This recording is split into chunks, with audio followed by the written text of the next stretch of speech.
Sorry, I meant to hit the button that lets me check myself before. I meant to hit the studio preview button. I was just staring at myself in the OBS preview window like yeah, I didn't have the microphone enabled. And I also, when I pulled the mic over, I knocked my gum over. Where'd my gum go? There's gum somewhere on the ground here. I gotta... Oh, there it is.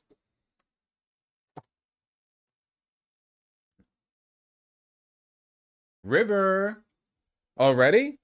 You hear me talking? You know that means the computer's fired up? River. River.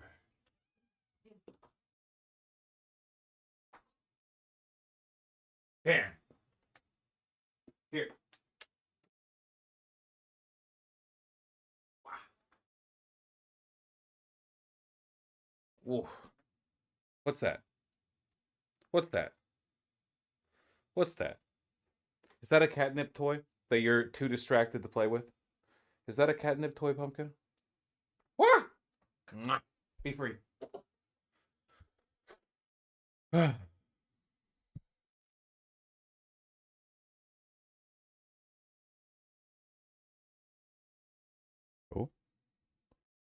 Yeah, she's running around. All right. Hello, Vosh. Will today be an enjoyable stream? Nah, probably not. You seen the new Valve hardware, Half-Life 3 imminent? What the fuck are you talking about? No, I have no idea what you're talking about, I'm afraid. Let's see. What are those loafers supposed to be? The ones on my feet? I'm wearing slippers. Because it's cold. Do you mean those loafers? What do you mean, what are those loafers supposed to be? Those are loafers.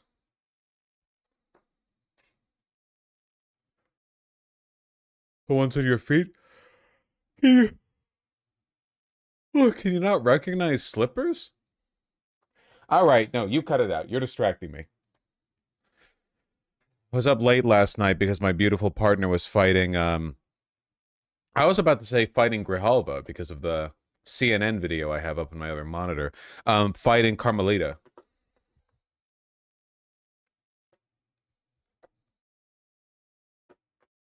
They made a new Steam machine? Is that what they're calling it? Yeah, fighting Ghislaine Maxwell.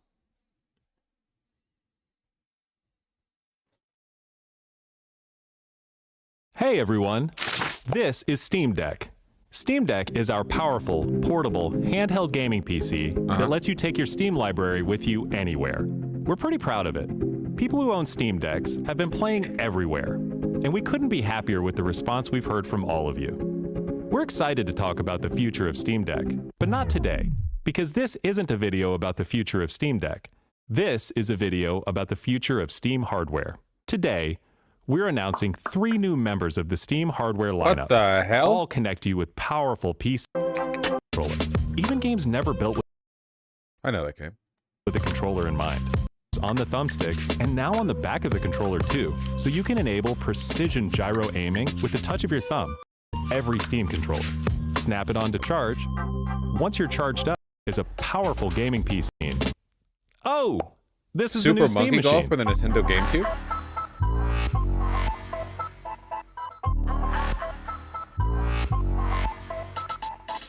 Steam Machine is a powerful gaming PC in a small but mighty package, designed for your games on the big screen. It's quiet too, which is crazy since it's 6 times more powerful than a Steam Deck, powered by a discrete, semi-custom AMD GPU, enabling 4K gaming at 60 frames per second with FSR. Steam Machine runs SteamOS made for a bigger screen, built for gaming in your living room, your office, or wherever you play, with the rest of your PC accessories. Steam Machine borrows some great features from Steam Deck, like lightning fast. Okay, sorry, I might be stupid. What's the point of this? The whole benefit of a Steam Deck is that it's portable. What's the point of a what's the point of this in your living room? For console cucks? I get, so it's essentially just like a PC gaming library, but you get to enjoy it as a console. I guess that makes sense. I mean, you can kind of do that already, but... Keep and wake, an SD card slot to easily expand your storage, and brings some new tricks of its own, like a customizable LED strip, which can show different system functionalities, or your own light show. Is tech progression just going in circles? I mean, look, I hope this puts an end to the console wars, because being real, consoles shouldn't exist. The entire concept of consoles was fucked from the beginning. Like, here's a bunch of art that can only be experienced on different, like, proprietary mediums, different devices. Can you imagine if the Blu-ray HD DVD war continued and there were like 4 different contenders in the mix, and then it went going for like 40 years? Fuck that. Like, yeah, console exclusives, we still don't have Bloodborne. If we could just have a PC library on all games, that would be fine by me. You know, like for all systems. Mobile, on your PC, in your living room, whatever. That's fine by me. Vosh never heard of a thing called piracy? What the fuck are you talking about? What? I'm talking about console compatibility. You can't pirate Bloodborne onto your Nintendo Switch. Well, okay, if you go through a computer maybe, or you do some insane. I'm sure somebody's done it, but like conventionally.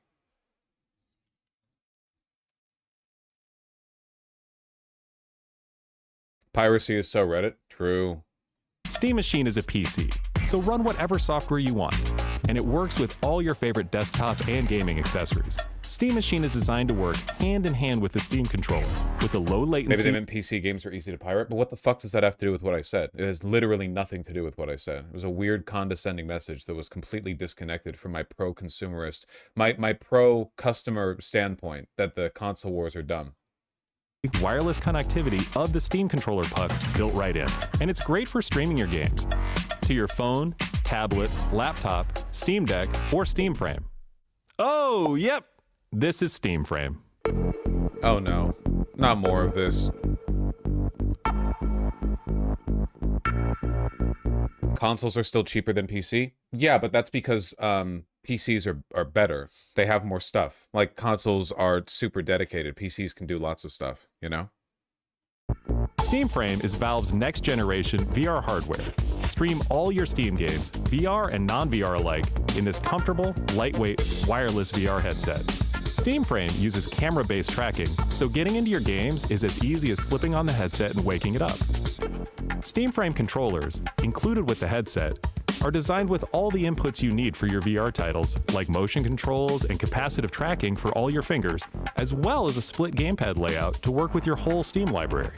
They even feature the same magnetic thumbsticks as Steam controller for response. This stuff just isn't for me. I'm never going to sit down and want to play a video game and think like, yeah, man, time to strap on my headset. I'm never going to do this. No hate to people who like it. This is just not for me. I'm not a peripheral gaming guy, you know? And longevity. Steam Frame also pairs seamlessly with the new Steam controller, a great companion for playing non-VR games in the headset. To make sure streaming is smooth and stable no matter what, Steam Frame includes a wireless adapter that lets you stream your games from your PC to your headset over a fast and dedicated Wi-Fi 6 connection. And the game is streamed to your frame optimized for VR, using new technology that allows... It's a fun experience for a lot of artistic things. Yeah, no, I'm not anti-VR, like, as a concept. I don't think it's a bad direction to go down. I will just never do that shit. For the highest resolution streaming exactly where your eyes are looking. And Steam Frame is a PC, running Steam OS. In addition to streaming, you can install and play a bunch of VR and non-VR games right in the headset without a host PC. You can also expand your onboard storage to fit even more games with a micro SD card. Steam controller, Steam Machine, and Steam Frame. All built with the same DNA as Steam Deck. All powered by Steam, work together. What RPG would you recommend for an RPG noob who's only play games? The problem is that RPG as definitionally encompasses 90% of the games in the market, depending on where you draw the line. If you want like a contemporary, topical, high quality, like true RPG, probably fucking Baldur's Gate 3, man. That shit rocks. But I have no... You could mean anything. Do you mean like action RPG, like a Diablo? Do you mean like adventure RPG? Do you mean like true party, like decision-making based RPGing, like you know, to an extent Baldur's Gate 3, but moreover like, I don't know, Disco Elysium, which is also absolutely an RPG. Cyberpunk 2077 is an RPG, but it's also, yeah, like 99% of Cyberpunk you get done just by shooting people. So is it really an RPG? I mean, I guess, you know. and can be used however you'd like with whatever peripherals and accessories you choose. Everything you see here is the culmination of what we've learned from our previous hardware experience and what we've wanted ourselves as gamers. Powerful PC gaming in an open ecosystem, giving you more ways to enjoy the games you love and discover new ones. Steam Controller, Steam Machine, and Steam Frame are all shipping in early 2026. Learn more at steampowered.com/hardware. Well, that all seems pretty cool. That all seems pretty based.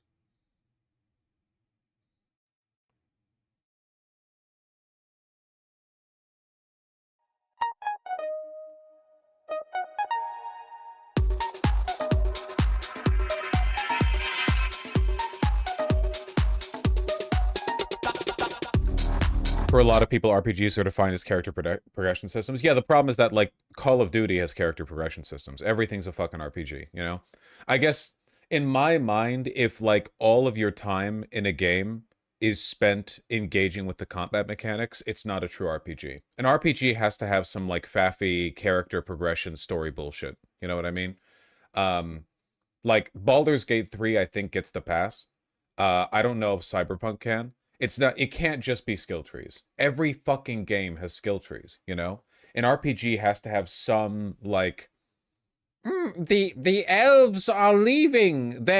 You have to have some larger conceit. I don't know.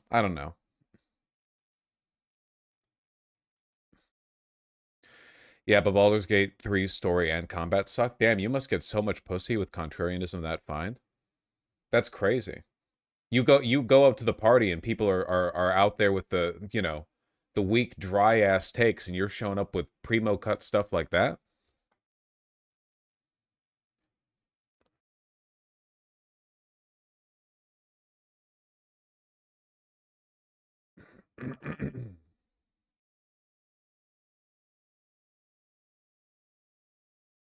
There do need to be racist elves. I think the desirability from consoles is compatibility for the architecture. UE5 games run better on consoles because they don't have to take into account different hardware. I guess. I don't know. I feel like I'm pretty anti-hardware anyway. It feels like we pretty much have it figured out, and right now, the hardware contests for console and PC gaming are just like watching Nvidia and AMD beat off over each other. I don't really know how much I care, I guess. You know, on hardware. I don't know. Sometimes I feel like we kind of got it figured out. I mean, Jesus, the most recent graphics cards, the main tech they're touting is AI upscaling, you know? Like, fuck.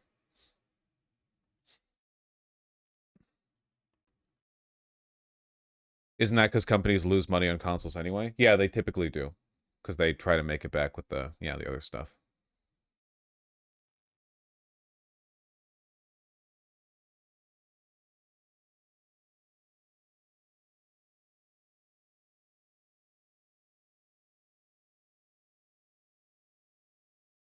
Anyway, I think this is cool. Pro-consumer. The Gabe Cube. The Gabe Cube.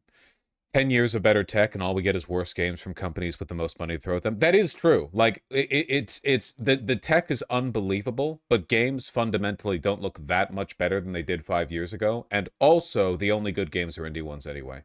Everyone knows that, like, right now we've been going through like a decade-long indie gaming renaissance with banger shit coming out every year, and then like every 6 months everyone gets disappointed by a AAA release that gets like mostly positive to mixed on Steam until they fix the 78,000 bugs that it shipped with. I don't know.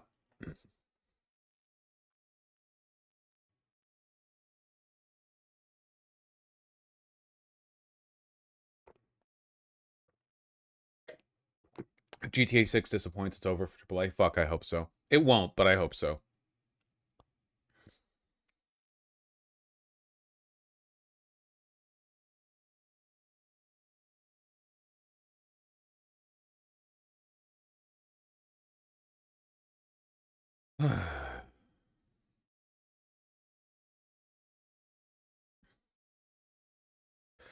GTA 6 fired its unionized devs. Yeah, I've heard about that.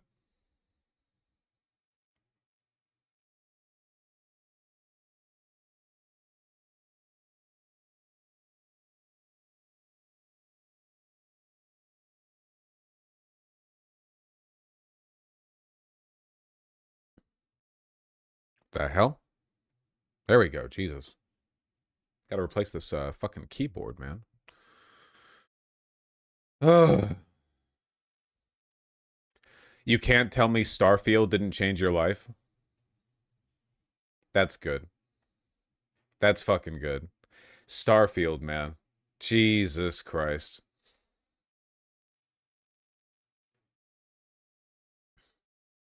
I wanted to like Starfield so bad. With respect, why, man? Bethesda's fucking evil. They're evil. It's such an they hate you so much. They hate you. They despise the consumer. It changed my life for the worse. It's never been the same since the Starfield release.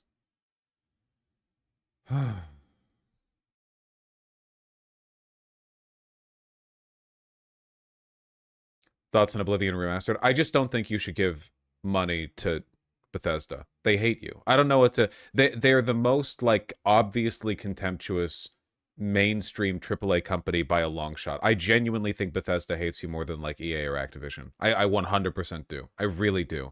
There is no way to look at the decision-making from that company and not come away with the belief that they just enjoy your suffering.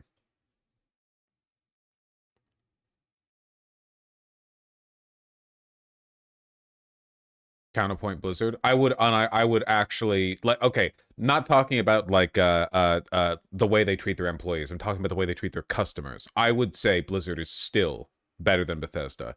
It's really fucking hard to top like the 17 Skyrim re-releases, the Fallout 76 debacle, Starfield. You know what the main thing is for me? It's that Starfield is bad in exactly the same ways as every other Bethesda game.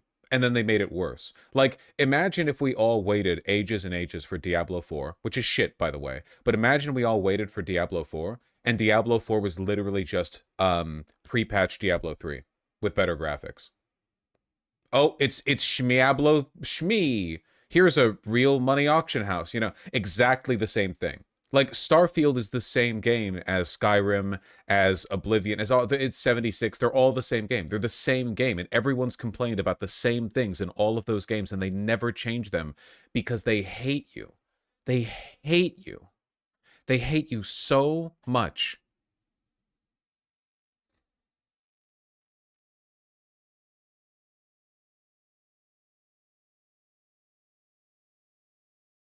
When I played Fallout 4 on console, I couldn't walk into downtown because the game would crash. Honestly, blessing. Game's saving you there. At least then it remains good in your imagination.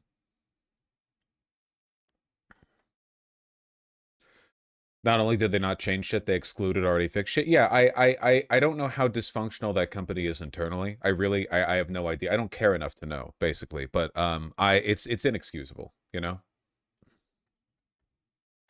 Vosh says us, they hate you too. Well, I don't buy their games. So I'm immune, okay? I'm not respectfully, guys. I'm not stupid enough to buy Bethesda games. I bought 76, which was of course Obsidian. Not 76. That's 76. Fallout New Vegas, which was of course Obsidian. And apart from that, the only Bethesda game I've bought is Skyrim, which I hate. That was the one. That was my one inoculation. I never played Oblivion. I played Skyrim. I was like, wow, this is a captivating, terrible experience. And then after that, I'm set. I don't need to fall for it again.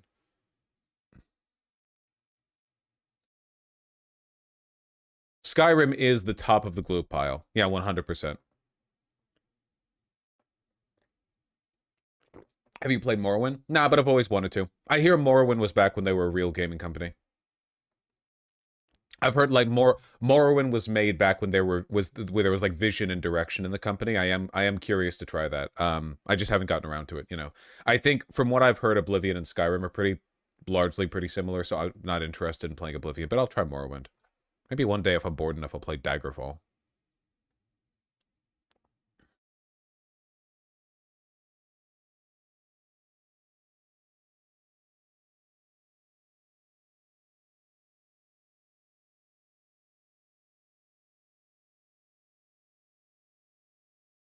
You won't like Morrowind if you don't like Skyrim?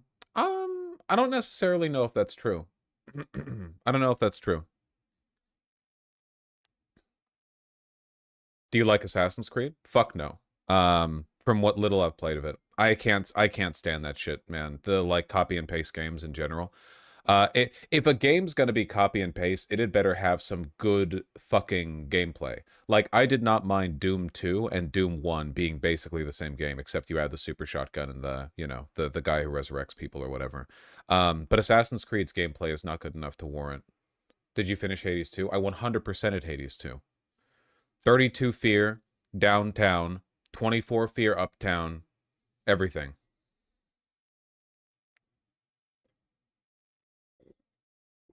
It was easy. Did you find the ending disappointing?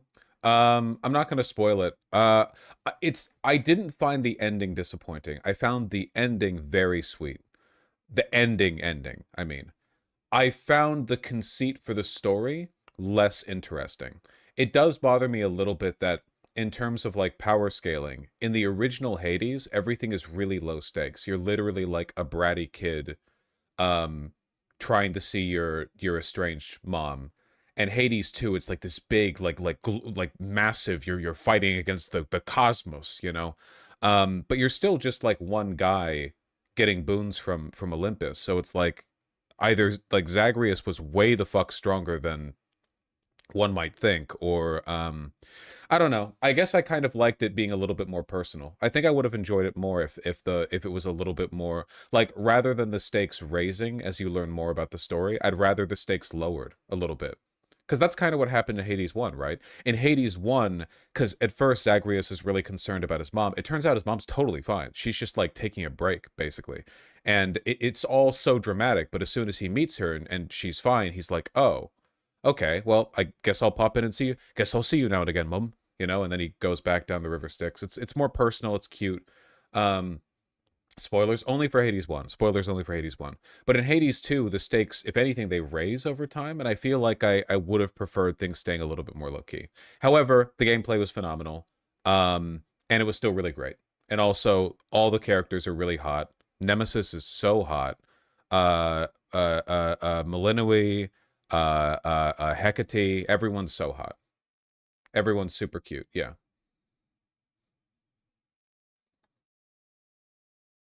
To an extent, Flavier. To an extent, Flavier. I agree. Especially after, you know, the first... We're on the same wavelength here on this one, I think. Yeah. I would have preferred it stay a little more personal. Nemesis ain't that hot. You're not getting pussy with contrarianism like that.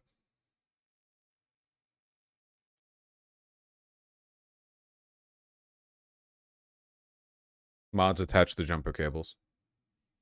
She's so fucking hot. Okay, laptop, not laptop, sorry. Fucking, keyboard? Dude, what the fuck? It's not registering any inputs. I need this shit to stream. Hello? Lag? Jesus Christ. I guess I've had it for a solid 2 years and it was pretty cheap, you know?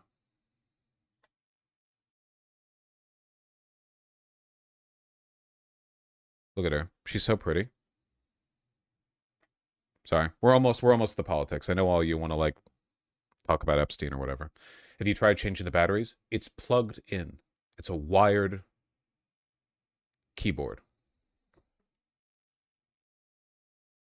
River.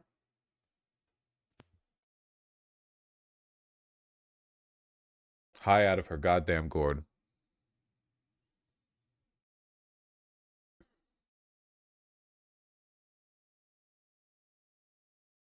Have you tried punching it? Yeah. Hope you know you inspired me to start working out last year to get a build like her, and I can confidently say I have that build now. Really? You did it? You got up to, oh, that's pretty impressive. Okay. Jesus. You must have some crazy fucking T levels. Oh my god.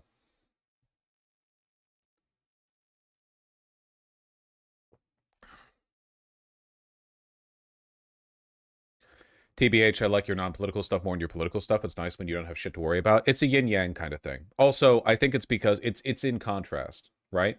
You know, the good times beget the hard times beget the good times. It's the eternal circle. But I couldn't have good opinions on non-political stuff if I didn't have to deal with the political stuff, you know? It's like how people in comfort they turn into jelly, you know? You need to be hardened in the forge. You have to be tempered, you know, like steel in the forge of the Epstein files in order to get strong enough to have opinions on Nemesis's snatched waist. Actually true though? No, I'm being serious. Anyone who hasn't kept up with the Epstein files drama, you can't have an opinion on Hades 2.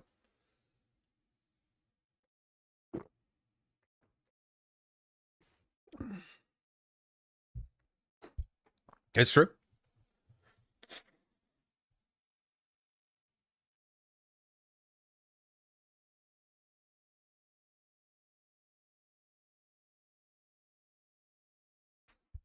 Okay, River.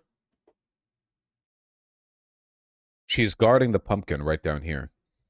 Which character is more lesbian, Nemesis or Eris? Flevier, I'm so sorry. I know this is a contentious topic, especially for people in my audience, but I'd like to believe that none of them are lesbian because they're gods and I'm a man.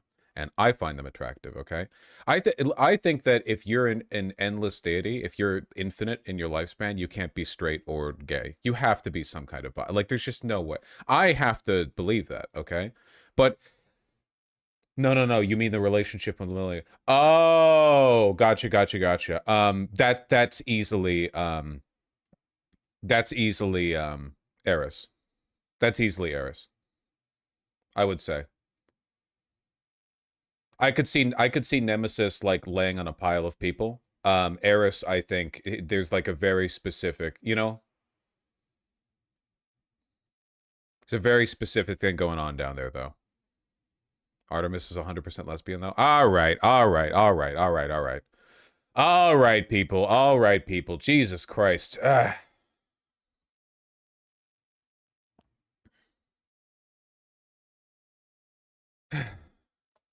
We love Hades too. Yeah, it's good. It's good. Now, with that being said, we do have a lot to get to today. Now, the faster we get through this politics stuff, which is important, groundbreaking, etc., you know, the faster we get through that, the more Expedition 33 we get to play. So let's keep our eyes on the prize and get right to it. Okay? Yeah, we know what we want, okay? Epstein is dead. Allegedly. Allegedly.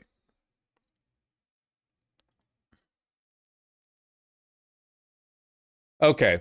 I want to talk about the events of the day kind of like in an escalating fashion. There are a couple of subjects here that I think are low rent enough that I wouldn't want to get to them after the Epstein stuff because it's pretty big. I mean, it's always been big, right? It is. I know it's easy to get used to the idea that our president is wasn't just part of, but one of the main beneficiaries of one of the, if not the world's most infamous child sex trafficking scheme ever. You know, it's not normal. That's not normal, as I understand it. So, but people get, you know, they get so disillusioned. You forget about what a big deal that is. But before we get to that, yeah, no, more emails are drip feeding. We'll talk about that in a second. However, before we get to that, funny little detail from the illustrious hightimes.com. In the government shutdown bill passed by the Senate, hastily cobbled together by, you know, Republicans and Democrats, you might recall, unfortunately, there is a hemp ban thrown in there. We have some good old-fashioned war on drug shit packed in there, huh? A hemp recriminalization clause was shoved into the must-pass funding bill that got run through the Senate. Reported, again, the other illustrious marijuana moment. Thank you. The hemp language appears in the agriculture FDA spending bill, which is bundled into the shutdown deal. It would... So, for those of you who don't know, we have an infamously ineffective legislature. Congress does not pass very much. And historically, at least over the past 10, 20 years, the best way to get anything through Congress is to just staple whatever you want done onto the budget bill. because the one thing Congress absolutely needs to do is make sure a budget is passed for each financial year. You know, you run that through every year. I mean, sometimes we take a while with it, as we did in this case, but yeah, you staple as much as you can onto it. You know, so it would redefine hemp to include total THC, not just Delta 9 THC, count any cannabinoids with similar effects towards that THC total, prohibit synthesized cannabinoids or converted CBD intermediates, cap finished hemp products at 0.4 milligrams total THC per container, not 0.4 milligrams per gummy per entire bottle, bag, vape, or beverage, which would effectively eliminate or regulate out of existence significant portions of the I don't know, marijuana industry broadly. It's a pretty big industry. I mean, we're talking tens of billions of dollars here, you know? Full spectrum tinctures, help seltzers, Delta 8 anything, and even most CBD oils. I'm not a weed guy. I'm straight edge. I'm high on life. So I can't pretend that I'm versed enough on the specifics of this to give you guys like a very specific rundown, you know. However, I have been assured by people that it's pretty bad. It's not great.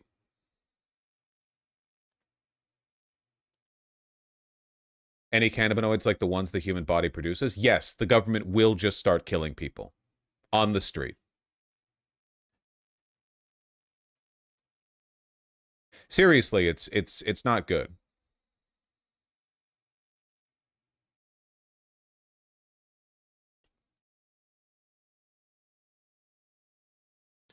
Overrides the regulatory frameworks of several states, cancels the collective decisions of hemp consumers, and destroys the livelihood of hemp farmers, said Paul. Rand Paul. Thank you, Rand Paul. Why can't they just shove Medicare for all into the bill and then they put this in? Because then Republicans wouldn't vote for it. You see, the Republicans actually won't vote for bills that they politically disagree with. It's just the Democrats who do that, you see. You've forgotten. They can have things. We don't get to have things. You've forgotten. So wait, the government's reopened now, or? No. The House vote to reopen the government is today. We'll get to that. The proposal was first included in the House's funding bill for the Department of Agriculture, but it was removed from the Senate version over the summer, following a dispute between Paul and Mitch McConnell. Hemp industry reps and lobbyists have spent months campaigning against the language. Many said they were caught by surprise when the funding bill text was unveiled on Sunday. If this was out of the running for a while, it looks like to a large extent this might be a personal beef by McConnell. Remember McConnell, the turtle guy? You know, he may not be the Senate Majority Leader anymore, but he's still there. Ancient. McConnell was a champion of legalizing hemp in the 2018 Farm Bill, but he's since soured on what he says is a loophole that companies use to take legal amounts of THC from hemp and turn it into intoxicating substances. The industry is largely unregulated, da-da-da-da-da-da-da-da. Doesn't the alcohol lobby in the U.S. spend a lot to keep weed illegal? Listen, if Republicans are advocating for government regulation that stifles business, it is always, always, always because some other industry has given them more money to regulate that other industry. This could be alcohol, maybe. It wouldn't be surprising, you know? Alcohol producers are fucking scared right now. You know that? For one, a lot of them are hurting because Canada is not buying as much, and the tariffs in general are hurting business. But also, younger people are not drinking as much as they used to. Alcohol consumption generationally is down enormously. And now, more people use weed recreationally than drink recreationally. That's probably good. I'm not a big fan of weed or what it does to people, but, you know, alcohol is pretty objectively worse. Drinking does make you cooler than smoking, though, because that's kind of like a social paradigm that whiplashes around. Now it's cool to be Mad Men pilled, you know?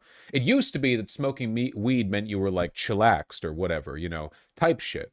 But now, if you have, like, if you're, like, a 18-year-old and you're like, I'm getting into whiskey or something. Or I guess you can't drink at 18. I don't really know. Fucking, it's America.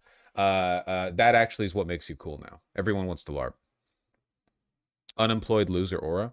Look, it's all listen, okay? I've seen the way the economy's going. We're all going to have unemployed loser aura eventually, all right? The difference is you guys get to work from a clean slate, all right? My CV says live streamer 2019 to dash, okay? So don't all I'm saying is I'm speaking from a position of future sympathy when I say that, you know, you should all just be high on life, okay? You should just be high on life. You should drink water and you should smoke the ashes of your haters as you lay them to waste, all right?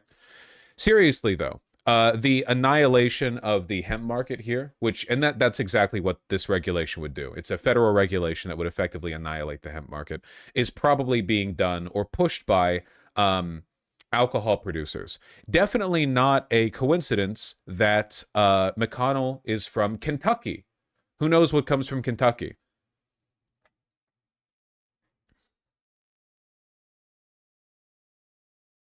Incest? Yes, but also bourbon. And whiskey too, right? Yeah. A lot of alcohol. Kentucky has a massive alcohol industry, very disproportionate makeup for its state GDP. So, yeah, and he's retiring, so he doesn't have to face any political consequences for his behavior now. So it's very, very, very likely that McConnell's just been pressured by some good old boy, you know, bourbon company shit. There are many hemp farmers in Kentucky? Yeah, well, they probably didn't lobby as hard. As big as the hemp industry is, I promise you, alcohol companies have more money to throw around. Longer connections, too. It takes time to build a reputation as a lobbying group, you know? Like, seriously, how much time has the marijuana industry had to form, like, a real advocacy group in DC? Probably, like, not long at all. And they're probably not taken very seriously either. Like, oh, those are the guys from Big Weed, you know? With the alcohol, I mean, at the very least, that goes back millennia. You have a way more perceived legitimacy there going back.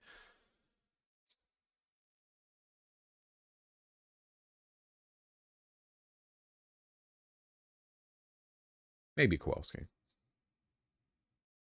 Big Weed is genuinely a thing in Canada, lol. Yeah, well, you know.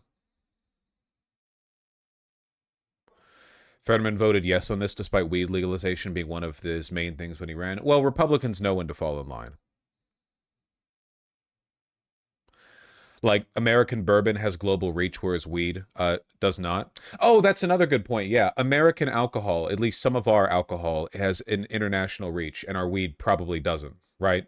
Like, there probably aren't people all around the world going like, yes, and this bud is from America, whereas our bourbon or our whiskey might be well known internationally. So there's a bigger like market to play on there. I can't imagine why none of our alcohol is worth shit. That's not true.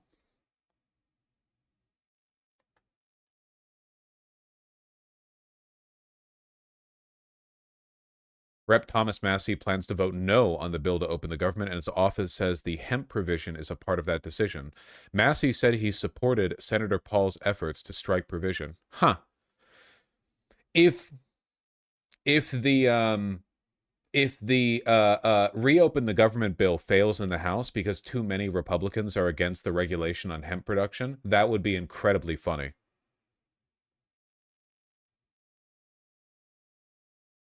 That's actually false. The Netherlands is full of Cali weed. That feels so wrong to me. The Netherlands? Can you not grow marijuana in the Netherlands? Isn't the Netherlands like insanely productive agriculturally? Shouldn't they have big weed farms? They're both like culturally and agriculturally. It's too cold there? Huh, okay. I didn't really think about that. Yeah, I guess one benefit to alcohol is that you can make it literally anywhere. The fermentation process can be done in a variety of ways in a variety of climates, but marijuana, like all plants, I guess, only grown in certain places. Okay.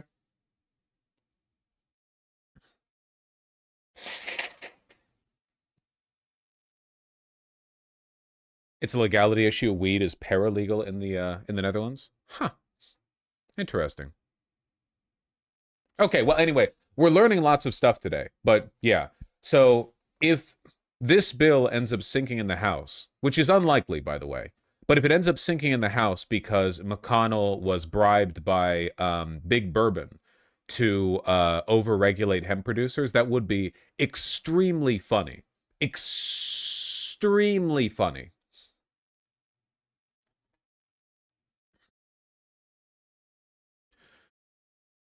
Is Rand Paul secretly dark woke?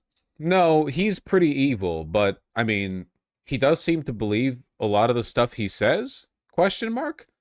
It's very rare to find libertarians who seem principled. I don't know. He's weird. He's very strange.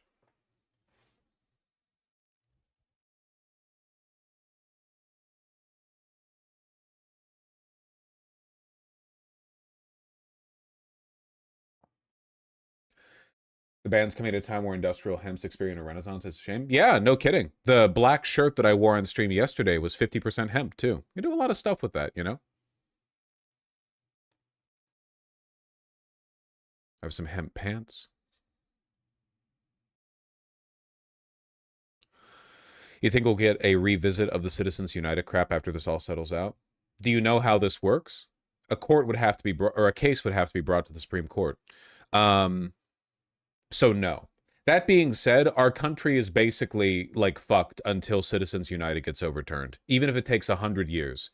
It's not. There's no future for America unless something gets done about that.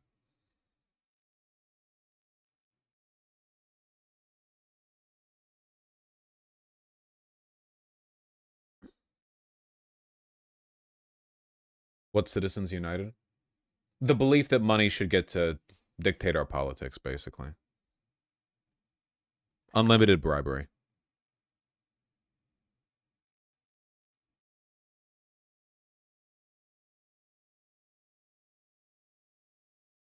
Can you smoke your shirt? I don't really know that much about hemp, but my understanding is that when you buy hemp clothing, you're wearing the like fibers that have been woven, but when you smoke the weed is the bud of the flower or something. I don't think I don't think hemp fabric has any psychoactive properties if burnt. I could be wrong on that. Maybe if they did a poor job cleaning the seeds. You know, you can buy jeans with a lot of nep because they didn't clean the cotton seeds out of the fluff. Like they didn't clean it, so when they weave the cotton together, you get a bunch of like black and white flecks in it that are all the impurities left in the cotton, and it's got kind of this like fluffy look to it. But that's cotton, not hemp. I don't know if you can do that for hemp. That's really cool. Yeah, I think it looks really neat. It definitely makes your pants a little bit more... Well, it gives them a different texture, but I do think it makes them look very nice.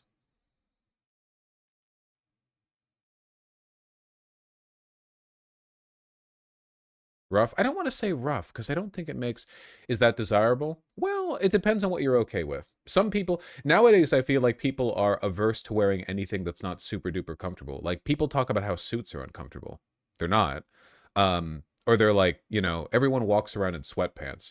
You're not going to find jeans that are as comfy as sweatpants, you know? I think there's something a little bit like beneficial psychologically about putting on clothing that's not uncomfortable, but is a little bit rigid when you go outside, you know? I feel like you should feel really, really comfy at home, but when you're outside, I want to feel a little bit more alert, and it feels good to have an outfit that feels a little bit structured, you know? Not uncomfortable. You should always wear stuff that's comfortable, but I do like going out and feeling like I'm in my outside clothing, you know? It's how I feel whenever I'm going hiking or whenever I'm going to like a pumpkin patch or something, and I'm like, okay, pumpkin patch time. Time to wear like boots, heavy pants, and then like heavy, well-worn, you know, like a shirt and a top, like a work shirt and a top. And then it's like, yeah, I feel like sturdy when I'm out here, you know? Like I feel like I'm appropriate in my environment, right? Whereas if I was wearing with like sweatpants and like a sweatshirt or something, and I mean, I'd be comfy to be sure, not to speak if like I slipped and got in the mud, that'd be fucking awful because none of those clothes should get like muddy. But I would also feel a little out of place.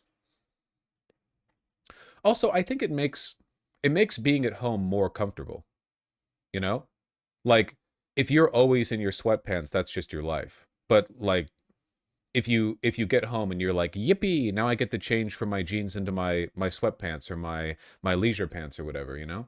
I feel like that's a little bit more, it makes it a little more special, and it kind of like, it's kind of like how you shouldn't lay in bed unless you're ready to go to sleep, because psychologically you want to associate laying in bed with like night time. And if you start laying in bed to just like be on your phone or relax in your phone, it fucks up your ability to do that association. And then you're just kind of like laying in bed and your brain is like, okay, well, am I laying to sleep or am I laying to just relax? And then you lay down because you're like, oh, I'll just be here for 5 minutes on my phone. But then you're there for 2 hours and you're like, oh, I meant to do my chores and I didn't do my chores and now I feel bad. And then you feel bad in general. I just think it's good to regiment yourself a little bit, No. Laying in bed in jeans actually keeps you alert, my love. Actually, it fixes the problem. Is that a Fruit of the Loom shirt? No. I wish it cost what a Fruit of the Loom shirt costs. This is why you shouldn't pee standing up. I don't know what you're talking about.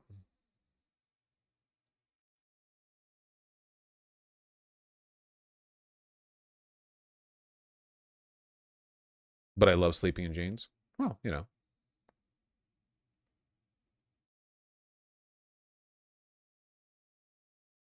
you should only shit when you're squatting. That's true.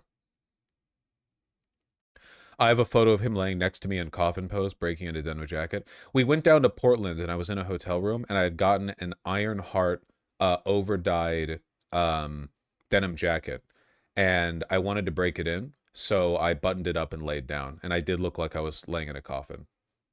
It is a very heavy jacket, so you do have to break it in. I did the same thing with my leather jacket. And it's, by the way, my leather jacket, way more comfy now. Can I just say, way more comfy now. It is well, such a good purchase.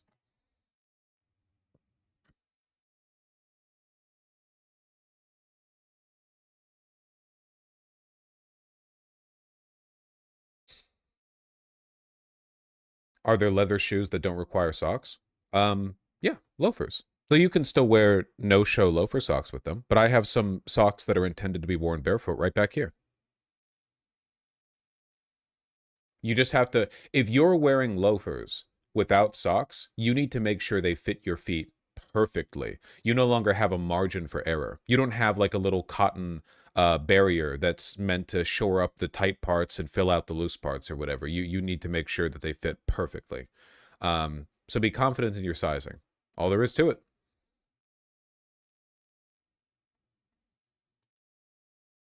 I couldn't tell you, Fluffernutter. You guys talking about Epstein? Yes.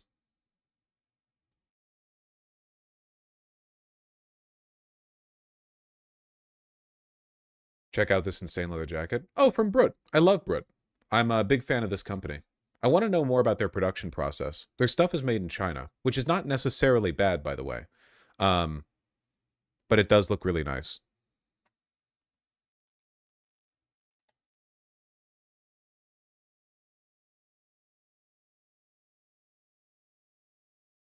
It's got heavily dyed. Is it a suede? No, it's full grain. Okay, because it's reversible. So yeah, the one side is the underside. Yeah, okay, so you have a shiny side that's like a rain jacket, and then the underside. Wow, that's beautiful. Look at this. This is the reversible. See? That's really cool. That's very, very clean. Yeah. Let's see it as it wears in. Anyway. Like a handsome Tim Pool. Listen, okay? We've been playing Expedition 33, and a lot of you have been enjoying it. The view numbers have been good on that. And what I can learn from that is that you all need to pay a little bit more respect to the French. Brut is a French company. That's a Frenchman, okay? Oui.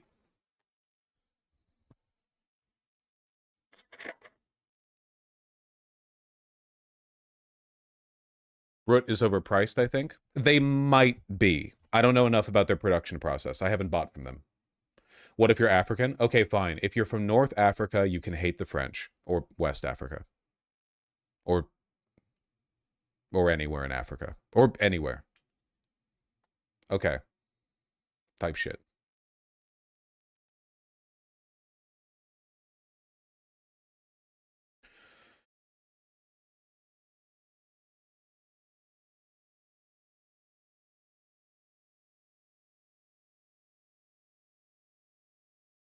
Close this, close this.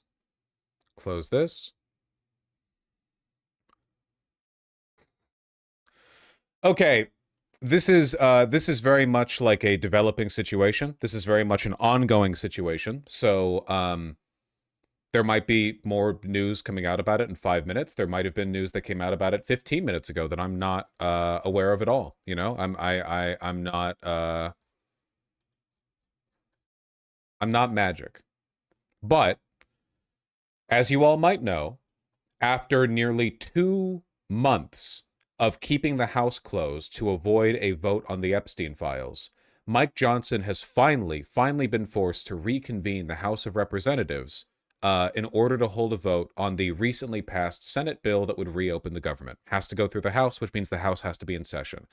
To that point, Mike Johnson has been keeping Grijalva out of the out of Congress for a long time. Has refused to swear her in for like a month now, which is itself like criminal and should warrant criminal investigation. But whatever. Mike Johnson has said that he will swear her in immediately after the nearly 2 months. Jesus. Immediately after the House reopened, the oversight Dems released some remarkable emails. So now that the House is in session, the House Oversight Committee and the Democrats on the House Oversight Committee can, go back to doing their job. It's pretty bad. These are emails from Epstein's estate. So their authenticity is not deniable. They have been held as legal evidence for years and years. They were just sealed because, as was the case in the case that they were brought up in, they did not necessarily pertain to the facts of the case and incriminated other people. Like, for example, this one from Jeffrey Epstein to Ghislaine Maxwell. Probably know those two names. Epstein says, I want you to realize that that dog that hasn't barked is Trump. Victim spent hours at my house with him. He has never once been mentioned. Police chief, etc. I'm 75% there. The victim in this case, it's blacked out as victim. The Democrats did that. Republicans immediately named the victim for some reason, insisted this is the young woman who killed herself last year, the woman who accused Prince Andrew of being one of many who molested her. What's her name? I'm blanking, please. Virginia Guthrie, thank you. This is the girl who worked at Mar-a-Lago and was poached by Epstein, and that's what led to a beef between Trump and Epstein, according to Trump. Oh, is this why Andrew got ousted last week?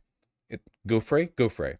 It's very possible. Yeah, Andrew got ousted recently from the royal lineage, and I do wonder if that has anything to do with this. Like, it's possible the House Democrats have been sitting on this information over the course of the House recess and haven't been able to officially release it because the House isn't in session, but that doesn't mean the information doesn't make its way around the, the watering hole. So, yeah. What does that dog that hasn't barked mean? Well, this is back in 2011. So my assumption here is that Jeffrey Epstein is referring to the fact that Trump has not named him or implicated him in following Epstein's prior criminal trial. Essentially, he's saying that Trump has been like, not a snitch, basically. Anyway. Victim, Mar-a-Lago. This is to Michael Wolff. Blank. Trump said he asked me to resign. Never a member ever. Of course he knew about the girls, as he asked Ghislaine to stop. And then this I think is the most interesting one. This is to Jeffrey Epstein from Michael Wolff. I think you should let him hang himself. Oh, sorry. Critical info. This is in 2015. This is after Donald Trump began to run for president. I think you should let him, Trump, hang himself. If he says he hasn't been on the plane, Lolita Express, or to the House, then that gives you valuable PR and political currency. You can hang him in a way that potentially generates a positive benefit for you. Or if it really looks like he could win the presidency, you could save him, generating a debt. Of course, it is possible that when asked, he will say, Jeffrey is a great guy and has gotten a raw deal and is a victim of political correctness, which is to be outlawed in a Trump regime. This is an email of Michael Wolff advising Epstein on how to blackmail or otherwise take advantage of Trump's presidency. This is as smoking as guns get. It's actually it's at like of all of the leaked information we have from the Epstein estate following his death and the many files that have been sitting in drawers somewhere. This is like, yeah, this is comically transparent. He killed Epstein, didn't he? Dude, unironically, like, I understand it's all jokes, and in my opinion, like, Epstein killed himself because he was pressured to, because there were other contingencies on the table. But the argument for Trump killing Epstein is 1,000 times greater than the argument for Hillary killing Epstein, and that's an easy one. 100%, that's an easy one. Like, Jesus Christ, look at what's happened in the since then, you know.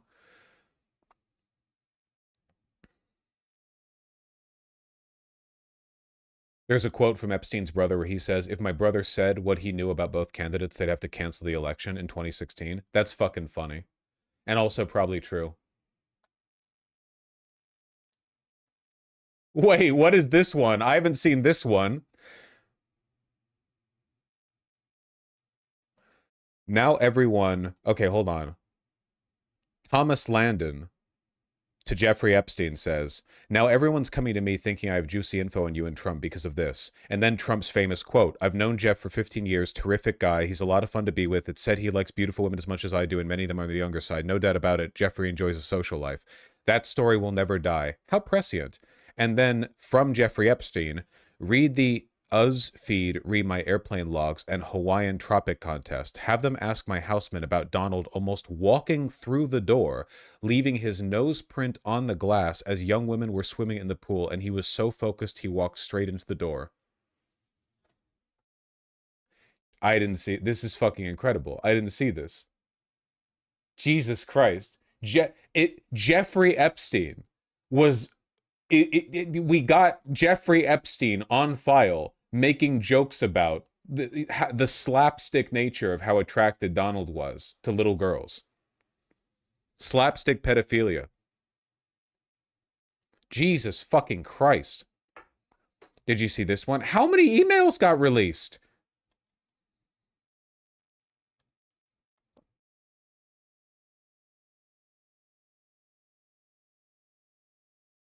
I thought only 3 emails got released.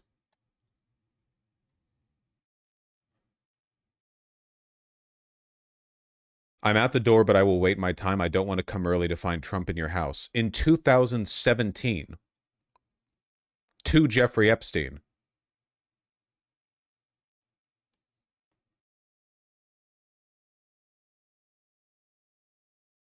He was in office. No, a bunch of stuff has been released. This is a lot, man. Holy shit.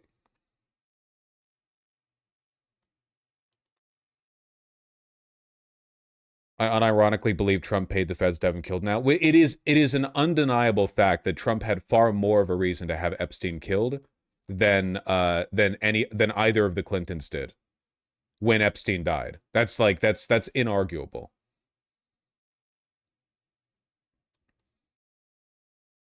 Jesus fucking Christ. I had no idea. Jeffrey Epstein in 2018. You see, I know how dirty Donald is. My guess is non-lawyers, New York business people have no idea what it means to have your fixer flip.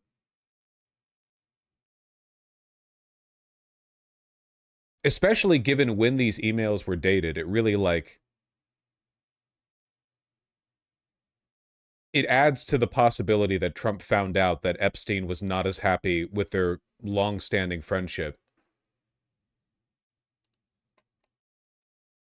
Today, Trump tried to blackmail Lauren Boebert into taking her name off the Epstein discharge petition. Oh, it's worse than that, by the way, if you can believe it.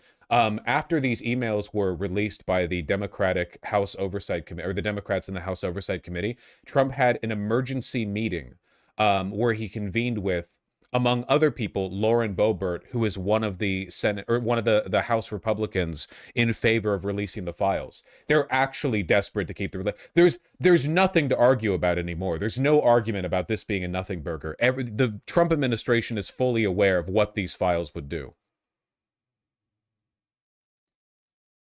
Nobody has ever been this obviously guilty.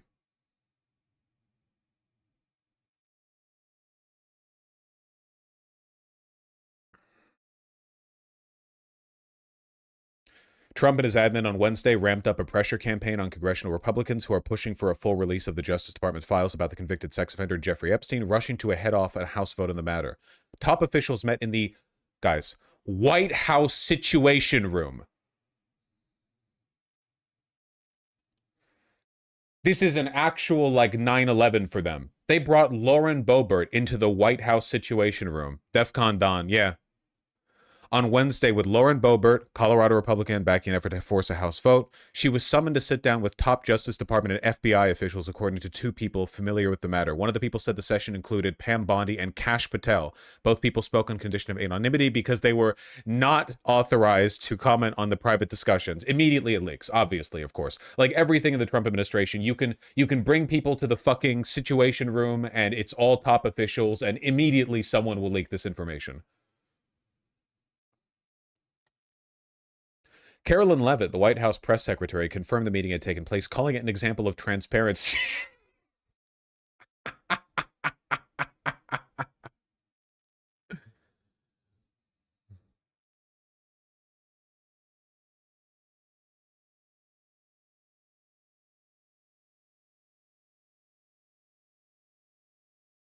Clip of that exchange, please.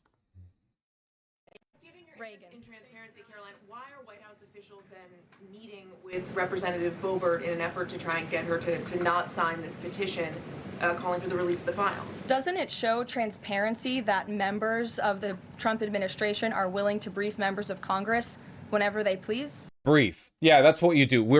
Listen, we're just briefing the one most loyal Republican who still wants to vote for the release of the Epstein files in the Situation Room. We're just filling her in, man. We're just filling her in, okay? Yeah, close the door behind her. Lock the door, please. We're just filling her in. We're just filling her kneecaps in. Doesn't that show our level of transparency? Doesn't that show the level of transparency when we are willing to sit down with members of Congress and address their concerns? That is that's a defining factor of transparency. Having discussions with members. Also, you know they're panicking because normally Carolyn Leavitt has the confidence to sort of like bluster and performatively attack people who ask pressing questions, but this like pathetic defensive, actually it was us, we were just having a friendly convo. You know, they're very obviously nervous. Members of Congress about various issues, and I'm not going to detail conversations that took place in the Situation Room, in the press briefing room. Reagan. I have a question about the fucking Situation Room, man. Jesus Christ.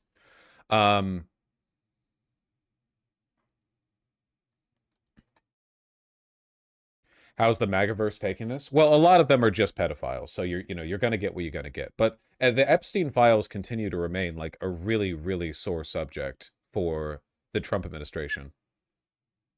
It's definitely not something they can shrug off as easily as a lot of their other. It's weird inflection points, you know? It's weird inflection points. I think this one might be the worst one yet. Jesus Christ.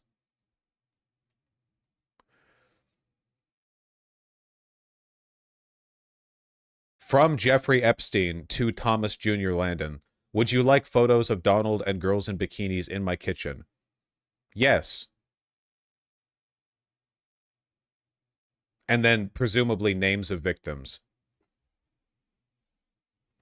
If Epstein hated Trump enough that he was this willing to... Remember, the whole point of being Jeffrey Epstein is power brokering, gathering dirt on people so that you can use your relationship with them for mutual benefit, but if they ever cross you, you have, like, videos of them fucking toddlers or whatever. If Epstein was playing it so cavalier with his relationship with Trump that he was talking with other people like this about potentially blackmailing him as he ran for president in 2015, totally explains why Trump would have him killed.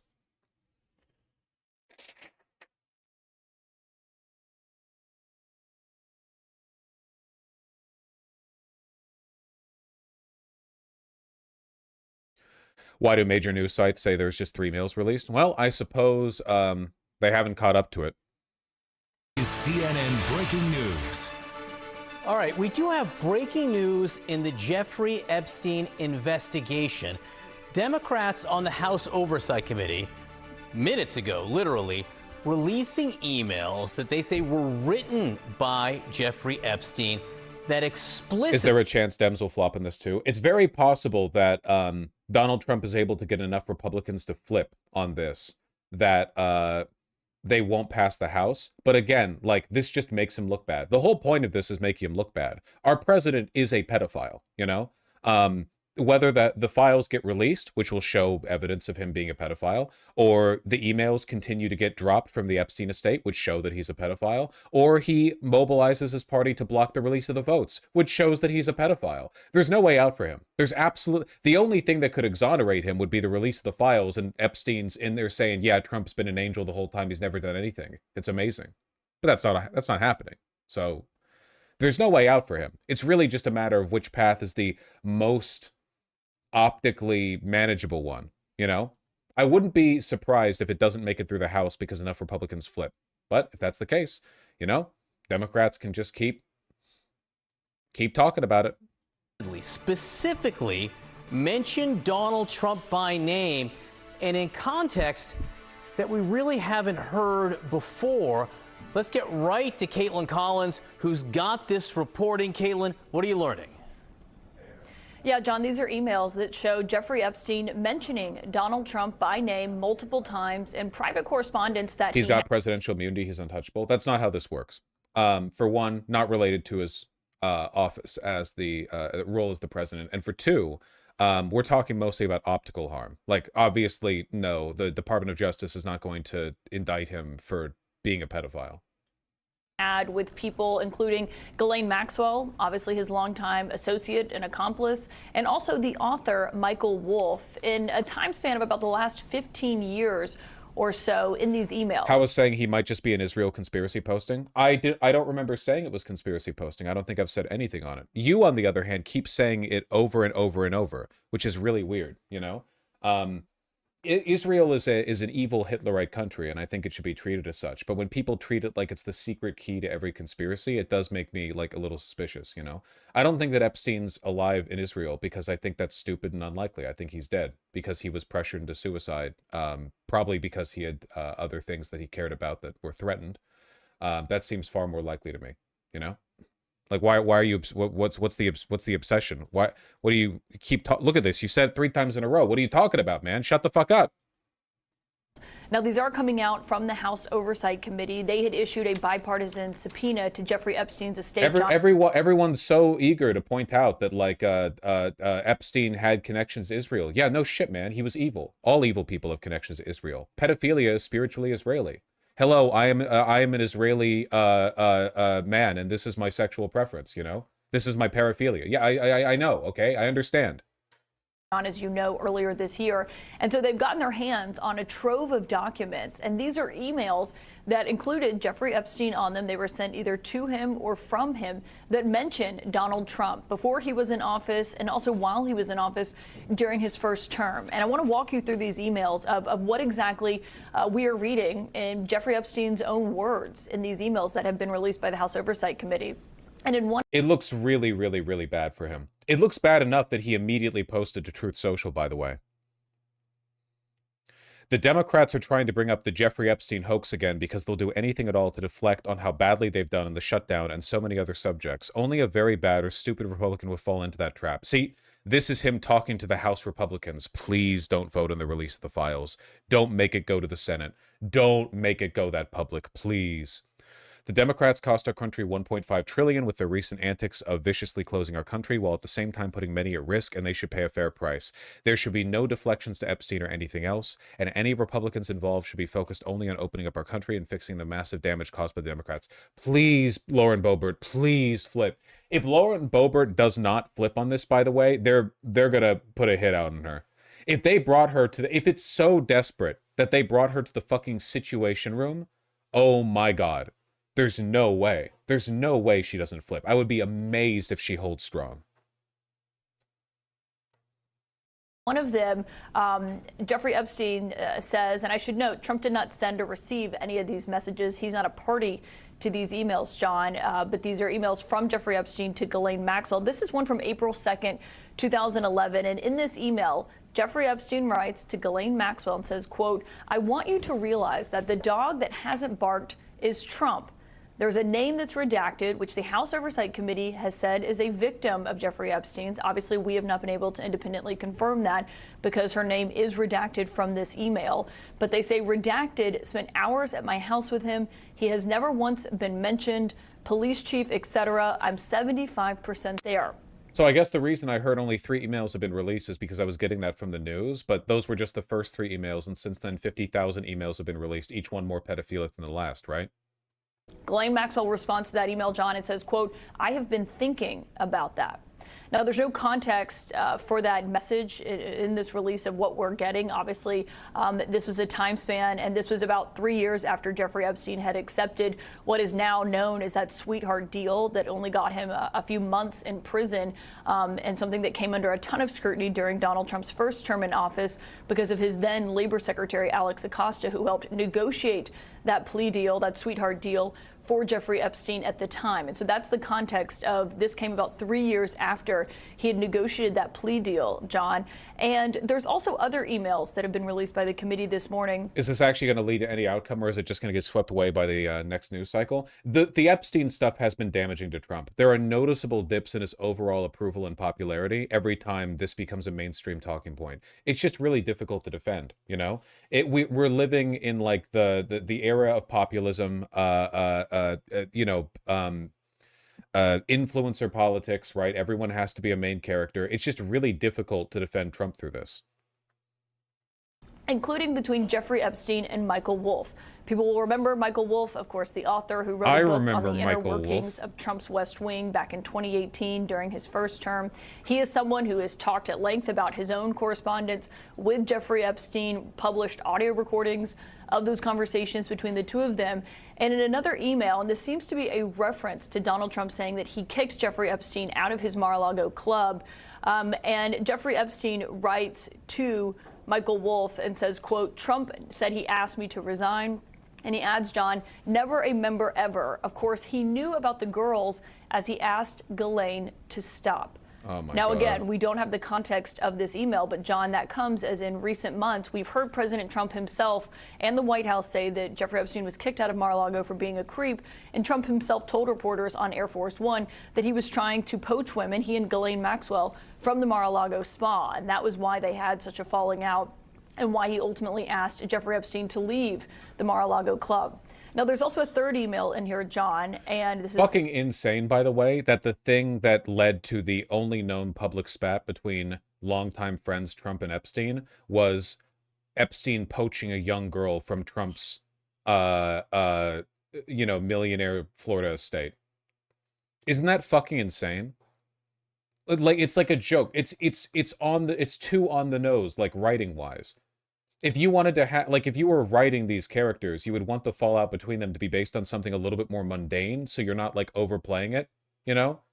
Me as a writer trying to come up with a character trait that isn't pedophile for either of these two men. The reason they stopped being friends was they were fighting over a young girl. Fuck! Ah! God damn it!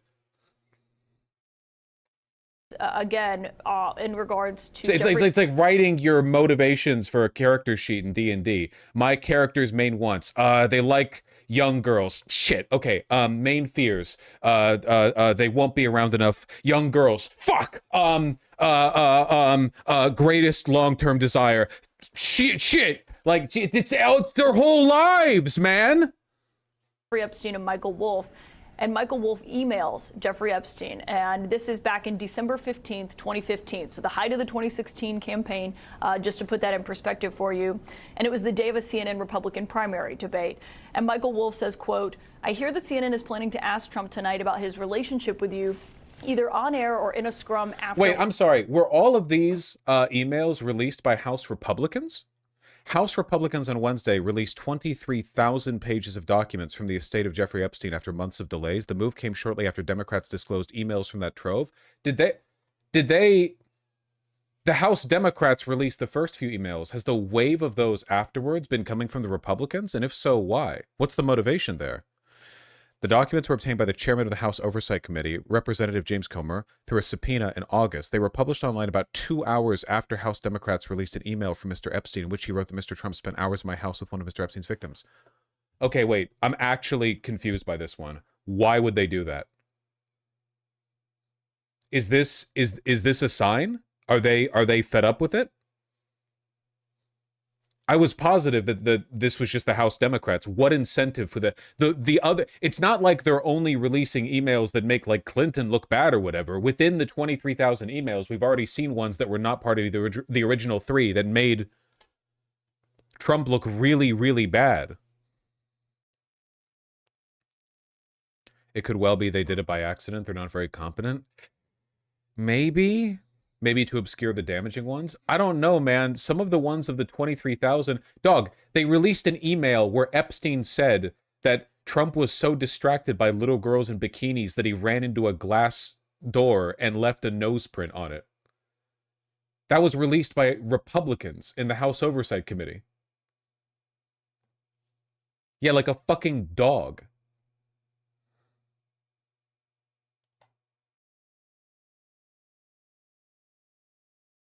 The tweet they released it in?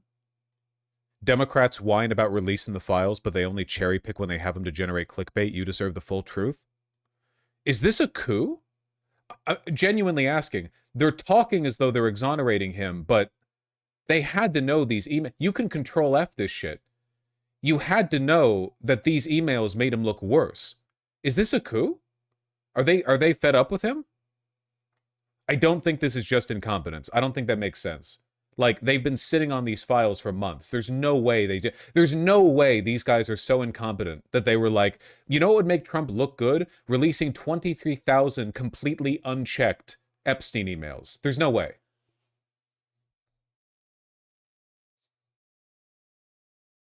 They scanned it with ChatGPT. ChatGPT lied to them. You're so smart for asking me to go through these emails and check for mentions of Donald Trump. Most people wouldn't be prescient enough to think of that. Thankfully, I'm happy to tell you that, as you suspected, Donald Trump was not mentioned once. Oh my God. Holy shit, that's so plausible. It's not a 0% chance, I'll say that much. You've said this before, they prove that they're incompetent every time. Well, normally the extreme incompetence comes from Donald Trump's cabinet because he appoints people primarily out of loyalty. These are members of the House Oversight Committee, you know? A lot of these guys, they're like neocons, you know? I not to say they can't be stupid, but they're not susceptible to the same kind of incompetence as Trump's cabinet. Yeah, do they see, or do they want Trump out? Do they see do they see the writing on the wall and they're just like, we don't want to... This is insane. I have no idea why this is happening.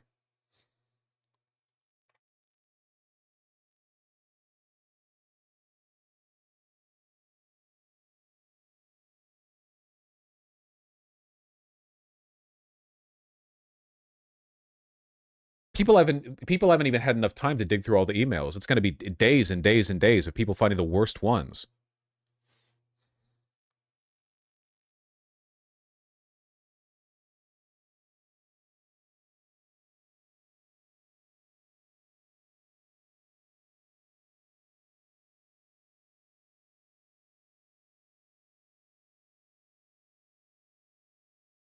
I don't know, man. Is the release of the files inevitable at this point? Dog, does it even matter? Look, the files were never going to be released. Even if they made it through the House by a narrow margin, you think that's getting through the Senate? You think that's getting through the president? You think Donald Trump wouldn't veto it? Do you think it would get through the Senate with a supermajority, a veto-proof supermajority? Absolutely not. There's no way. It's about making him look bad because he refuses to allow this to get through. I thought they didn't need the Senate. They don't need the Senate for stuff released by the House Oversight Committee, but my understanding is that the Epstein file release is something that has to be done through the entire... they have to go through the whole gamut, you know? Him vetoing it would make him look so bad. That would be exceptionally funny. No, it doesn't need Senator President. Am I wrong on that? My understanding was that this wasn't going through the House Oversight Committee, that the file release wasn't just through the House Oversight Committee. Am I totally wrong on that? Well, look, okay, House Republicans just saved us a lot of effort then. Thanks for the Epstein files, I guess.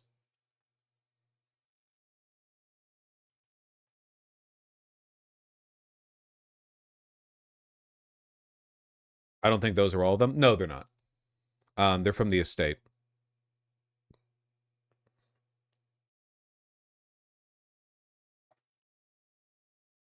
You see River losing her shit behind me? Got a catnip toy. She playing with the pumpkin. The pumpkin.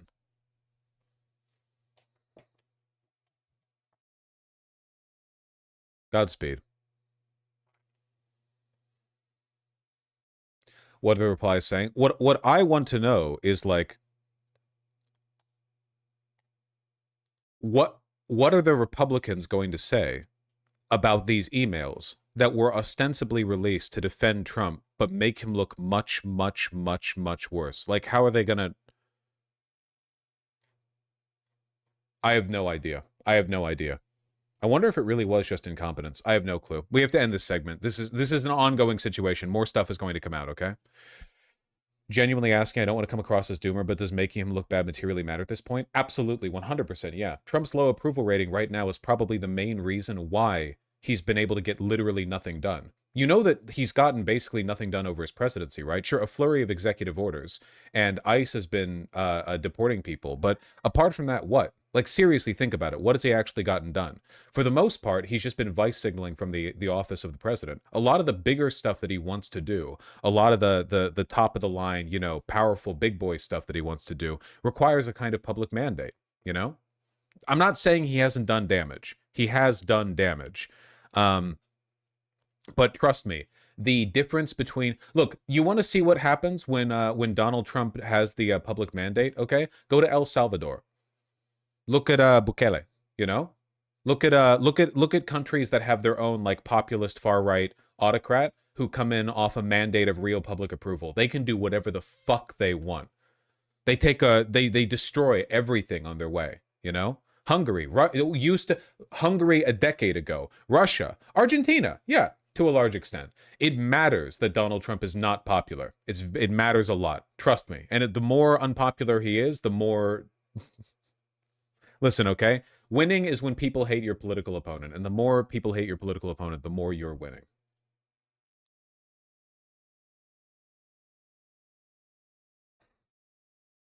I gotta send this off to the editors, man. This is so big. Hold on.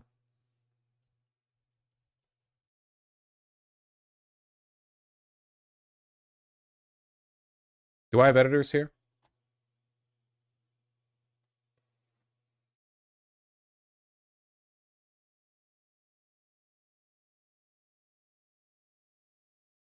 Hey, immediate release.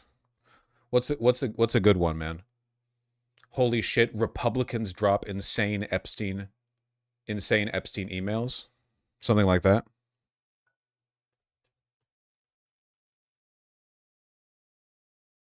It's funnier that Republicans did it.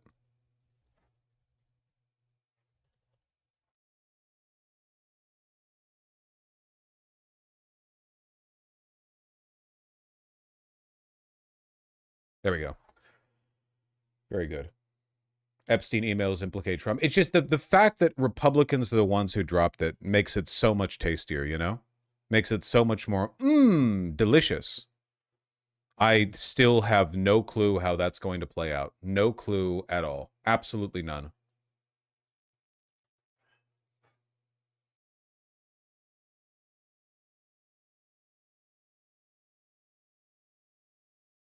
What was that thing about Trump running into glass? Epstein said that Trump was so distracted by the sight of little girls in bikinis on the other side of a glass door that he ran right into it and left a nose print on the door. Pepe Le Pew, you know? He caught the scent of little girls outside and floated towards it and ran right into the window.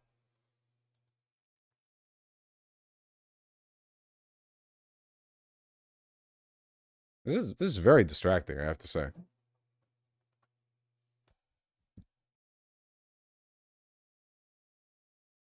Well, what matters is that she's happy.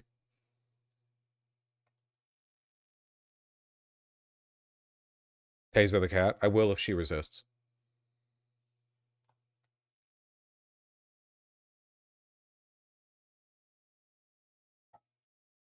Oh, how you gonna get it? It went under the thing. Yeah, you could fit under there. You're fine. We'll keep getting updates on the Epstein situation, but in the meantime, there's another related bit of business going on in the House. Grijalva's finally getting sworn in. Where lawmakers are now scrambling to return for the first House session in more than 7 weeks. There's a lot of travel chaos going on as House members are making their way back to vote on the Senate's deal to bring the longest shutdown in U.S. history to an end. And it will be the first vote for Representative-elect Adelita Grijalva, who was elected to her office 49 days ago, but will be sworn in tomorrow by Republican House Speaker Mike Johnson at around 4 p.m. Eastern Time. That is 49 days too late, not only for her, but also for the Minority Leader, Hakeem Jeffries. It's unbelievable that for 7+ weeks, Representative-elect Adelita Grijalva was elected in late September decisively, has been denied the ability to serve more than 800,000 people in Arizona. And why is that the case? It's because Republicans are running... Go away, Jeffries. Actually, this is the only time he's cooked. ...a pedophile protection program. They are intentionally hiding the Jeffrey Epstein files, but those days are over. It's true. The only reason Grijalva has been not sworn in the past 2 months, which is again insane and a violation of Mike Johnson's responsibility as head of the House, and should lead to, if not criminal charges, at the very least severe punishments within the House. But of course, the law doesn't matter. So what are you going to do? It was explicitly being done because her addition to the House would have provided the one additional vote necessary to get the Epstein files released. Representative-elect Adelita Grijalva was my source just before we came on air tonight. And thank you so much for joining us. Of course, it has been 49 days since you were elected. I wonder how it feels to know that by this time tomorrow, you will have been sworn in. You know, it's a little surreal. We've been waiting a very long time. And so I'm almost like I don't have a lot of how to express how I feel until it's actually done. And I have a moment to let it sink in. Is tomorrow technically going to be the first time that you've ever met Speaker Johnson in person? Yes, it is. Yeah, I've never communicated directly with him, not once during from September 23rd to now. I mean, your swearing-in ceremony will obviously be, you know, a point of celebration for you, for your team, for your family. I know, obviously, just given what the seat means to you and your family. But do you plan to use the moment to address this with Speaker Johnson? I do. I'm not exactly sure what I'm going to say. I'm going to be as respectful as possible and pretend my kids are standing right there next to me when I say, you know, this is not something, it's undemocratic, it's unconstitutional, it's illegal, should never happen. This kind of obstruction cannot happen again, regardless of party. Their job is to swear people in, and 813,000 Southern Arizonans haven't had support during the shutdown.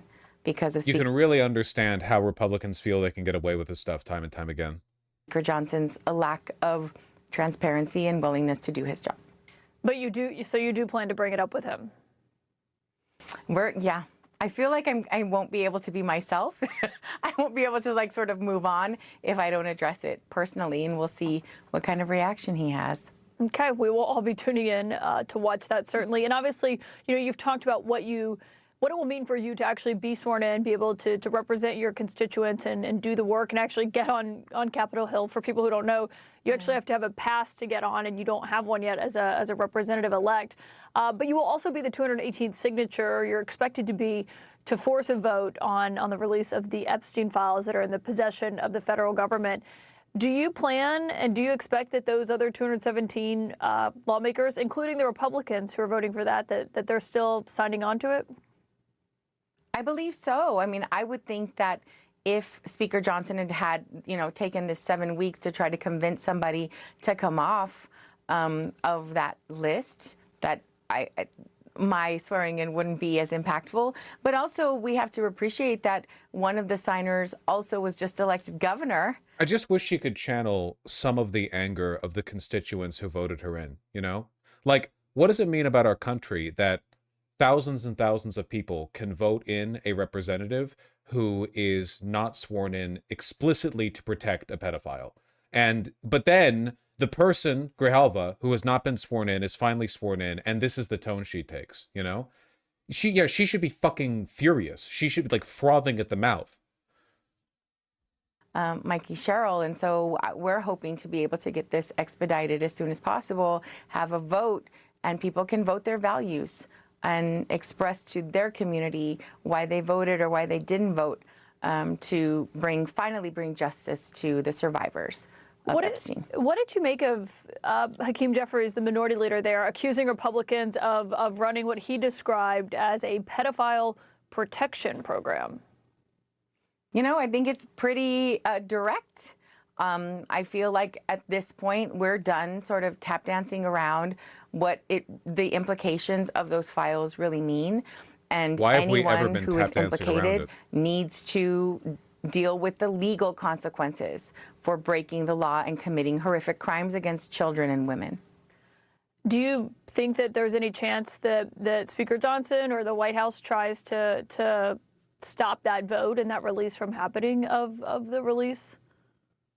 Well, Speaker Johnson has already tried to stop the vote. He sent Congress home a week early in order to avoid a vote. So absolutely, I think we need to be prepared to call out any obstruction in releasing the files. Can I ask, because obviously you're going to Washington, you're voting on this deal that has gone through the Senate now and is coming over to the House to reopen the government. I know that you've been opposed to that because it doesn't include the extension of the ACA subsidies that Democrats have been saying they're fighting this fight over for the last 40-something days. But can I just point out that that vote is expected to happen tomorrow in the House to reopen the government. After that, though, we think the House is going to be out of session the rest of the week. It was already scheduled that way, but I wonder just what you make of that you're coming to have this vote, and then obviously there's a lot of Why isn't Trump being arrested right now? That's not how this shit works. other work for the House to do that has not happened over the last 40-something days. I don't know any other job where you don't work for like the majority of the last 4 months. 19 days over 4 months. It's crazy to think about. And the fact that everyone has been compensated. When you look at federal workers and this devastation of missing yet another paycheck, it's so difficult for, I mean. All right, yeah, you're boring as fuck. I'm sorry. I want to bring in MSNBC congressional reporter. Basically saying that Democrats are trying to, quote, make a fake narrative to slander President Trump, saying shame on them. Meanwhile, some Democrats, like Congressman Jerry the GOP Oversight Committee that just released 28,000 emails implicating Trump. Adler, who's going to be retiring, but also is a prominent member here, a long time in serving, saying that it is clear as day that Trump is I can see how she was easily ignored for months. Yeah, it definitely doesn't make Grijalva look good as like a representative. Like what focus on the name there, representative, that she wasn't able to like media blitz the Republicans over this, you know? Every day you have the easiest pitch in the world. Mike Johnson is illegally refusing to swear me in because he wants to protect Trump from the Epstein files. It's the easiest thing. It's so easy. Like even the average voter can sink their teeth into that, you know? It's conceptually very manageable. In the Epstein files. This comes, though, just hours before we are expecting Adelita Grijalva, the Arizona Congresswoman-elect, to be sworn in officially after Democrats have been asking for weeks now for her to be sworn in during one of those pro forma sessions. That swearing in scheduled to take place around 4 p.m., and she, of course, is going to be the 218th signature on that discharge petition, which would then set up the possibility of a vote on the bill to release the Epstein files, likely sometime in December, though there's plenty of kind of legislative procedural mishaps that could happen along the way that could tie up that timeline. But as we've emphasized before, even if it gets through the House, no guarantee it'll get through the Senate. And then, of course, the president. Other girl should have won. Deja Fox? Yeah. Would have to sign off on it. So good luck with that. All right, Brendan, right now, the future of tens of millions of Americans are in the hands of Congress. You know the shutdown, obviously, health care. Do you think this is a distraction, accusing Trump of maybe knowing more than he said about Epstein's crimes, or can Congress walk and chew gum at the same time? Yeah, I mean, I think they're going to have to, and then they get confronted with that kind of stuff all the time. Is it a distraction? Absolutely. I mean, this is, I think, what Mike Johnson has been trying to avoid all along. And I don't know that he could ever really avoid it. And I actually think it was a bit of a misstep to delay swearing her in, to delay a vote on this resolution or bill or whatever it is. As Kevin laid out, this isn't really going anywhere. I mean, the House Oversight Committee, as we've learned today, is already investigating these things. So I worry that too much attention has been paid to this discharge petition, which again would force a vote on this, but isn't likely to materially change any of the information that we are going to have one way or the other. Mike Johnson, I think, has by trying to delay this situation, has only elevated it and created. That's probably true. Yeah. I mean, now it's been delayed to the point now where there's tens of thousands more emails out there, and now you have all the drama with Grijalva, and you have them fucking trying to like blackmail Lauren Boebert in the Situation Room to get her to flip her vote. Like it's turned into such a big. Unironically, I wonder if it all would have blown over easier if a while ago Donald Trump had just been like, yes, I was friends with Epstein. Yes, I'm a pedophile. That's it. Let's move on. And then, like, I wonder if that actually would have, like, in the long run, been less destructive than what's happening now. I don't know. I mean, at a point. So many questions about why he's not swearing her in or what's the delay. I think at some point they just need to kind of clear this out. I do also want to stress, though, this is remarkable that the Oversight Committee Republicans are the one who... Don Bacon says yes? He wasn't one of the yeses before, right? Congressman Bacon, thank you so much. And just to be clear, I want to make sure I heard you correctly. You will be voting yes on releasing the Epstein files if it makes it to the floor. And you believe it will? If it goes on the floor, I get a lot of pushback. Why don't you put your name on the discharge petition? And oh, wait, he said he's not voting for the discharge petition, but he will vote for the release if the petition passes. Okay, no, never mind. He's being a pussy fence sitter. He's basically saying, I don't want to be part of the wave that puts it on the floor, but if it goes to the floor and it's already out there, then of course, yeah, sure, I'll toss my vote in there. It's still not nothing, but if the vote passes the discharge petition, it's likely to pass through the House anyway. That being said, if it goes through discharge petition and a bunch of House Republicans end up shifting over and voting for it, that'd be pretty funny. I'm just going to be subtle in my response. Just look at all the few Republicans are on it and who they are. It's going to come on the floor. I will vote yes. Got it. All right, Congressman Bacon. Thank you very much, Congressman Bacon. Thank you so much. It would be pretty funny. It would be pretty funny.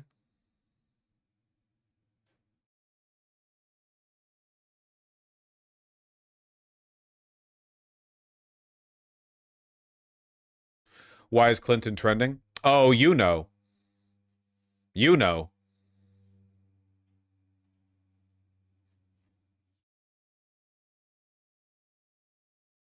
One more. You recently said you checked with President Trump about why he needs to get an MRI on his recent trip to Walter Reed. Do you have any more detail on that? I do, and I'm glad you asked.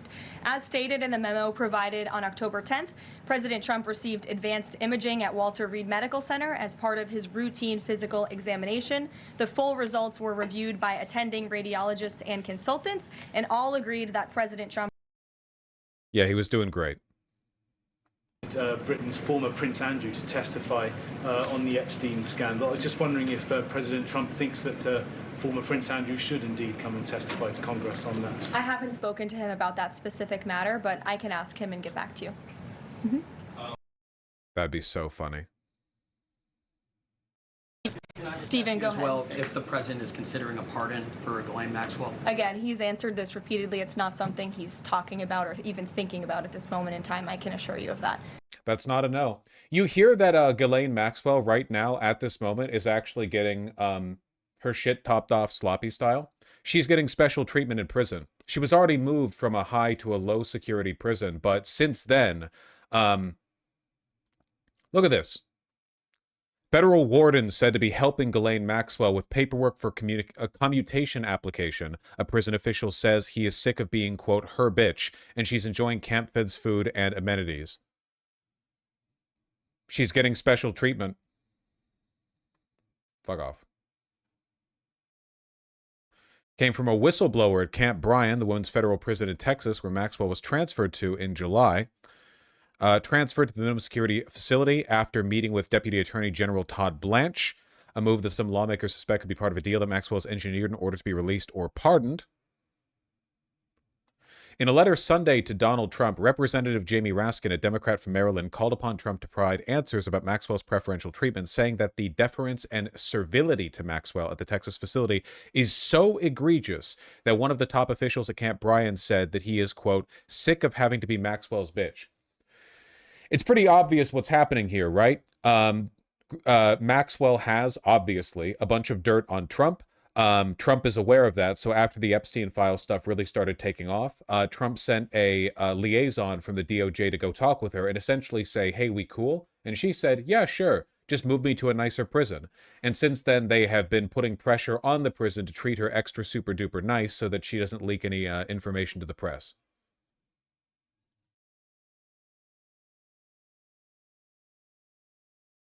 Fun stuff, right? It's so cool how openly corrupt everything is. Yeah, it's great. The most transparent administration in history, they're calling it. Federal law enforcement staff working at the camp and waiting on Miss Maxwell hand and foot, wrote Raskin, the ranking Democrat on the committee.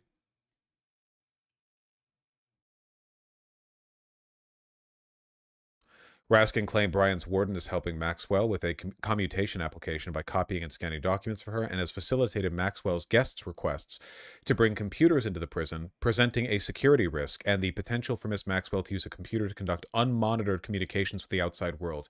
Insane! Insane!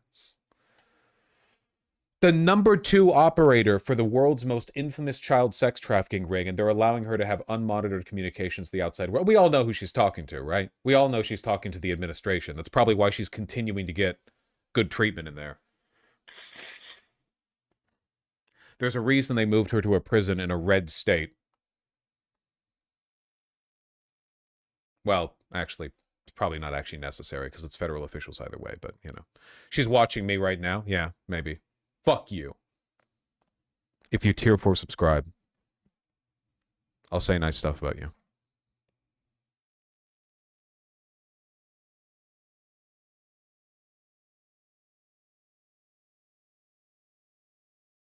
More outrage building among Jeffrey Epstein's victims as we learn that his convicted co-conspirator, Ghislaine Maxwell, is reportedly seeking a commuting of her sentence from President Trump. That's according to a whistleblower who also gave House Democrats details about how Maxwell's move from federal prison to a prison camp. She's likely not only talking to the admin, but past contacts from the industry as well as trying to settle debts and move money. Yeah, 100%. Keeping the job alive. Yeah, absolutely. Come with some extraordinary perks. What we've just learned is that she has been receiving basically club fed or Trump hotel style treatment, concierge style treatment. She's had meals delivered to her cell, basically room service in prison. She gets to use the exercise facilities whenever she wants. She's got special arrangements where she's working with the warden to send materials to her defense team. It's an extraordinary situation. Add to that one more perk for the convicted sex offender, puppy time. According to the whistleblower, an inmate who trains puppies to become service dogs was instructed to provide one to Maxwell for a time so she could play with the puppy, even though neither inmates nor staff are ordinarily allowed to pet the service dogs in training. Joining me now, an attorney representing 11 of Epstein's victims, Eric Fudali. It's all such like weirdly minor stuff, no pun intended, but the fact that she can do all of it and whatever she wants points to, like unambiguously points to, a level of preferentiality that could have only been granted by the Trump administration. There's nobody else with the power and motive to give a notorious sex trafficker this much leeway in prison after moving her to a low security prison. Thank you for being with us. Wondering if you've spoken to your clients about this and what their reaction is to these reports of this special treatment for Ghislaine Maxwell, including puppy time.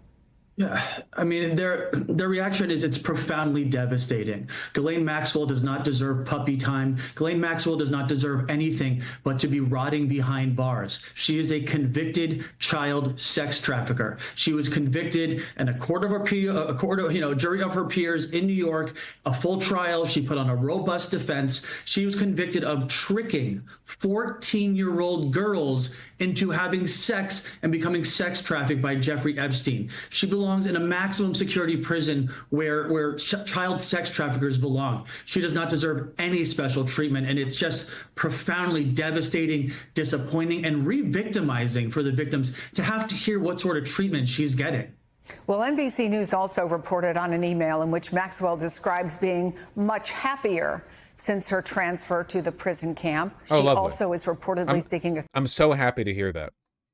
Again, Democrat media could be riling on this 24/7. It's insane to me they haven't talked about how this is the Trump administration either. Again, that's not conspiratorial. There is absolutely no other entity that could... You meet with the deputy attorney general, and then you get transferred to a low security prison, and then everyone in the prison starts being nice to you at a federal facility. Like, there's no other explanation for it. Name them, implicate them. Commutation from President Trump. Do you think he might reduce her sentence for sex trafficking? Unfortunately, I can't rule it out. I mean, and that's how absurd this whole situation is. You know, we're constantly hearing it about, the two systems of justice being sworn on CNN. Okay, I'll see the VOD in a second, man. I'm covering this right now. In our country. Justice for the rich, justice for the poor. Under the Trump administration, there is a third tier of justice, and that is justice for those who are friends with Donald Trump. It has become very clear that there is a different set of laws, there is a different set of justice for anyone who may be friends or someone who may even say nice things for Donald Trump, because we consistently see him pardoning his friends, pardoning people who are nice to him. And if Ghislaine Maxwell is pardoned or has her sentence commuted by Donald Trump, the only possible explanation will be that Donald Trump is pro-sex trafficking, and anyone who supports him after he does that is pro-sex trafficking. There is simply... Based. Thank you. Holy shit. It's so rare to hear, like, balls on the table rhetoric from anyone not on their side of the table. Or, sorry, their side of the table, I suppose. No other explanation. MSNBC is reporting that Speaker Mike Johnson has told House Republicans that with the government shutdown presumably coming to an end, his first order of business will be to swear in Congresswoman-elect Adelita Grijalva, who, as you know, would be the decisive signature forcing a vote on releasing the Epstein files. What would that mean to the victims you represent? It would mean a lot. The victims are not asking for much. These survivors are just asking for justice. They're asking for accountability. They're asking for closure. They want accountability and an exposure of those who have facilitated and perhaps even abused along with Jeffrey Epstein. So that's really what it would mean. It would mean accountability. It would mean exposure. And probably the most important for these survivors is closure. They are tired of having to see Jeffrey Epstein's face every time they open their phones or turn on the TV, see him dance. That does suck, man. Man, imagine being one of the victims raped by Charlie Kirk. I'm sorry. I don't know if that happened. Just imagine if there were. Every time you open up your feed. Around and leering at women with Donald Trump in that video that keeps replaying over and over. They deserve closure. They deserve to be able to move on with their lives without the constant reminder of Jeffrey Epstein and the special treatment that he continues to get beyond the grave.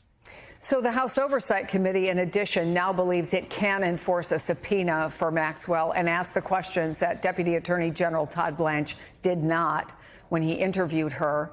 So what are the questions your clients most want her to be asked? I'll be perfectly honest. I think she's had plenty of time and plenty of opportunity to have a platform and to say and to deny the things that she's been convicted of. I don't believe my client... I will say one of the few things that's happened recently with regards to the Epstein files that I found optimistic was that Ghislaine Maxwell did lie when speaking to the Deputy Attorney General, and she said that essentially Donald Trump has never done anything wrong and nobody cared. Like, even Republican media couldn't run with that, because what are they supposed to say? Convicted child sex trafficker defends Donald Trump, It's obvious that the administration was kind of banking on that. Like, maybe we can get Ghislaine Maxwell to vindicate you. Well, she's still been convicted of child sex trafficking, and pretty much everyone agrees that she's guilty of that. There's not really much of a, she did nothing wrong movement there. So even though she did lie to protect Trump, it didn't really matter. Didn't really move the needle, Yes, the fact that she's been convicted of perjury doesn't help. Clients want her to have any more spotlight, any more of a platform. She's a convicted child sex trafficker. Hold on, is this saying Trump staying at Epstein's as president? Yes, there is an email, at least one email, that was leaked today by House Republicans, which pretty clearly implies that Trump was over at Epstein's even after becoming the president of the United States. What more could she possibly say? We know she's not going to throw anyone under the bus. We know she's going to protect Trump in this administration. She already did so in her little... Wouldn't that be nearly impossible? Yes. I think that it speaks more to her expectations because it was pretty deep into the first year of his presidency. It's not entirely impossible. It also depends on, like, what facility we're talking about.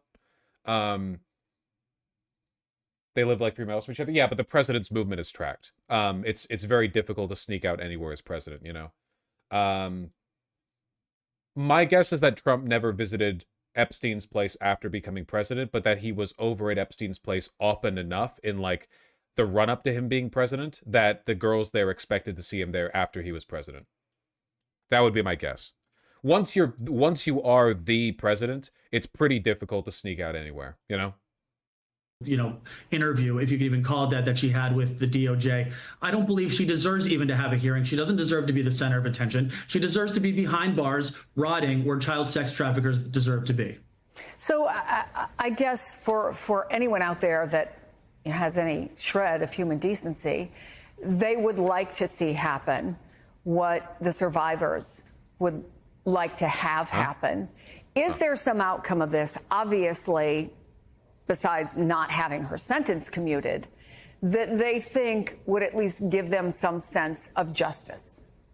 Certainly, they've been denied justice for decades and decades. Over the years, they've been denied justice. They were denied justice in 2008 when Alex Acosta had Jeffrey Epstein, had him in his grasp, and then allowed him to continue to sexually abuse. Responding to a 2017 message that Trump was, quote, so gross, Jeffrey Epstein said Trump was, quote, worse in real life and up close. Oh my God. Between Kathy Rumier, or Remler, I can't tell if that's an I or an L, Remler, Trump is so gross. From Epstein, worse in real life and up close. Then she says, hard to imagine. He really does remind me of MacGyver, and I'm suffering PTSD. If he MacGyver, are you Marla Maples? No, I rank much lower. Sorry, that's boomer slop. I don't really. I never watched MacGyver. I think I watched one episode once. I don't really.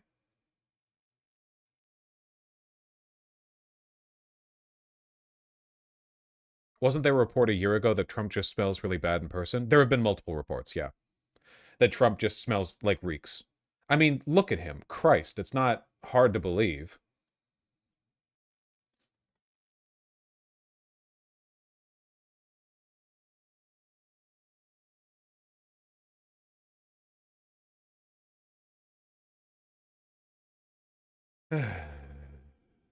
Cool.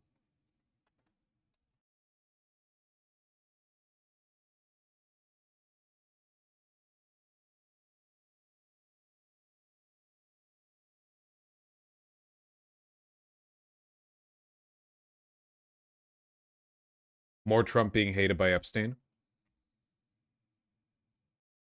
Are you going to cover the Destiny allegations? Holy shit. Is he in the email too? Is he in the emails? Is that why Republicans released them? They're dealing the final blow?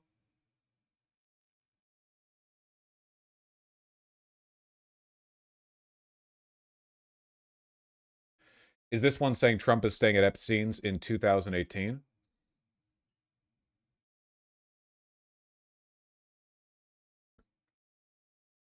To Jeffrey Epstein from Larry Visosky.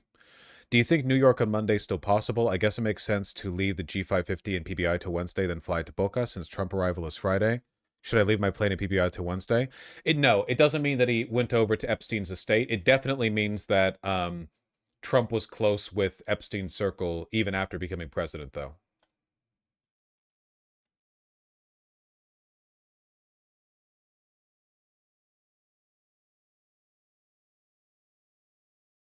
Jesus.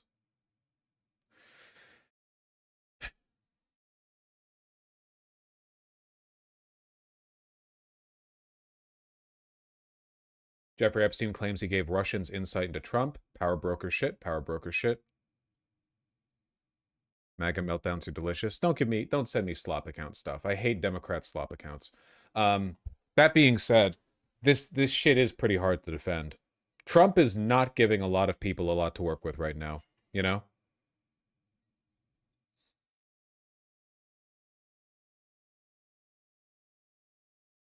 Quick break. Obese immigrants can be denied U.S. visas under new Trump administration guidelines, report claims. Sure, okay. All right, why not? Toss that one in there.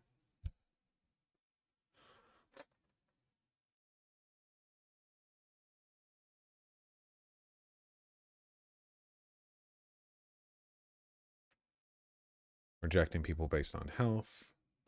All these can require expensive long-term care. Yeah. Okay, sure.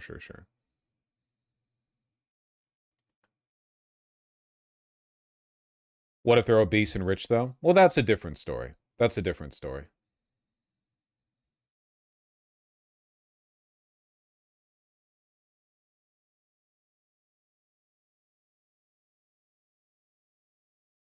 Folks are not thrilled about this idea of hundreds of thousands of foreign students in the United States.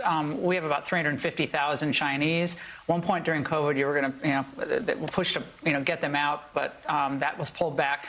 You've said as many as 600,000 Chinese students could come to the United States. Why, sir, is that a pro-MAGA position when so many American kids want to go to school and there are places not for them, and these universities are getting rich off Chinese money? Sure. It's the H-1B visa thing again, essentially. Like, Donald Trump is racist, but at the end of the day, he's like, 1980s racist, businessman racist. Sure, you let the Chinese for the universities, and you let the Indians in for the tech jobs, and he wants Jews doing his accounting and so on. He's racist, yeah, but he's not an ethno-nationalist. Said about China, but we do have a lot of people coming in from China. We always have, China and other countries. We also have a massive system of colleges and universities. And if we were to cut that in half, which perhaps makes some people happy, you would have half the colleges in the United States go out of business. So what? Well, I think that's a big deal. Are they fans You would have the of the United States? Yeah, but you would have, as you know, historically, black colleges and universities would all be out of business. You would have a system of colleges and universities.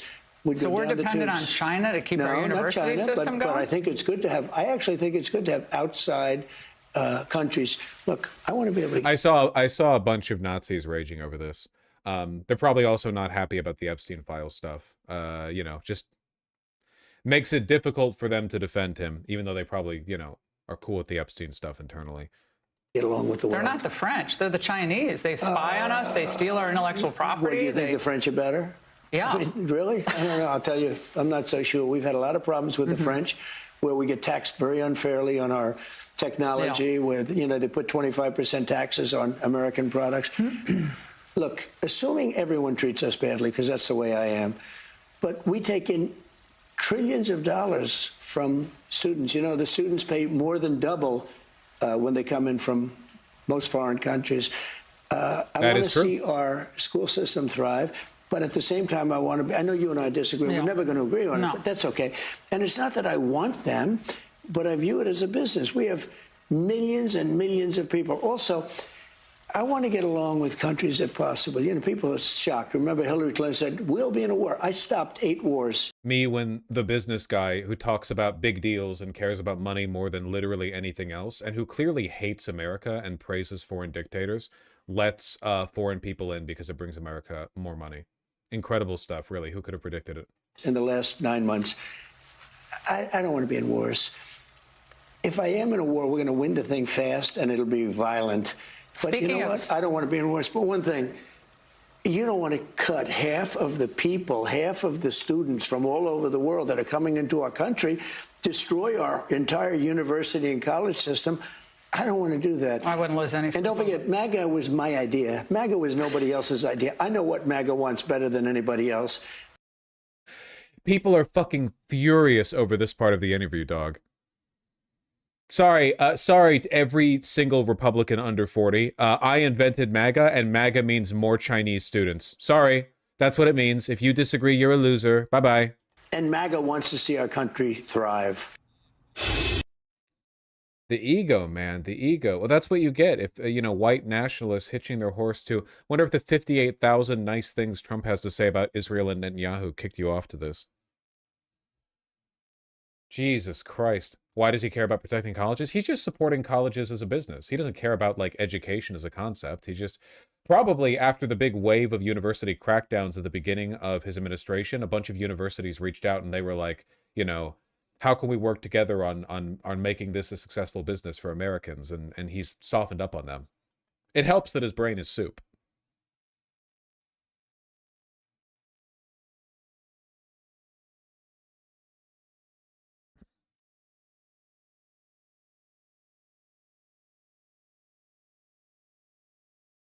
The ghostly image is terrifying. Looks a little bit like one of those Hyperborea edits, don't you think? With the you'd have the Sonengrad and stuff. Like that white Kamala Harris one.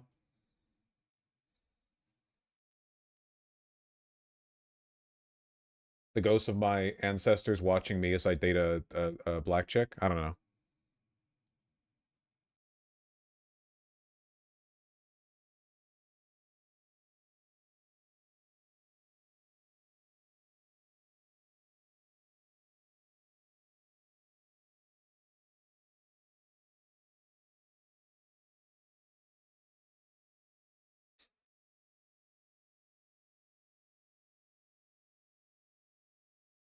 We are pretty fucked, though.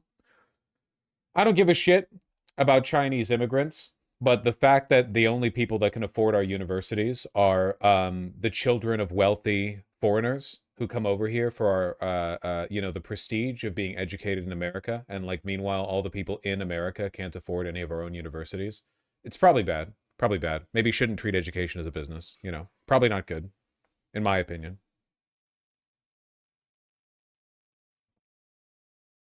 Type shit.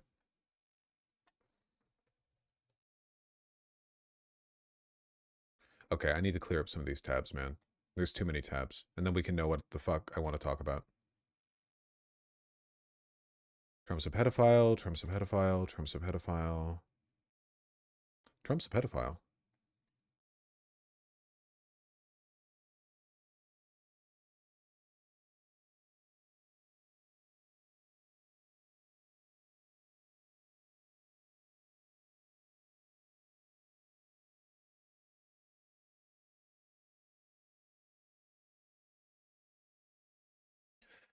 You never covered Pelosi retiring, did you? Nah, but it feel like she kind of retired anyway when she stepped down as a minority leader. I don't know, whatever. Where's the C-SPAN clip? We can take a look at Grijalva being sworn in.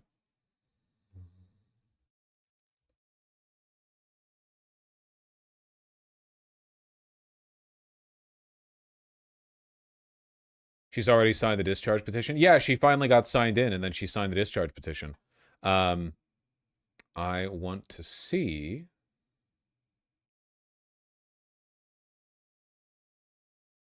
There we go. Right there at the bottom.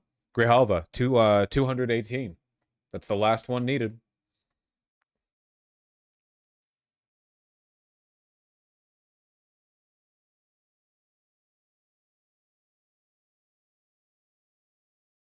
Where's that C-SPAN clip? We did it, Joe. Shut the fuck up. Anytime past hour.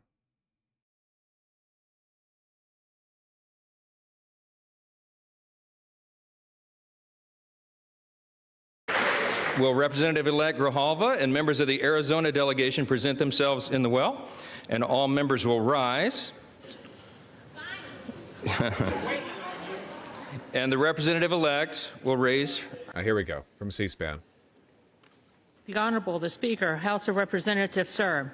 I have the honor to transmit herewith a copy of the certificate of election received from the Honorable Adrian Fontes, Arizona Secretary of State, indicating that the special election held on September 23, 2025, the Honorable Adelita Grijalva was duly elected representative in Congress for the 7th Congressional District, State of Arizona. Arizona delegation present themselves in the well, that you will support and defend. Do you solemnly swear or affirm that you will support and defend the Constitution of the United States against all enemies, foreign and domestic, that you will bear true faith and allegiance to the same, that you take this obligation freely without any mental reservation or purpose of evasion, and that you will well and faithfully discharge the duties of the office on which you are about to enter, so help you God? I do. Congratulations, you're now a member of the 119th Congress. Yippee!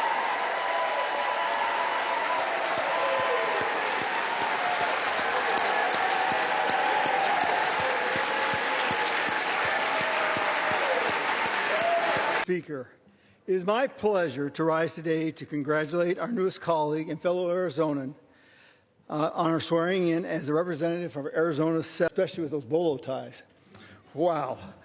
I have no doubt that she will bring to the halls of Congress the same energy that has defined her years of public service. Most impactful leaders in Arizona history. One on television to the two through Mr. Speaker. Is that slow cat in the shelf behind you? Yes. They're all drunk. In fairness, they are all just now returning from a nearly 2-month paid vacation. Yes.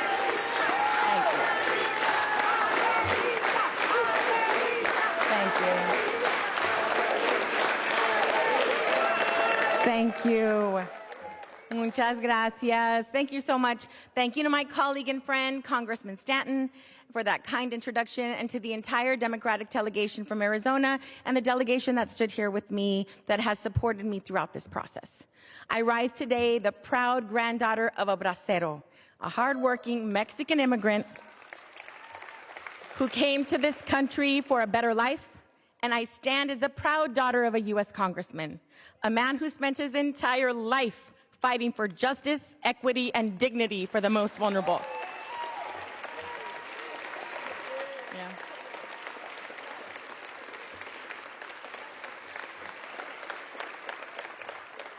From working as a vaquero to serving in Congress in just a single generation, that is the promise of this country.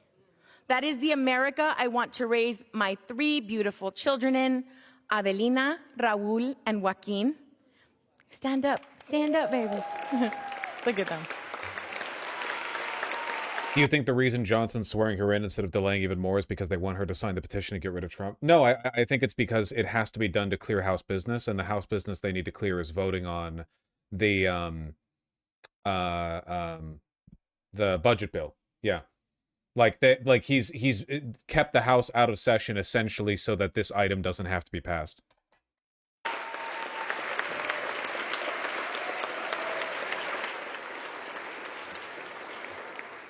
They, along with my amazing husband Sol and my wonderful mama Ramona, are here with me today.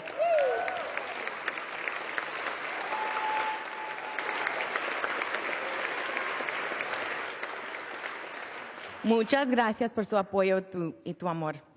And thank you to la gente of Southern Arizona for making history, electing me the first Latina, the first Chicana from Arizona to ever go to Congress. All right, you've got your fancy pronunciations. She's the only rep from Arizona who's not sold out to AIPAC. Well, she might not be sold out to AIPAC now, but she has some pretty weird connections with them in the past. Look, maybe she's changed. I don't know. She still seems like another more of the same, and I don't appreciate the fact that she's literally like the daughter of the incumbent. But, you know, whatever. Este momento es histórico para nuestra comunidad.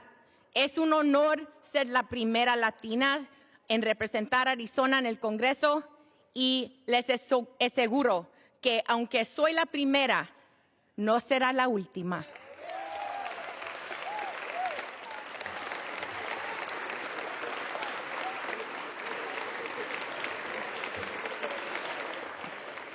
And while we celebrate this moment today, our American promise is under serious threat.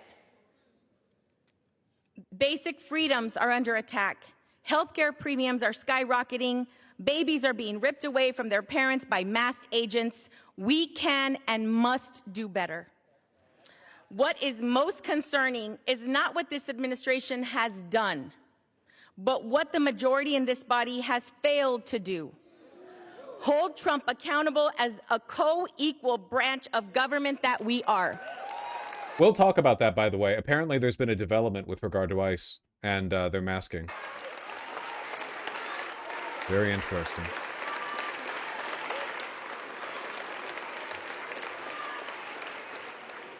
It has been 50 days since the people of Arizona's 7th Congressional District elected me to represent them. 50 days that over 800,000 Arizonans have been left without access to the basic services that every constituent deserves. This is an abuse of power. One individual should not be able to unilaterally obstruct the swearing in of a duly elected member of Congress for political reasons. Which individual?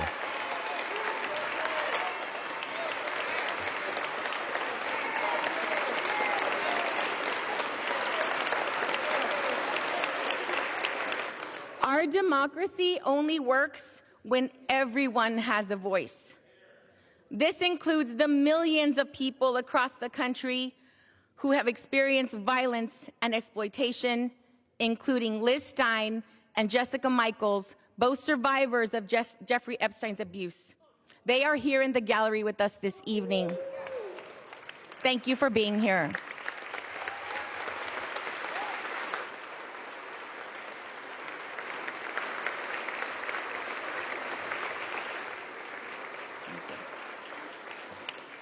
Just this morning, House Democrats released more emails showing that Trump knew more about Epstein's abuses than he previously acknowledged.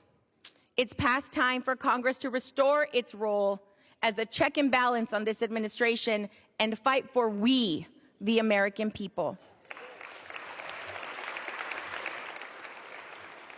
We need to fight for our immigrant communities and veterans. We need to stand up for our public schools, children, and educators. We need to respect tribal sovereignty in our environment. We need to stand up for LGBTQ+ rights because that's what the American people expect us to do. Fight for them. Yeah, she's not too bad, I guess. That is why I will sign the discharge petition right now to release the Epstein files. Definitely not good for Mike Johnson, you know, not good for what he's been trying to do, that when she finally does have to be sworn in, it's on the same day as the emails releasing, and she gets to be the final signature to the petition. It's a lot of drama, you know?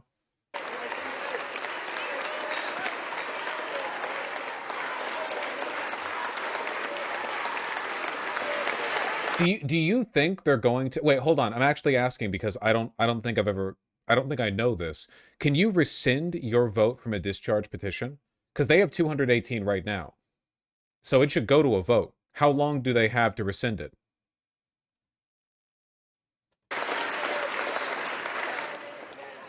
I'm sure you can. Justice cannot wait another day.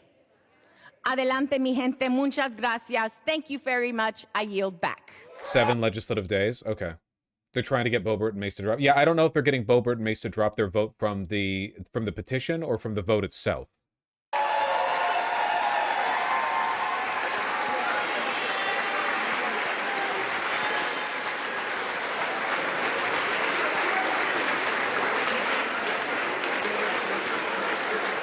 You can rescind until the moment it reaches 218. At that moment, it's locked, is my understanding. They have to do it before 218, according to a couple sources. Okay. Well, that's good to know. I guess that makes sense, right? Like, if you know you have up until it's settled to change your vote. So I guess it goes to the vote now.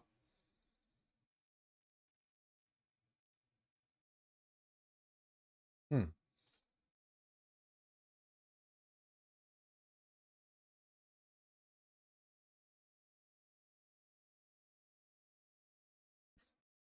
But how long can Johnson delay that? Sure, turn it into more of a fucking media circus. Why not, man?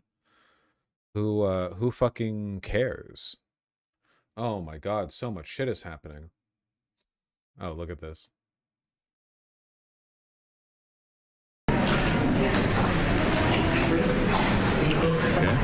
Handshake. Handshake. Yeah. Well, the camera's good. Wow, that's a big one. Congresswoman, why do you take so long to get sworn? Thank you guys. That would be another, that would not be my question. This is the, look, I really like this lady. She's going to be an excellent member of Congress. She's a great person. I just told her on the way in that she fills her father's shoes, or she's going to try. No one can. No one can. He was a giant around here, served a long time, served his state very well.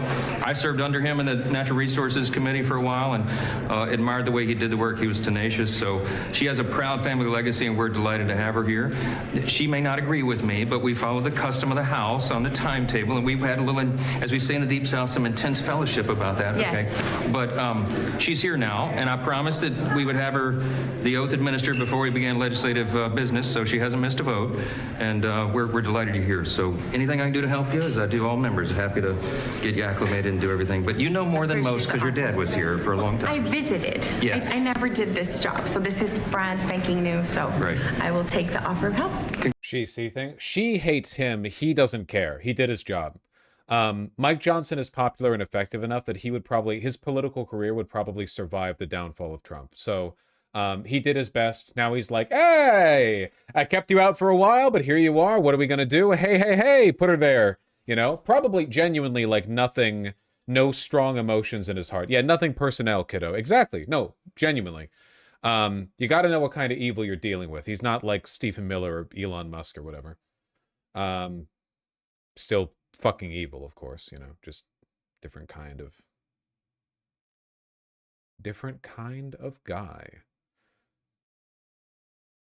Miscellaneous clips. What do I have here? The wealthy who might be looking for a therapist after yesterday's election. And more importantly, were looking for therapy when they heard that Lena Khan was joining the transition team.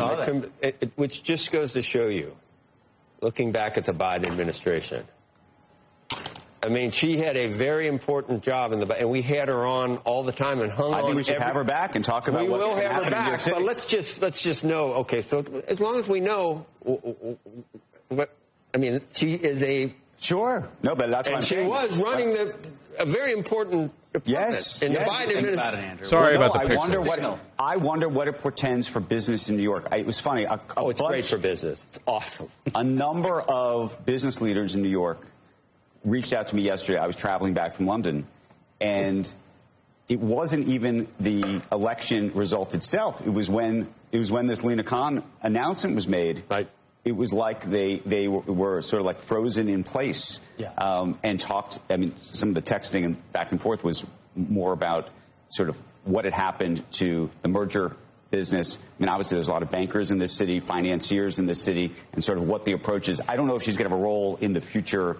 What can she do, though? I mean, the future group or not? What my question was, this appears to nationalize a city mayoral staff, right? Instead of saying we're going to operate. Yeah, what the fuck is Lena Khan going to do as part of the transition team for a mayoral administration? The trust busting, at the city level? Operate the city as good managers, which is what the mayor's job is. It somehow makes it seem like we're going to be a platform for some national ideological. I don't know. I mean, it's not just this. There's been a lot of that. I saw this article being discussed. Upper East Side moms are melting down over Mamdani. A 35,000 person Facebook group devolved into panic and infighting after the mayoral election. With all my love for NYC, I can't believe 50% plus of the city voted for this joker. Wondering who's actually leaving. To where? Florida? Residents of the neighborhood synonymous with Gilded Age mansions and Tony private schools had voted for Andrew Cuomo, a staunch supporter of Israel who campaigned on a tough-on-crime agenda, by a 24-point margin. The more than 300 comments responding to that anonymous post are full of mothers looking for property in New Jersey or Florida, predicting that Mamdani's promise to make buses free will lead criminals to rape and kill innocent passengers, and airing their worries that the NYC is about to become 1930s Germany. These people should be institutionalized, and their money should be appropriated by the state and used for the funding of orphanages and food banks. They're absolutely hysterical. A vocal minority of the group's members jumped in to debate these reactions and point out the Islamophobic subtext of the anti-Mamdani mania. It is racist to just be mad that your new mayor is a Muslim, which only led to further fighting in the comments. As more combative threads cropped up over the next 24 hours, some users pleaded for each other to get a collective grip. Others posted they were quitting the group they'd come to for swapping advice on strollers and nannies. Not fleeing the city, one wrote, fleeing this group. Bye, Muse. A secondary fight broke out over the many members posting incendiary comments anonymously, which forced the moderators to create an anonymous posting rules section over the weekend that read, "You may not attack or threaten other members while anonymous or ever."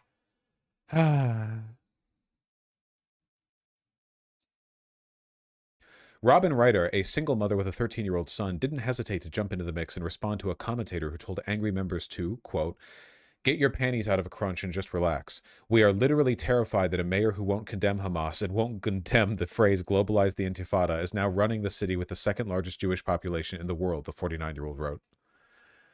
Ryder, who had appeared on Fox News as a parent concerned about migrant shelters and her son's screen time, seemed to relish in a catty back and forth, especially with those Muse members who spew anonymous opinions.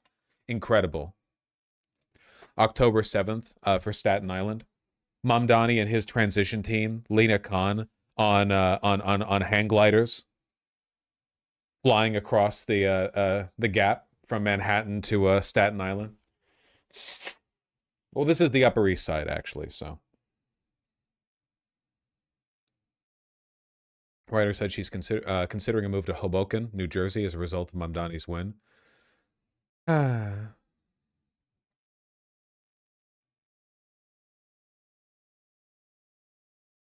Love the idea they would call it October 7th and not 9/11. Well, these people do hate America, as we know.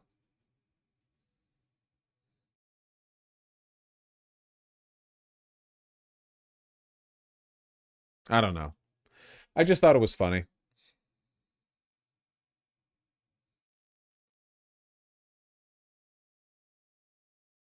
Oh, they're just like me. Quote, "You must have a full bush." Agreed. All right. I didn't have much else to say. Thanks for being here, Bev.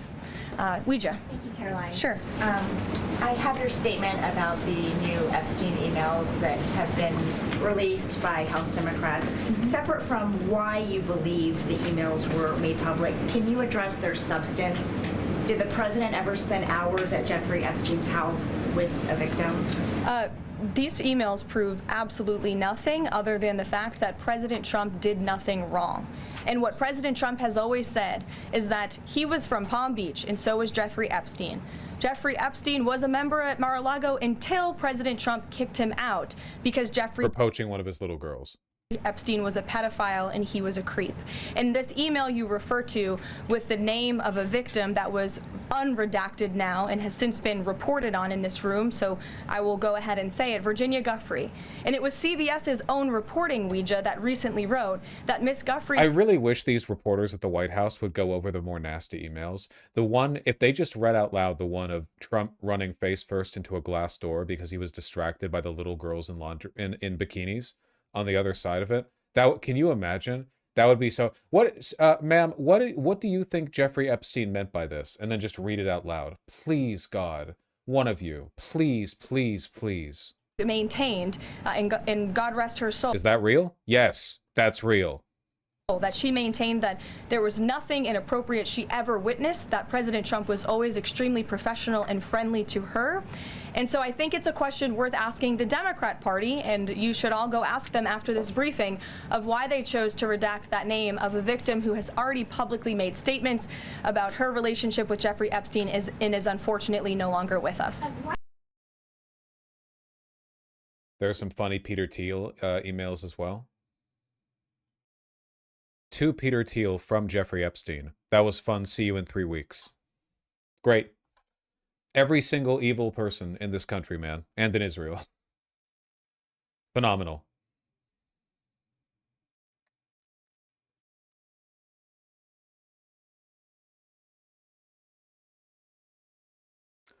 You have no idea how crazy rich NY people are, or how crazy New York rich people are. There's an article from 2017 stating wealthy couples in NYC need $190 million to keep their heads above water. It's beyond parody. That's funny as fuck. I believe it. I don't know. How expensive is a helicopter ride?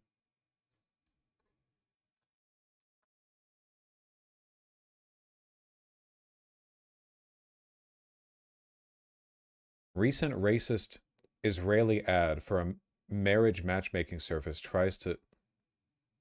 What? תגיד, מאיזה עדה אתה? אני חצי תימני. ומה החצי השני? גם תימני. אז אתה תימני שלם. למה לא אמרת קודם? לא רציתי להפיל עלייך הכל בבת אחת. תגיד, אפשר להציע לך את חברה שלי? I'm an Israeli and this is my matchmaking service. Pedophilia and racism. They're efficient. What does this even mean? It means that Yemeni people are ethnically inferior, and also that they thought the best way to advertise a matchmaking service was to have 4-year-olds. Neat. What if the person who, I wonder if the person who made this company is associated in any way with Jeffrey Epstein. It's like a non-zero chance, you know? I can't read Hebrew or whatever, so I don't know what this company is.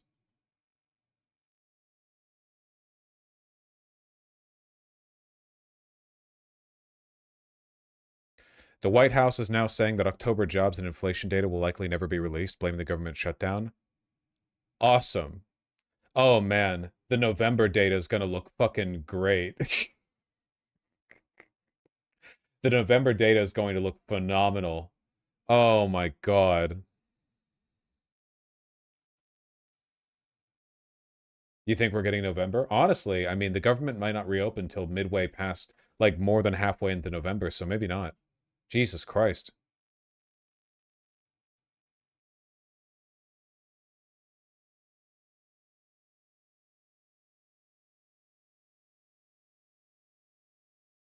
And Katie Wilson, who has won the Seattle mayoral race, pending a recount, but the recount won't change anything, went on Breaking Points.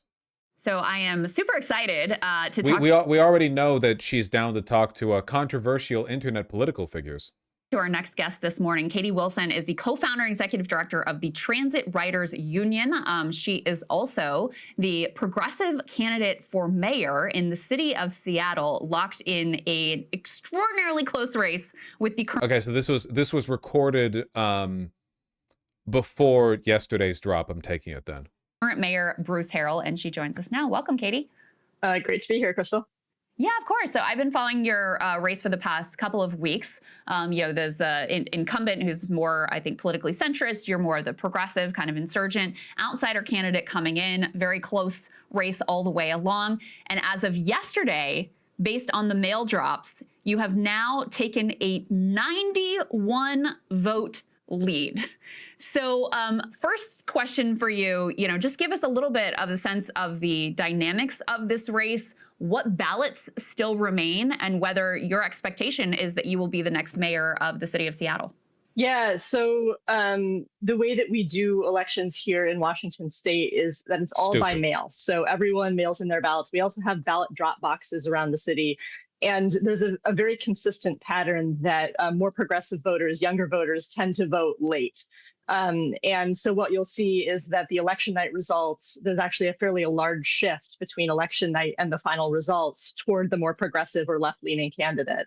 So on election night, I was at 46%. Now I've pulled ahead by 91 votes, as you said, and there's another about 10,000 ballots out there still to be counted, mostly from election day, mostly skewing. But again, this is older. This is older. She's won. So we're really hopeful that that margin will Why widen. is she in the Philippines? It's possible that there will Good be question. a recount because the margin will still be very small, but we're feeling really good about this race at this point. Incredible, absolutely incredible. So talk to us just a little bit for people who have not been following this race closely. As I confess, I actually wasn't until the last couple of weeks before the election. Tell people about the incumbent mayor, Bruce Harrell, your issues with his leadership, and then the platform that you were running on as a contrast. Yeah, sure thing. So, I mean, my background, I'm a community organizer, a coalition builder. And so for the past 14 years, I've been leading this organization that I co-founded back in 2011 called the Transit Riders Union.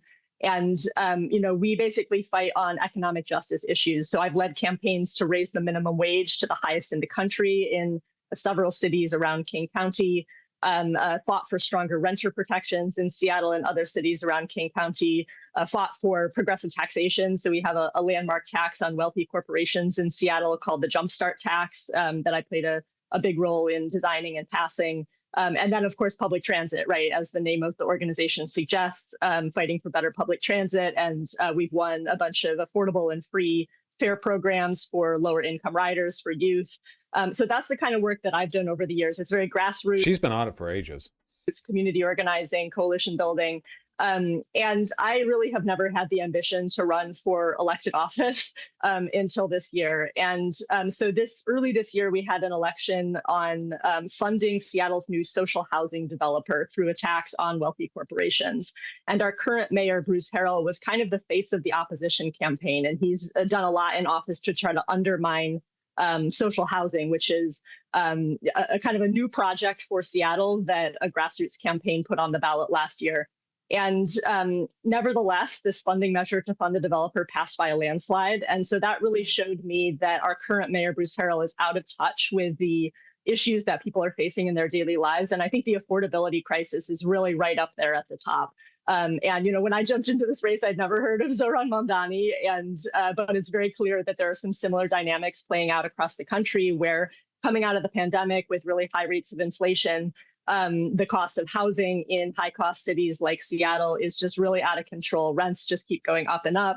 Home prices are out of reach for anyone wanting to buy a home. And then everything else, from childcare to food to groceries, everything is just really, really expensive. And people are feeling that, right? Not just the lowest income households, but people up to kind of middle class, people who have decent jobs are just like, can't believe how expensive everything is. So I think that's definitely a dynamic in this race where the work that I've done over the years and what I want to tackle as mayor is this affordability crisis. Is she taking a breath in a while? And really, we also have this extremely bad homelessness crisis here in Seattle. We actually have rates of unsheltered homelessness that are much higher than comparable cities around the country in the U.S. And I really, you know, our current mayor, Bruce Harrell, he came into office promising to address issues of homelessness and public safety. And I think people are looking around and not really feeling that he's succeeded at that.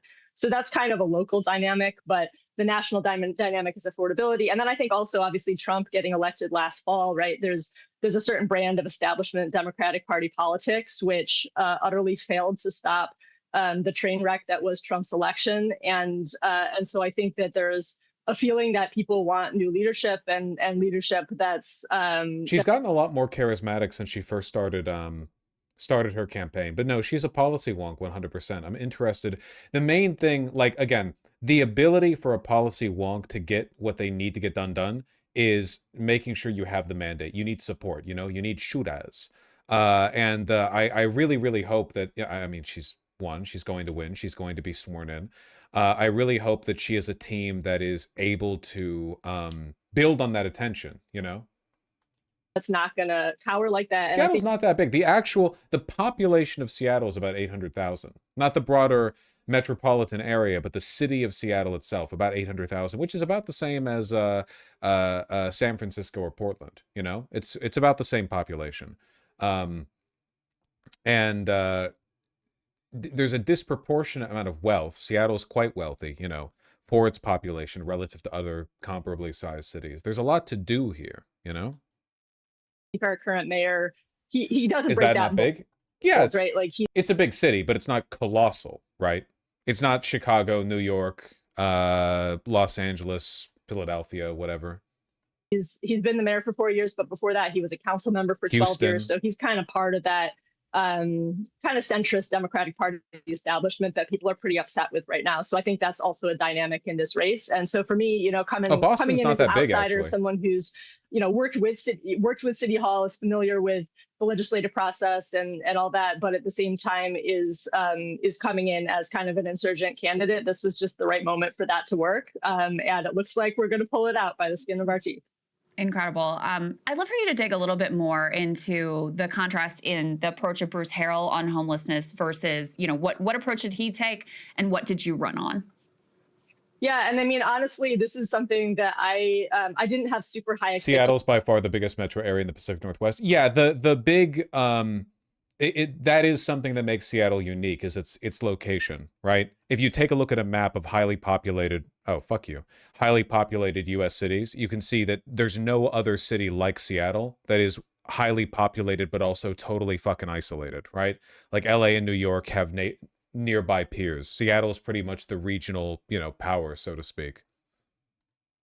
When he came into office, kind of knowing who he was from when he was on council, but I've been deeply disappointed relative to those expectations. So basically, the current administration's approach has been to sweep people around the city from place to place without actually getting people inside. So we basically have thousands of people sleeping unsheltered on the streets, and we have 2 homeless people in the Seattle area for every 1 shelter bed. And there's been very, very little focus of his administration on actually opening new emergency housing and shelters so that we can get people inside. Instead, they're spending all of this time and energy just basically telling people you can't be here and forcing them to move along. But then, like, where are they supposed to go, right? And so that also contributes to our public safety problems, right? Because a lot of people have issues with drug addiction, mental illness, and those aren't being dealt with. And you can't really deal with those issues if you're sleeping out. It's so fucked up that, especially since COVID, basically the #1 like urban decay indicator / problem that people are concerned with regard to what can be done at like a municipal level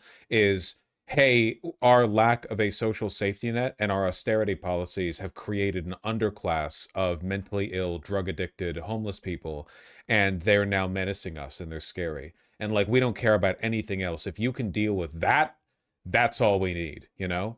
Unbelievable. Side. And so the fact that they're not actually focusing on getting people inside is just really damning in my mind. And people are noticing it, right? Like, there's, you know, people who just resident small business owners in various neighborhoods around the city who, you know, they see that there's like an encampment there, and they know that they're like, okay, well, the city's going to come and sweep them, but we know that they're just going to go to the next neighborhood, and then a couple of weeks from now they'll be back. And so there's this deep frustration with this approach.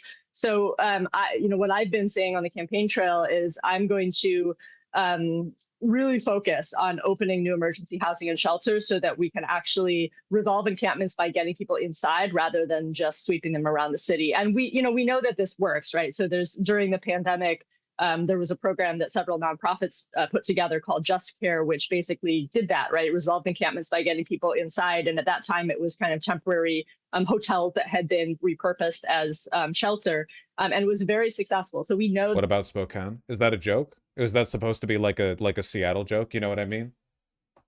Like a New Yorker might be like, you know, there are no other cities nearby that compete with us in culture and power. What about Hoboken? Oh, like that kind of thing. That the vast majority of homeless folks sleeping outside will accept meaningful offers of shelter and support when that's given to them. And that's just not what we're doing right now. So that's really the big difference in our approach there. And what do you do with the more challenging cases, you know, people who are suffering from addiction issues or from mental illness who don't want to accept that, you know, that offer of shelter? How do you handle those cases? Into the blender. Yeah, I mean, I think we know from practice that ends up being a fairly small percentage of we send them to population. Bellevue. But, you know, the fact is we do have levers, right? So, you know, our laws around involuntary commitment are governed at the state level. So changing those is pretty challenging. But here's the thing, like most people who are addicted to drugs, are also engaged in various forms of criminal behavior, right, in order to obtain drugs or just in order to meet basic needs. The homeless people, that is, right? And so we have the ability to, if necessary, arrest people for criminal behavior. And then we have successful diversion programs where, because we also know that just throwing someone in jail like doesn't work, right? And then they're back out on the street and I hope she supports clean needle policies. I'm pretty sure she does. Stabilized and are more at risk of overdosing. But what we can do is put people into a diversion program where there's basically accountability and there's shelter and services, but that's kind of like offered as an alternative to the booking and jail kind of route. And so we have programs that have been very successful, and so it's a matter of scaling those up. And I think that we can, if we do that well, I think that we can address those tougher cases, or the vast majority of them as well. And of course, chronic homelessness is a symptom of a larger housing crisis, as you were speaking to, which affects absolutely everyone. What are some of the, obviously we all know the Zoran platform, he's freezing the rent on rent stabilized apartments, and then he wants to surge a building bonanza of additional 200,000 housing units. What are some of the things you ran on in terms of housing affordability? Because I know that Seattle should just decommodify housing. I want more of those tiny villages, man. Got a couple of them. I don't know if they're like more common in Seattle than in other places, or if they're actually pretty common everywhere and I've only noticed them here, but we have cute little tiny home villages. Basically, they get a property, right? Like a lot, and they put up a big fence around it so you can't look in. And then rather than have one big single family home here, they put a bunch of like basically, Home Depot sheds in there. Communal, I believe it's communal bathrooms. It's basically just a one room, like a bedroom, but you've got your own mailing address now. You've got your own lockbox, all that stuff. I think they're pretty good. I've heard people speak positively about them. Why not just make an apartment complex at this point? Well, because that would be a lot more expensive. The point is that this is supposed to be temporary housing to help people get back on their feet, not like a long-term place to live.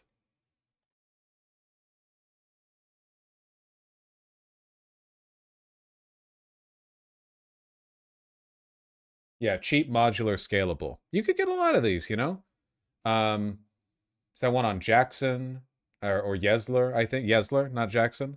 They're not too bad. Look, all these ones have AC units, which, like, fuck, my house doesn't have an AC unit.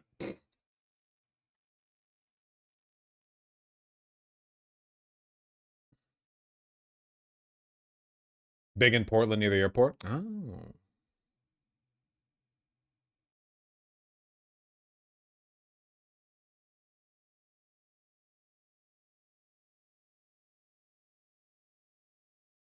People's sheds are kinds of dystopian. A little bit, I guess, but, it's a practical way of dealing with a real problem. Also, I think they're cute, They get decorated and stuff. See? I mean, these are pretty clearly getting treated well. People here like it. that is a major issue in the city of Seattle. Yeah, totally. So there's a few things. So one is social housing, which I mentioned, right? And this is a model which is a little bit unfamiliar in Seattle and a lot of the United States, but similar to Vienna and Paris and other European cities, which have had really strong social housing sectors for a long time. And so the idea here is to begin to build a non-market housing sector that's mixed income. So here in Seattle would go up to 120% of area median income, which is a fairly high threshold. Why do Americans have AC? Just open the window if you're too hot. Classic Germanic opinion right there. Thank you. Thank you for your insight. There's a reason why so many of you Europeans die in heat waves and we don't, even though our country is considerably hotter on average. And then by having this like publicly owned and operated permanently affordable housing, once you get that to a certain scale, that also helps to moderate rents in the private sector. Now, we're a long way from that, but there's no better time to start than now. So part of my platform is really having the city and the mayor be a strong partner in getting the new social housing developer up and rolling and acquiring buildings and developing buildings. At the same time, I also believe that we need to make it possible for the private market to build more housing in our great neighborhoods around Seattle. And so that means working on our land use and zoning laws. to make that possible. Because you'd be dying of heat waves in Europe. You want to know how bad it is? European heat wave caused, just Google European heat wave death. As many as 61,000 people may have died in Europe's sweltering heat waves. Wait, over what length of time? The thing cut off.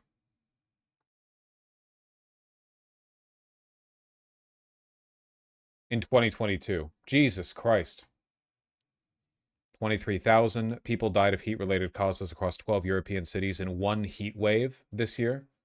It's not good. It's not good. Heat claims more than 175,000 lives annually in Europe, according to the UN News. 175,000. Yeah, AC is good. AC is good. Let's check America. American deaths, heat wave. And we'll adjust for population. Don't worry. Don't worry. Around 1,300. Oh, in 2023, the record high was 2,300 heat-related fatalities.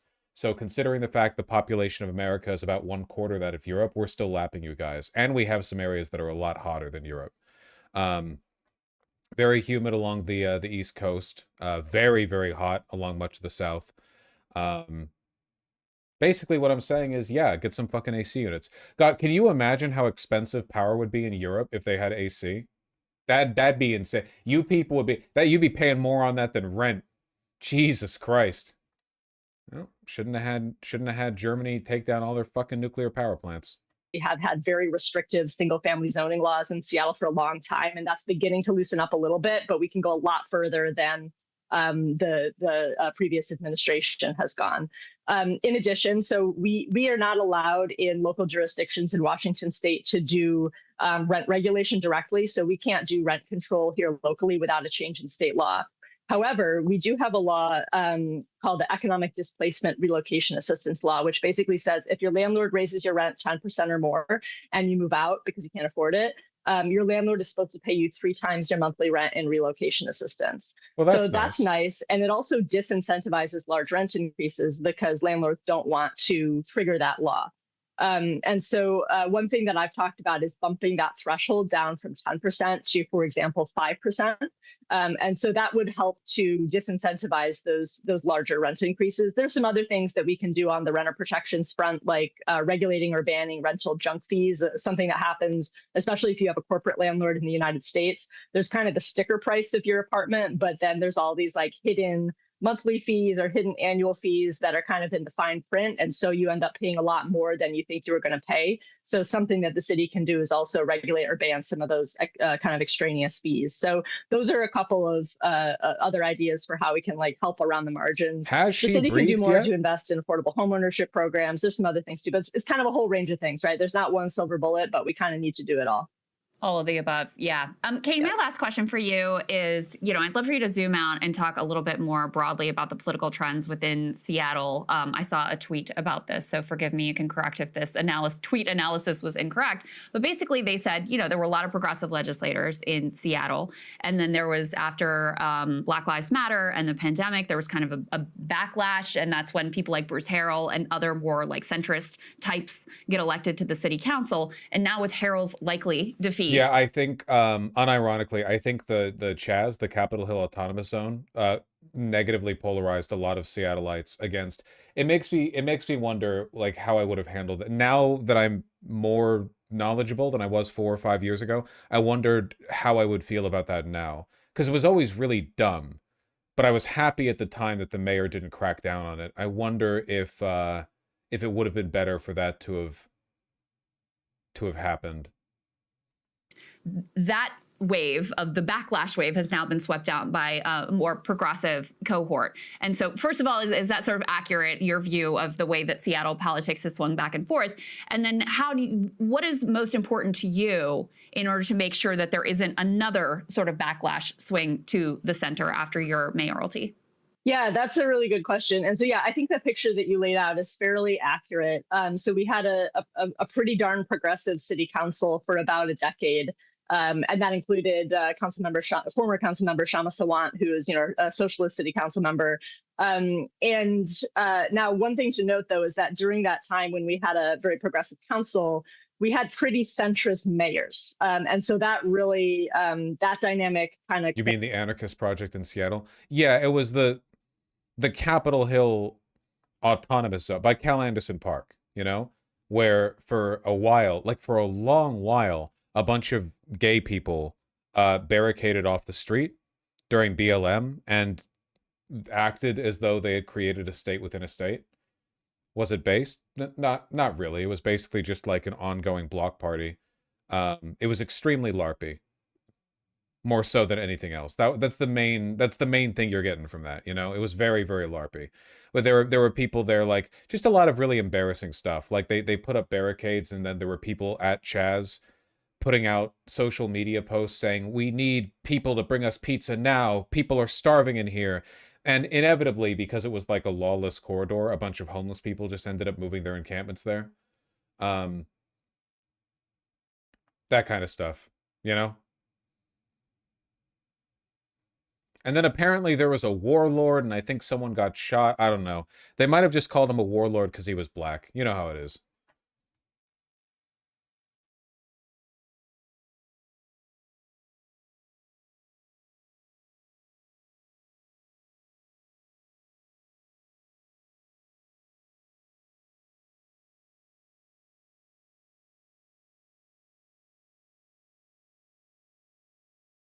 I think it was specifically a black Maoist. Isn't it always? Also, they were just really, really unserious. CHOP protesters, it's also called CHOP, Chaz, whatever, had demanded a 50% reduction of SPD's budget for 2020 and 2021.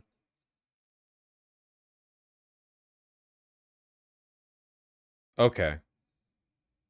Man, 7 of 9 city council members supported the reduction. That's crazy.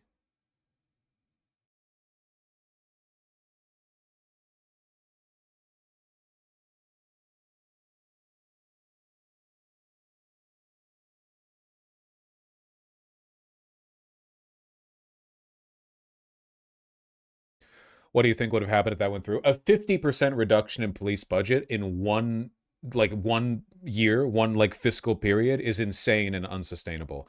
Like cutting any department by that many people is just going to cause problems.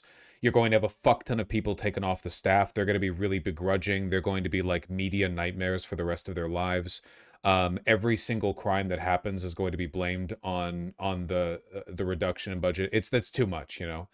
You have to be a little more procedural with something like that. You are dealing with a bureaucracy after all.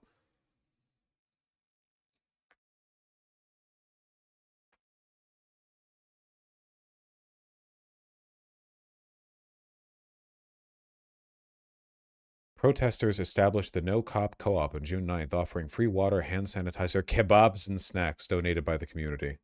Vegan curry, others collected donations for the homeless. The Seattle Times reported that restaurant owners in the area had an uptick in walk-in business. That is true.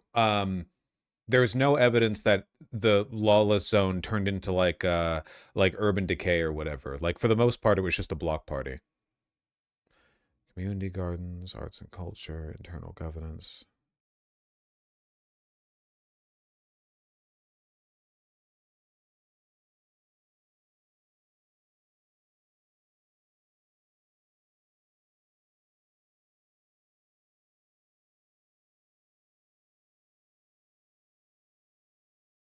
Did you visit Chaz? No, I was worried I'd get recognized by too many people and mauled to death. Shootings.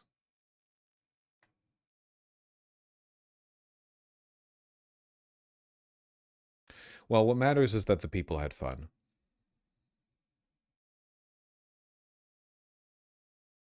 Cramped the council style in a sense in terms of their ability to get things not just passed but really like implemented well.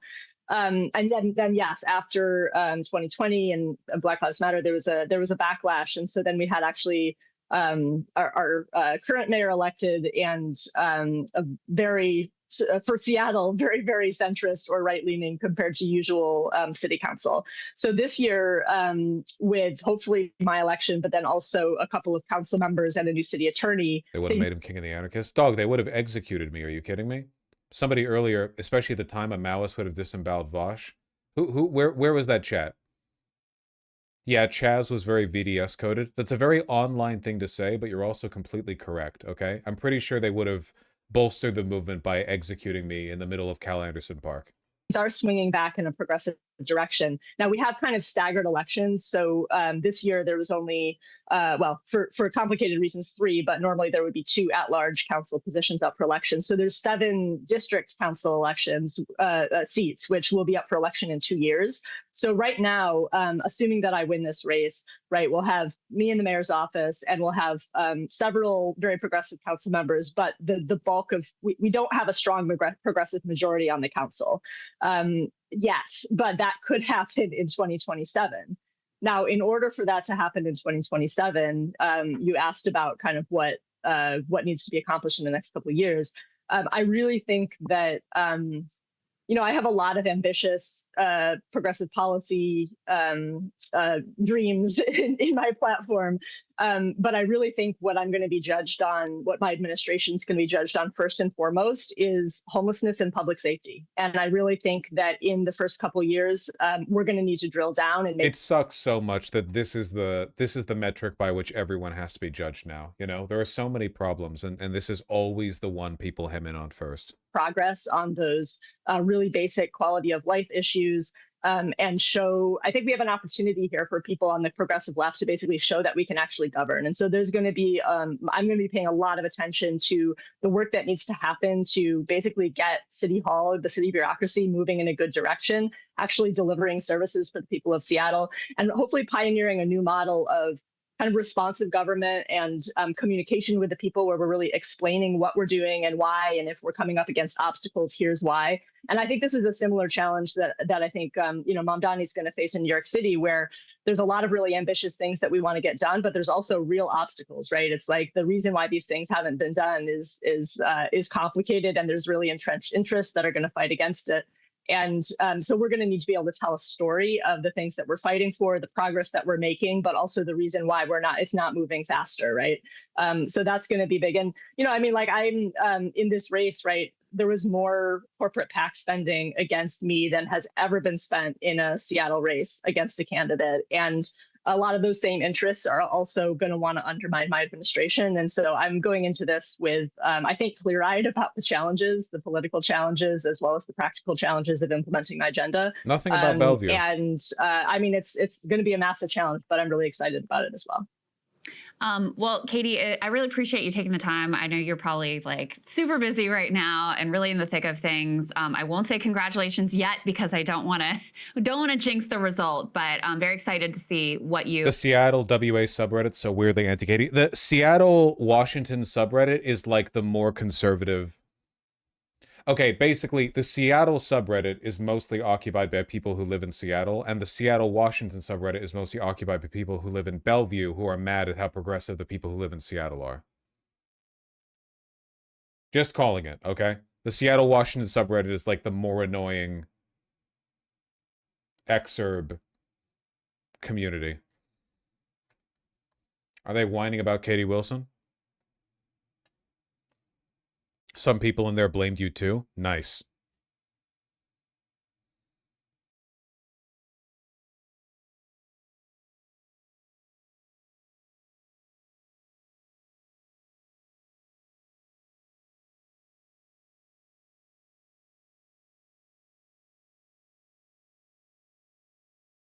Can't stand the, can't stop the Vosh bump, the vump. I think people in the main sub were pretty happy. Fuck all you for not voting. From Ballard. Nice.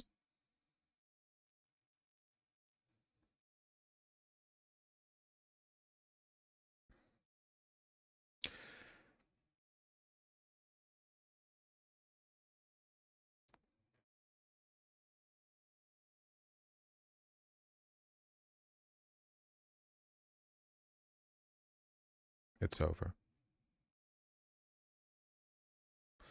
Rip Ballard Commons Park. Rip all Seattle parks and our wallets as taxes get raised to be pissed away on feelings. From Cap Hill 2000. I don't think you actually live on Cap Hill, man. I don't think you actually live on Cap Hill. I don't think you do. I don't. Well, actually, a lot of people who live in Cap Hill live around Volunteer Park. And Volunteer Park, that area, you got some super mansions up there.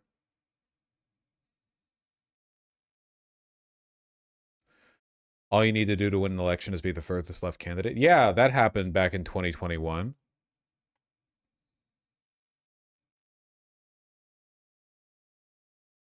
This is Seattle. We doubled down on bad ideas because we didn't like the bad idea hard enough for it to work. Oh, from West Seattle. See, I'm telling you guys, it really is. It's the same problem you have with New York, where like a bunch of the people in New York are cool, and then you see people shitting on it, and then it turns out they're all from like New Jersey or whatever. But they consider themselves New Yorkers because they drive over there every day, you know?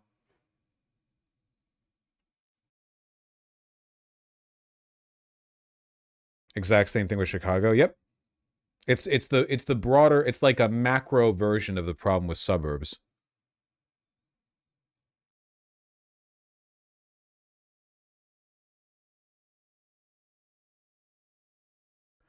Time to undo all progress. Let's start with Cal Anderson and then Ballard Library. We need to stand up 500 tents immediately there. Where does Katie live? Let's start there. I fucking despise conservatives, man. They really are, like, not human the way that we're human. They're so fucking vindictive, and they have no creative imagination for a better world. Like, it's always to them and us versus them. It's always a zero-sum game, slice of the pie. I get what's mine. I deserve what's mine. Everyone else, fuck them, you know? I really do hate these people. This place is a fucking nightmare, Lamau. Jesus Christ. Imagine being that threatened by Katie Wilson. Katie Wilson is like the most unthreatening human being alive.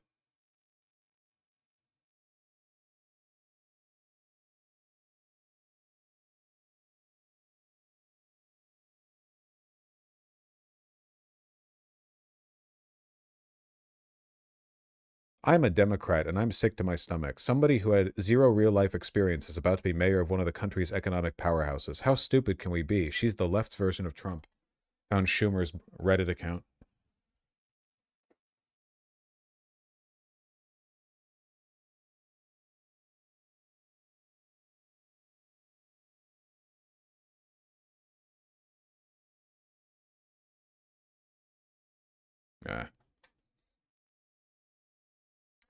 They really do think the only way to qualify as mayor is being a CEO? Well, if that's the case, that person would have liked Trump, right?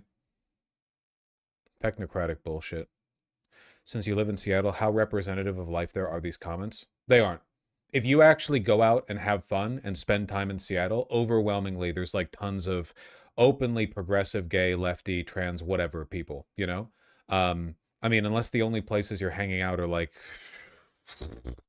Bellevue, West Seattle, like basically all the places worth going to in Seattle are good, okay? These people are mostly ass mad Gen Xers or boomers or people who live in exurb regions, you know? Suburbanoids.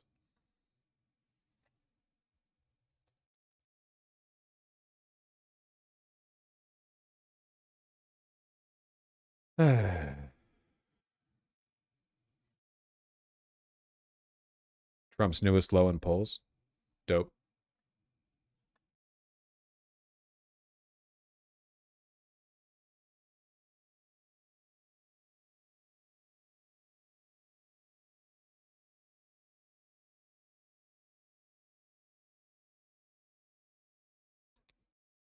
Homeless encampment fire right outside Meta office on Dexter this morning. Seattle named most expensive U.S. city for takeout. That's true. That's fucking true. Yeah. I had to close the door. No, bring it in.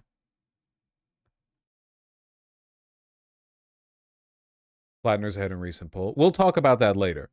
We've been talking about lots of fancy pants politics shit. Frankly, it's been too long since we've gotten to E33, you know, in my humble opinion. I did say I wanted to talk about the FBI thing, though, but I think I can hold off on that tomorrow. It's been a pretty action-packed day.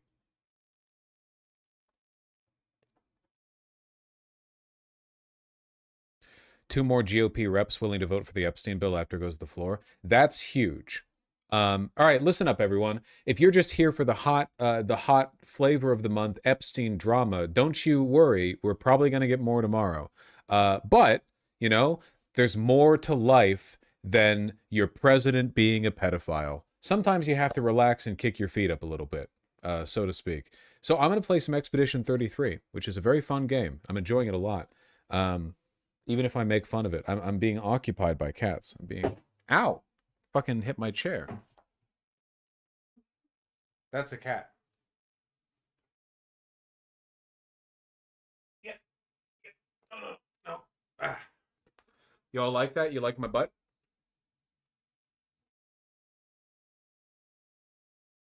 What? Woo!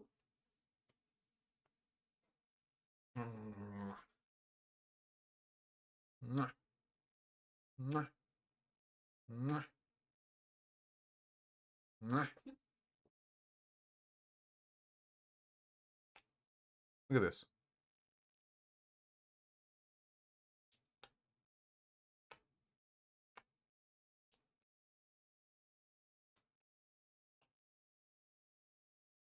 Be free.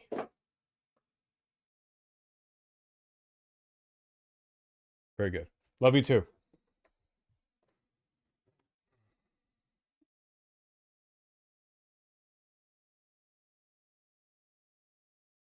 Purring? At first, but then she received 10,000 kisses. Okay, I am going to read donations because if I wait until after I've played games for a while, it's like, you know, I don't want to read donations. I want to fucking end the stream. I've been playing video games. So I'm going to read donations now to catch up with them. And then we're going to be playing some Expedition 33. But there's another thing that I have to do even before I read those donations, and that's take a big piss. So I'll be right back. We do everything in its proper order.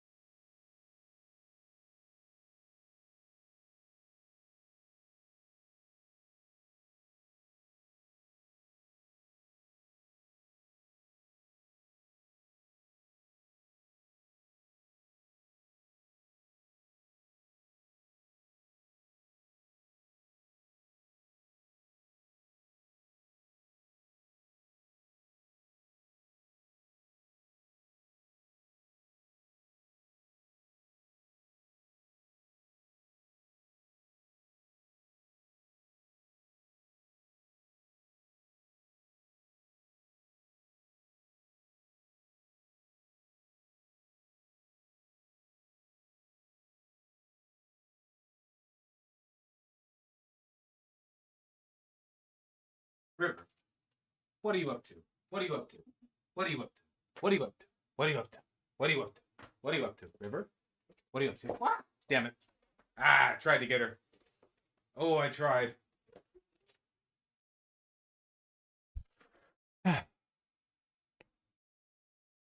Nice, lots to speak. All right, let me give these a read, huh? Chubby Benoy and PNW Dev, thank you for the tier 1 subs both. Really appreciate that. And thank you, Chubby Benoy. Markine, thank you for the 5 tier 1 subs. Seattle mayor is now a Voshite. Soon we will elect a Voshite president. I know Mamdani knows who I am too, okay? Progress is being made. Trust the plan, folks. Patriots are in control. Good Faith Goblin, Misgender Lynn, thank you for the tier 1 subs both. Really appreciate that. Thank you, Misgender Lynn. And Vile Nihilist, thank you for the tier 1 sub. ENSCH, thank you for... Cat hair in my mouth. ENSCH, thank you for the $5. Really appreciate that. And Tamora, thank you likewise. Sake, thank you for the 5 tier 1 subs. Very, very kind of you. Truer Voshisms have never been spoken. True. True, true. Chaotic Commander, thank you for the $10. Really appreciate that. Hope you enjoyed your Veterans Day in spite of everything. Tamora, thank you for the 2 $5 donos. Thank you, thank you. And Dutch Dipshit, thank you for the tier 1 sub. Spooky Luke, thank you for the tier 3 sub. Schadenfreude, search Alex Carp Blast, Big Short investor Michael Burry's MSNBC. The subject of the Big Short bet $1 billion against Palantir. I will not be searching a subject because you've asked me to. I'm not falling for that one. Whatever you've said, though, you know, its meaning is indecipherable to me. But I agree. Or maybe disagree. I can't say. Thank you. Harris Bird and Wizardry, thank you for the tier 1 subs both. Miss Genderlin, thank you for the gifted tier 2 sub. Very kind of you. The Zach of all trades, thank you for the $10. In Chef Shaoen, the Blue City, traditionally women come out every morning and apply new plaster and paint to keep it always white and blue and clean. Really? You have to do that every day? No, probably not every day, right?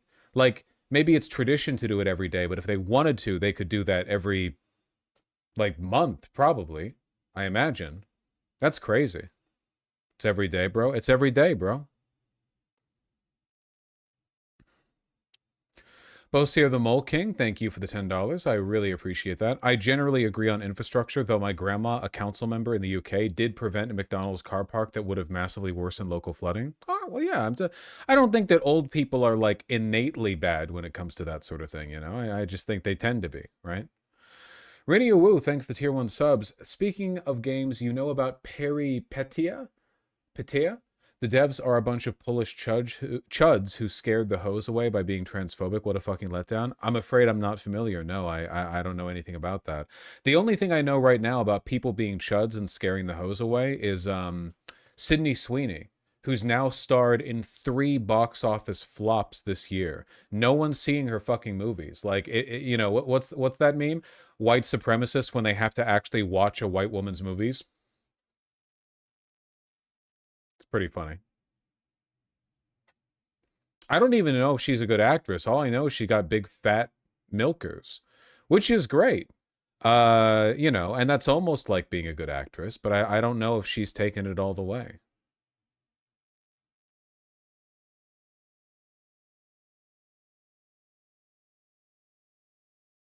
Vela Bell, thank you for the tier 3 sub. Really appreciate that. GeoSlade49, thank you for the $5.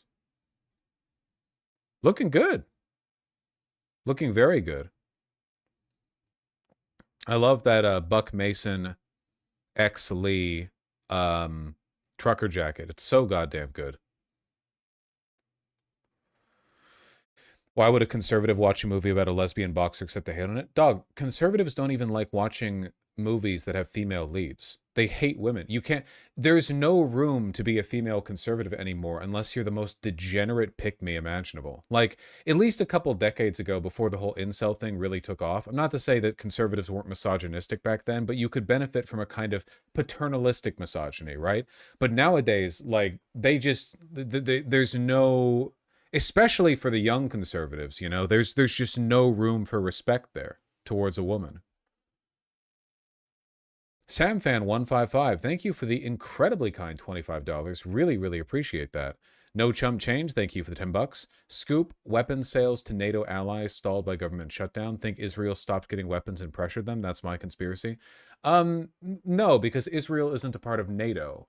We exchange weapons and money with NATO pretty regularly because they're part of pre-existing contracts. But when we've given stuff to Israel, it's part of, like, you know, bills we have to sign. I don't really think it's an Israel thing. I think that there's a bunch of economic bullshit the shutdown has been affecting negatively.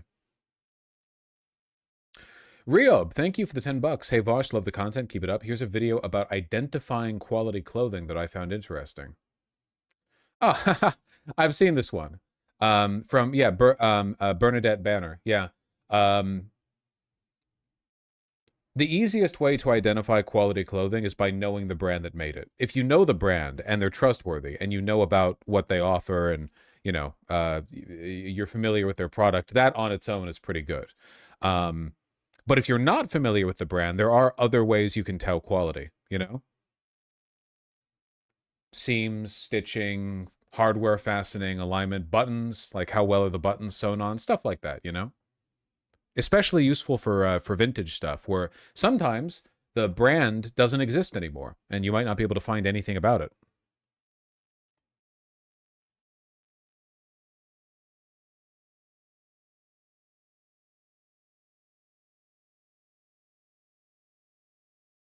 She is nice.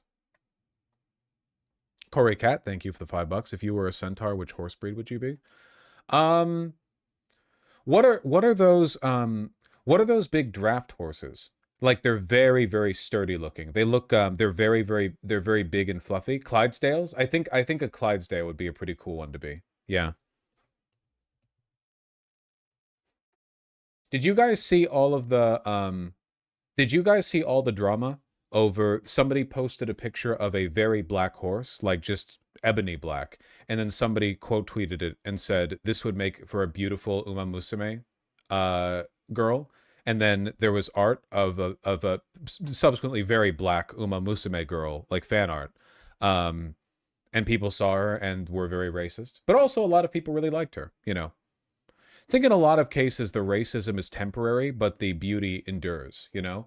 It's kind of like that international Hatsune Miku trend, where a lot of people were racist about certain ethnicities of Hatsune Miku, but nobody really remembers the racism or the racists. The enduring force was the whole, like, global Miku trend, you know? You know what I mean, right? This one? That's the same one, but that's not specifically the drawing that I was thinking of. The drawing that I was thinking of got some negative feedback, got a bunch of racist blowback because she had a lot of like ethnically African features.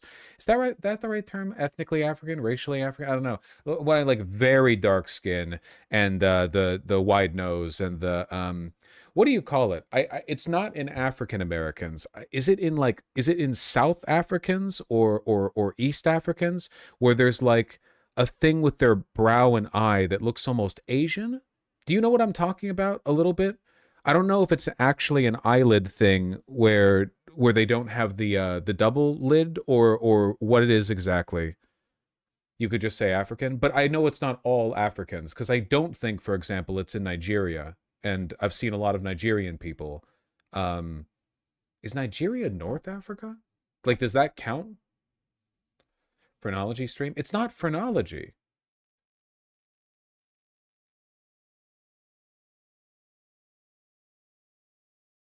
Nigeria is West Africa? Okay.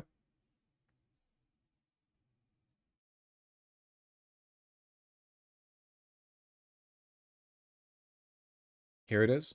Can I get like a full res image of the thing that I'm talking about and not a shit res image? The one on the right. This is the art that I'm talking about, but this image has been edited and it's very low resolution. I'm putting in an espresso order. Do you want all Skiro for the double espresso? All Skiro is fine by me. I fucking love the Skiro. Thank you, love. Sub-Saharan Africa, but I don't know if it's Sub-Saharan Africa. Whoever muted me, is there anything I could learn from this? What should I avoid? Good question. Let me see.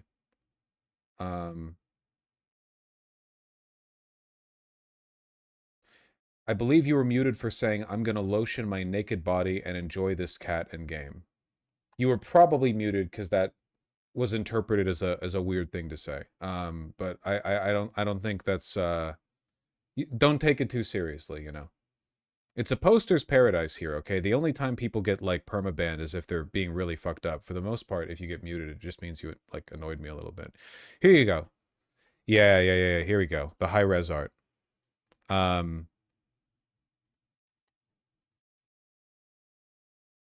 Beautiful, beautiful art.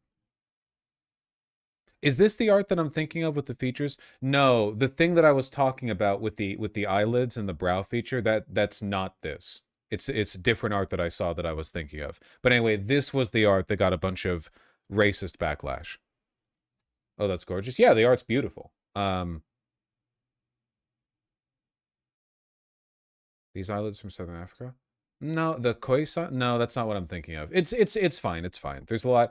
There are so many like ethnographic peculiarities to Africa that I imagine most people watching are totally unfamiliar with, you know. You get used to like, you live in America and it's like, man, we've only been here, unless you're native, for a couple hundred years, and then you go to Africa and some of this shit goes back fucking forever.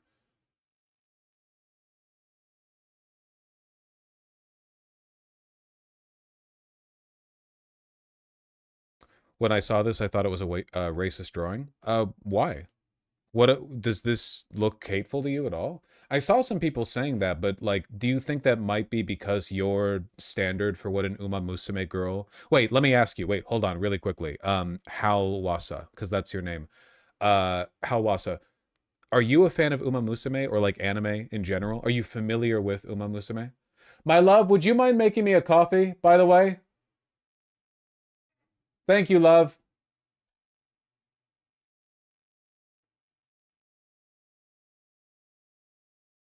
The comments and the feel around it. No, but I'm asking, like, are you a anime or Uma Musume fan or whatever?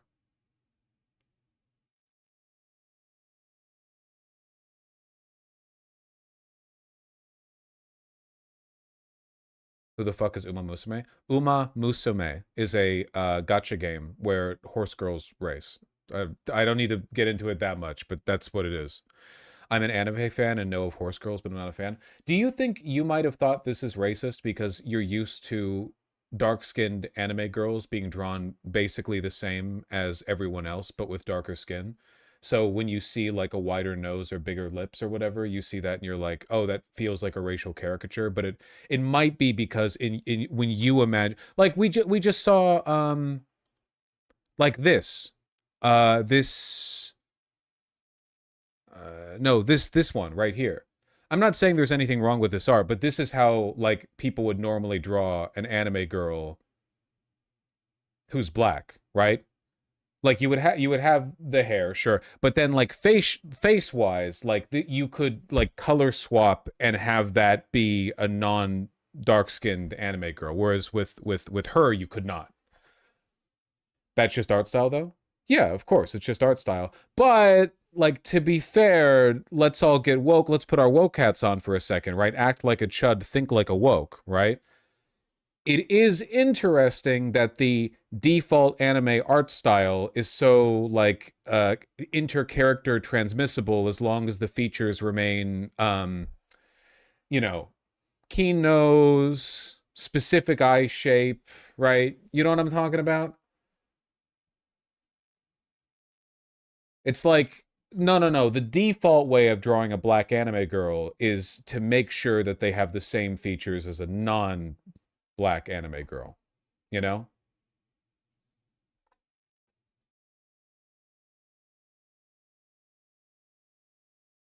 There's nothing wrong with it innately.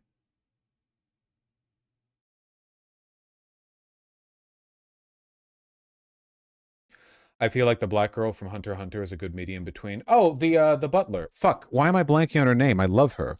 Yeah, no, she's great. And yeah, definitely one of the rare examples of a black character in anime who's I like recognize Canary, thank you, who's recognizably black, not just because they darken the skin tone. And also it's not like racist or whatever, you know. It's good. It's good to not be racist. In my opinion. I recognize not everyone agrees.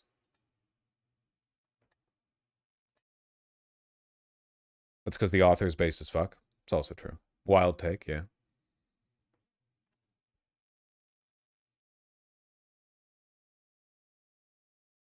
Is this Boondocks? Okay, that's racist.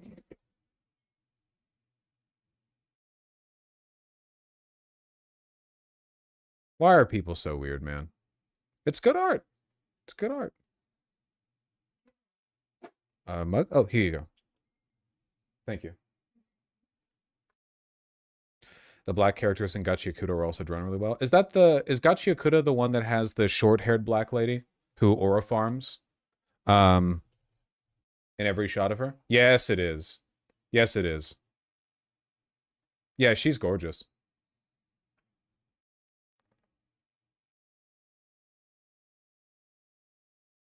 Maybe I'll read or watch it at some point. I don't really know. I don't know if I'm willing to read a manga just because there's a cool lady character.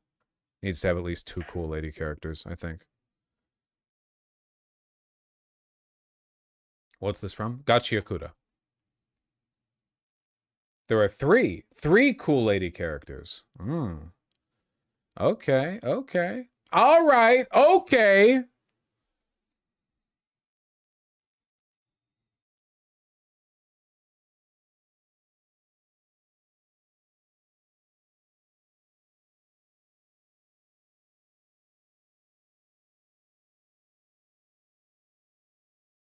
I just saw a lot of art that people were doing to try to like fix this art, and it was mostly about removing identifiably black features.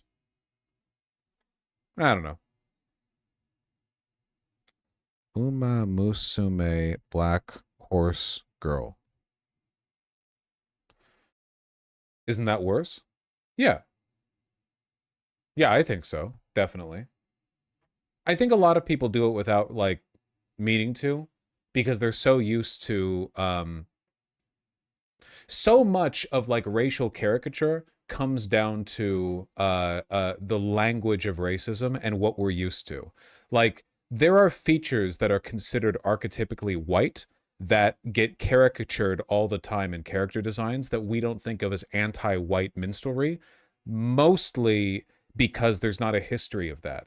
I bet you if you did like a flip, a reverse or whatever, and white people were the racially oppressed ones for thousands of years or whatever, or hundreds, I guess, because racism was kind of different before the 1600s. I bet you the depiction of like some vampires, elves, or Lord Voldemort would be considered to be anti-white racist, you know?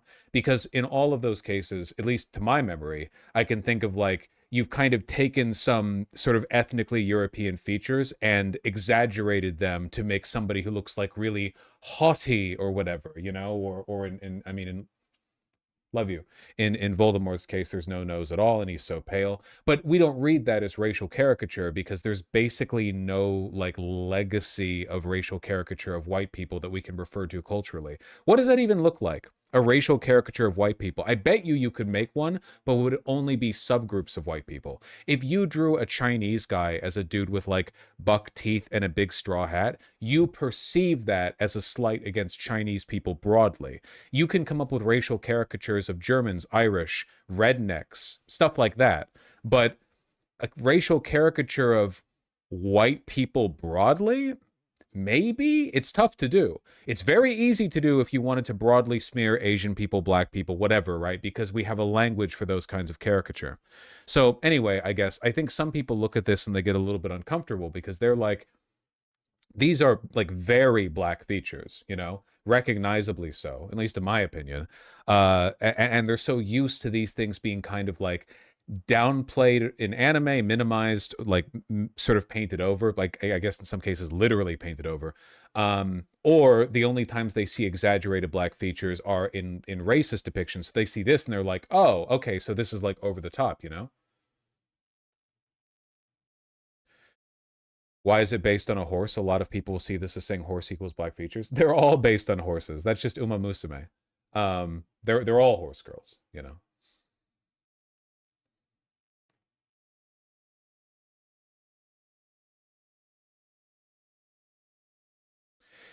Japanese depiction of white people, they look like goblins. Huh.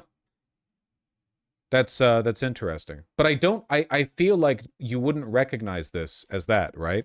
Like, as a white guy, I don't see this and think, oh, this is a racial caricature of me, you know?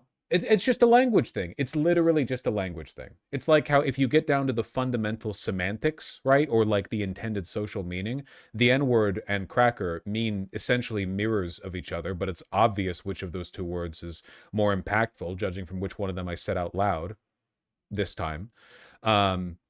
So it's the social meaning behind it, which is why it's really dumb to talk about language as though it's purely a utility or semantics game, right? Like, well, the only meaning to a word is the meaning of the word, you know, which is idiotic, obviously. Like it's not exactly a secret that a significant portion of interpersonal communication comes down to body language. It's, you know, keep scrolling though.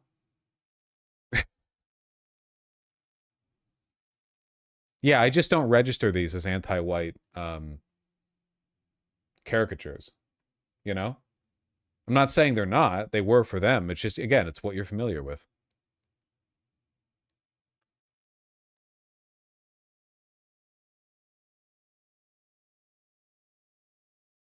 Also, African Americans have less pronounced less pronounced African features due to the history. So to a Western audience, a normal African would seem exaggerated. I don't know if there's a normal African. There's like a bajillion of them. But yeah, I understand what you mean. Yeah. In a lot of cases. For example, and I have seen people talk about this, to a lot of people, to a lot of black artists, they don't like when black people are painted with desaturated dark skin. So like if you've met a black person, I know for a lot of you, that's a tough one. You've seen him on TV, but to a fellow such as myself, I was out there, you know, all the time. Most black people have very warm skin tones. And sometimes when you draw them with kind of blue or desaturated hues, it looks a little bit more I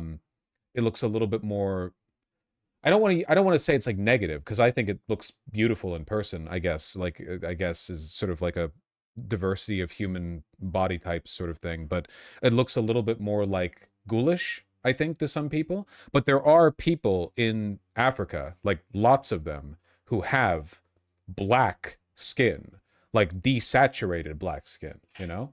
And I've seen some of those people complain, say like, well, what about me, you know? And of course, there's back and forthing on this, you know. I'm not gonna say that people's feelings are invalid, especially because a lot of this is in the context of the environment that you're in.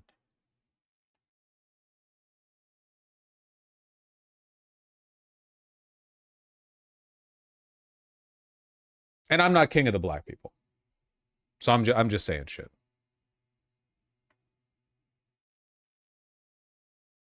Yet this time,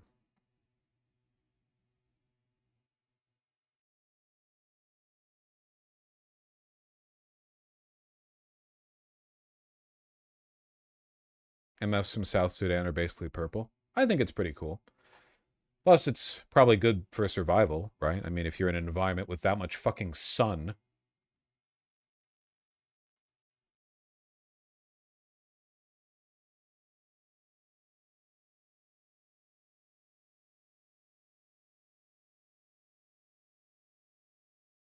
Well, anyway, sorry. Kind of a distraction, I suppose. So black people are the real racists, got it? Yes, that was the point of my whole diatribe there. Corey Cat got a lot for that $5 dono, huh? The question was, if you are a centaur, which horse breed you'd be, and that turned into, that was like 30 minutes down the drain right there.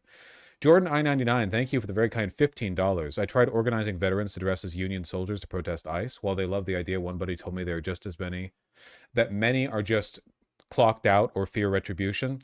Yeah, I don't think you should fear ICE that much. Unless you're an immigrant, of course. I mean, they're very threatening, but I also think that they're overextended and they're losing public support by the day. The U.S. House of Representatives is voting to end the federal shutdown. We'll talk about it. Don't worry. We'll talk about it. I fully expect this vote to go through. I'm not surprised if it does. However, I do want to finish these donos and then play some E33. Wolf Shadowhill, thank you for the 666. Nice fit. Super nice fit, actually. All right, no emailing me for fit checks, okay? I don't want any fit-minded individual to take their own life after I say I don't care for their fit.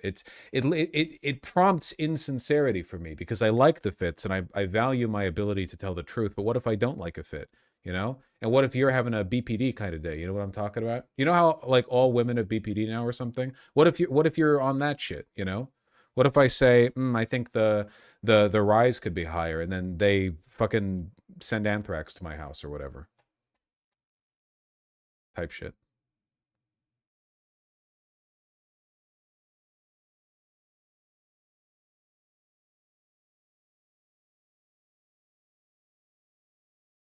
Drunk Nihilism, thank you for the tier 1 sub. Just got all my wisdom teeth yanked out with local anesthetic. Yeesh. Thanks for keeping me entertained while I lie here with sore jaws. Oh, I'm glad you were able to get it done with local anesthetic, you know? Kakao Win, thank you for the 517. Really appreciate that. Do you think if we combo tariff payback with Epstein file release, we can stack enough damage to break their guard? Yeah. We'll see. Not a Boy Scout, thank you for the very kind $20. I maintain computers for an office. Windows over time requires more fuckery to be sensible and free of AI. When will you try new things like Steam's desktop? What would it take for me to try something new? You mean like Linux? I don't think Steam's computer could meet my needs. But what would it take for me to try Linux? I don't know. I do hate Windows. And I don't like the compatibility issues with the Mac, but I don't know. I don't know. I don't know what it would take. It would take me being bored and having on my second monitor a 40-minute video talking about the benefits of switching to Linux and how easy it is to set up. And then afterwards I would go, fine, you know? And then maybe I would consider it. Something like that. Sake, thank you for the 5 tier 1 subs. Katie won because of the Vosh pump. I agree. It's the only explanation. Good on her for associating publicly with the largest leftist streamer not condemned by Mamdani. I do feel pretty good about the fact that, can I be honest? I don't want to turn this into like a vindictive thing or whatever, because it's not supposed to be, right? Of all the shit I've said about Destiny, this is one thing I can't actually like be mean to him about, because that'd be kind of inconsistent of me, which is that when he tried to get involved in the mayoral election for Omaha, Nebraska, it was Omaha, right? His participation in the race, I don't know if it actually caused problems for the mayoral candidate that he was backing, or if people have just said that it did. I don't know if it actually did. I have no way of knowing, and I'm uninterested in whether or not it did. But a perception widely held was that it did. Mostly, I assume, because people wanted to be mean to Destiny. And I was so worried that it would turn into something like that. And I'm so happy it looks like it's not going to. Yeah, the candidate had to disavow him. And Katie Wilson's team did not prompt her to do such with me. And I'm very, very happy about that, you know. When the first votes dropped and Bruce Harrell had that many, I was so worried it was about to be a repeat, you know? So worried it was about to be a repeat.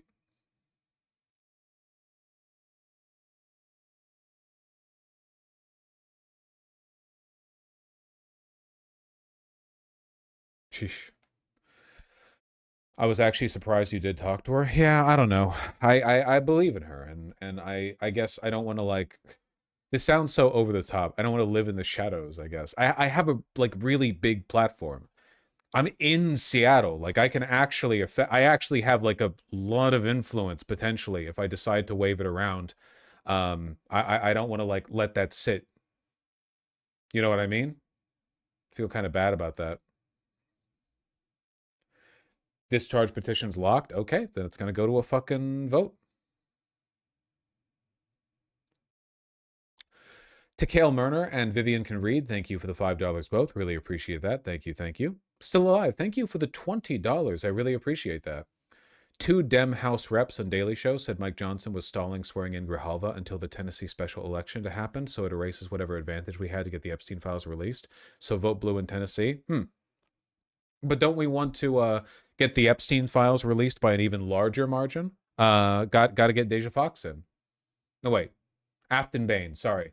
I was thinking about the other long shot candidate, Afton Bain. Deja Fox would have been nice though. LJ422, Pale Magpie, Andrew Fritz, and Pale Magpie again. Thank you for the $5 and pounds all respectively. I really appreciate that. Thank you, thank you. Paloma Del Mar, thank you for the $2. Isaac Franson Film, thank you for the $10. I live in Salt Lake City, and Blue Tar is a big deal. No, 100%. Especially with how blue that district is going to be. You're going to have like a fucking communist coming out of there, you know? I've heard Salt Lake City, at least in some parts, is pretty cool. I've never been, though. High Shelf and Still Alive, thank you for the $5 both. Really appreciate that. High Shelf again, and Asikar Tijan, thank you for the $10 both. I really appreciate that. I answered the RPG question best as I could, but I do maintain my Baldur's Gate 3 recommendation. Also, Gabe Cube. Arcane Spaghetti and Pants, thank you for the $5 both. Thoughts on the Homestuck animated pilot? Ridiculous. I only saw a little bit of it, which was the swearing compilation to affirm the fact that VivziePop had a hand in it. But the whole point of Homestuck was the specific environment in which it was created, you know? 2010s forum culture where people were doing a choose-your-own-adventure format. This piece of art has no business being mutilated and transformed into a fucking animated series, you know? It existed in its own context, and that is what it is meant to be. You know, I think it's ridiculous to change that, you know?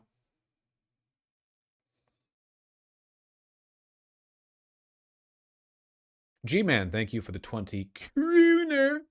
Abdullah Nasser, Say Onara HG, Arcane Spaghetti, and Heather Upton, thank you for the $5 all. I really appreciate that. Thank you, thank you. Confirmed Vosh is no longer a real homosexual because he loves himself some muscle mummies. Listen, I'm not a Reddit sexual, okay? I've had sex not just with femboys, but men, all right? I had sex with a rugby player, all right? Big fucking guy, bigger than me. I don't want to hear it, all right? You guys might not get a rolling list of every guy that I've fucked, but I am not accepting the mantle of Reddit bisexual. Who is the top? I'm always the top.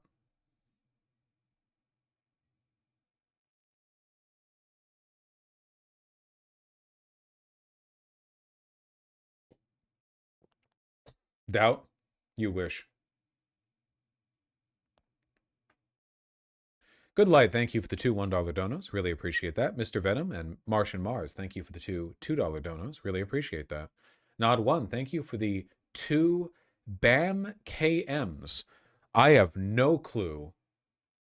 Bosnia Herzegovina convertible mark.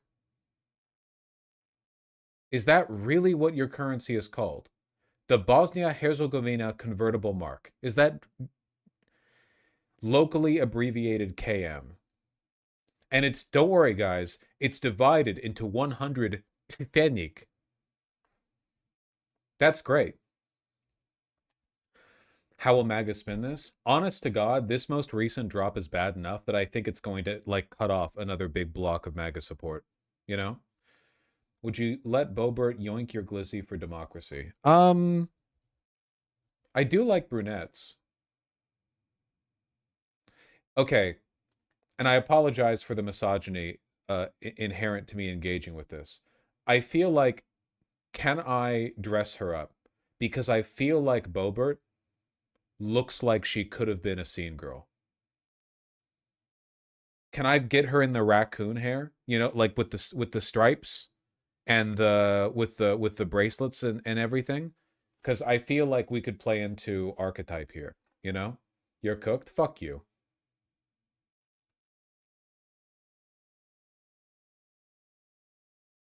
You know what? Go for it. Thank you.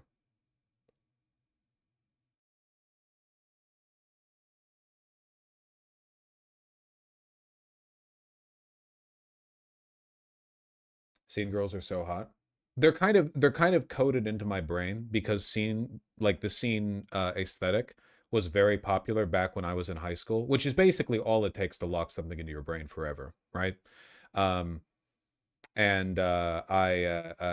Eventually it's going to circle back around, probably in like 2030 or something. So we're getting there.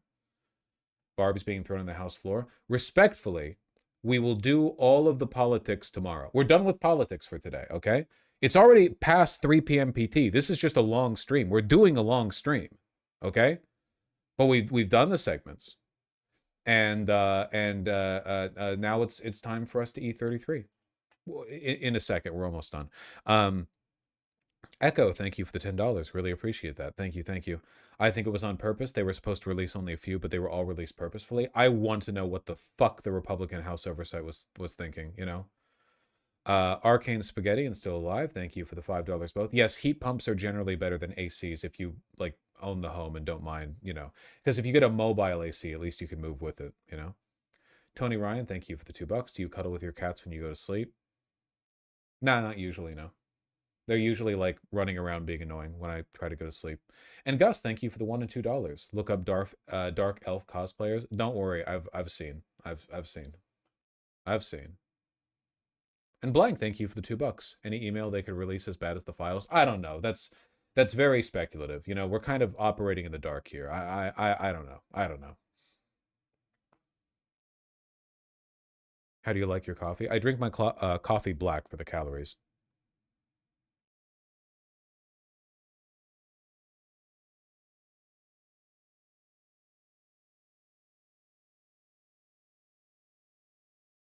Let me open it up.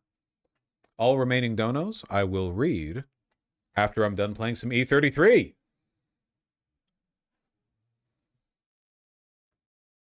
Neither of those things happened to me, Melopsy, though I did see them happen to other people. Streamers at 3 p.m. be like, ah, I'm beat. That was a long day. Hey, listen, okay? There's a reason this profession has such a high proportion of crash outs. All right, you go ahead. You try it. You let your entire life be scrutinized. A moment's mistake or misstep in a public venue getting you shit talked by millions of people, potentially millions. It's hit for me. There have been some times where my sterling reputation has been besmeared by numbers in those digit ranges. So basically what I'm saying is, yeah, it's a pretty easy job. Wouldn't trade it for anything else.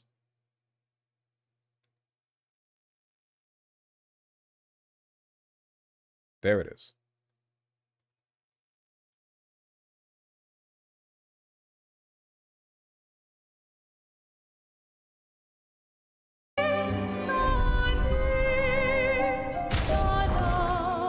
What'd you do the last gaming stream? Okay, we found a big, funny, powerful balloon man creature, and we're getting rocks for him so that he will fly us across the water. We also got another party member, but we don't really care about her. Wore the swimsuits yesterday? Day before yesterday.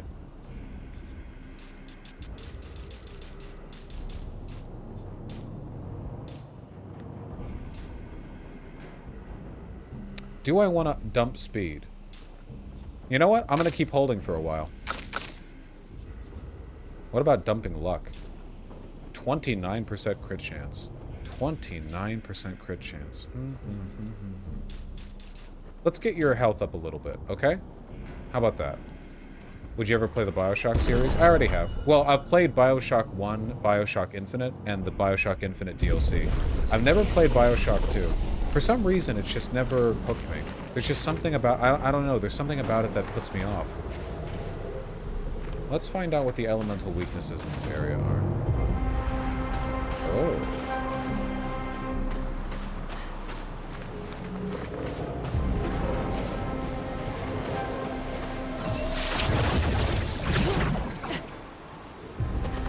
More losers who died. The 78. Maxence. Stealing the airships.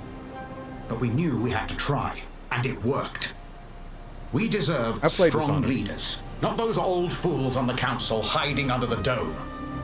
Under their control, our people are condemned to a slow, inevitable extinction. Their timid half-steps achieve nothing. The answers are not in Lumiere. They are out here. Our only choice is to take matters into our own hands. Can you explain the lore to me real Fortune quick? favors the bold. We must forge ahead with conviction. Can I explain the lore real quick? Honestly, probably not. Okay, I'll try to explain. We live in a fantasy turn-of-the-century French city that is being cursed such that increasingly young waves of the population are being sacrificed to a goddess called the Paintress. And in order to attempt to defeat the Paintress, every year an expedition of people who are nearly old enough to be sacrificed are sent out to a big magical island that's been ruptured by some schism, as you can see, where everything is magic and nobody knows what's going on. And that's what we're doing.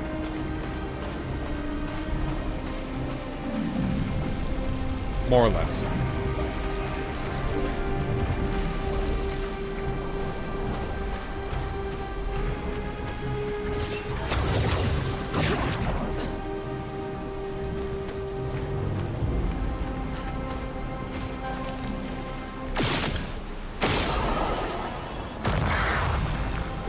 Take what you can.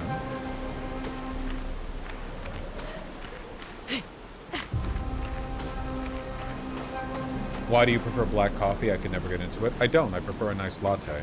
Well, actually, I love espressos, so I'll take those when I can. But if we're talking about, you know, a full pull and not you know, espressos or whatever, I just do it for the calorie reasons. I'm trying to lose weight.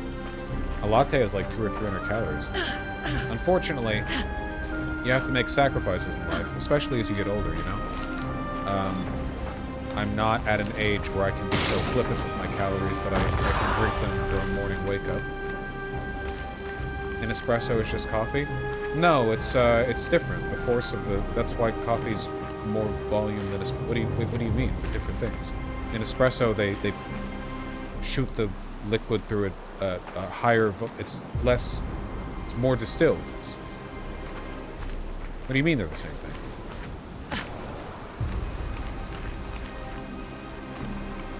Is that over there? It is. Nice.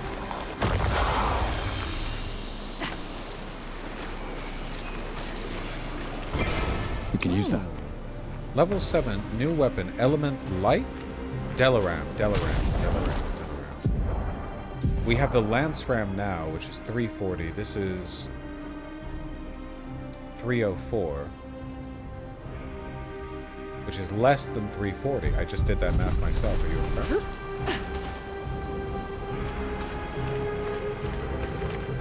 Alright, bucko.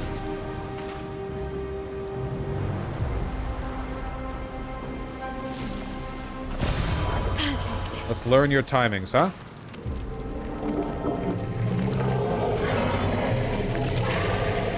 I agree completely.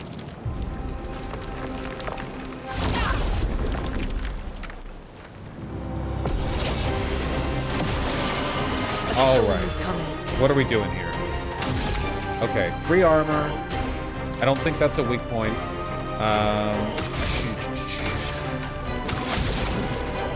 Immolation, Ice Lance.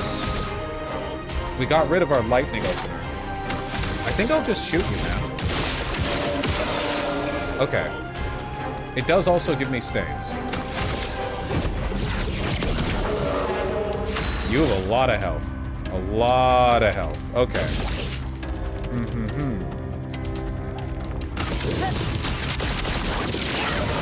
Resistant to fire. Resistant to fire. Okay, so what are you vulnerable to then? Ice?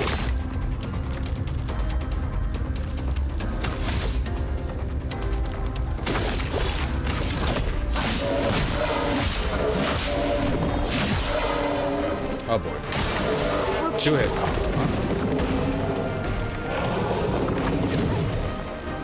2 hit? 2 hit combo. That was pretty easy. That was pretty easy. Got that out. Chroma is flowing. Motherfucker. Okay.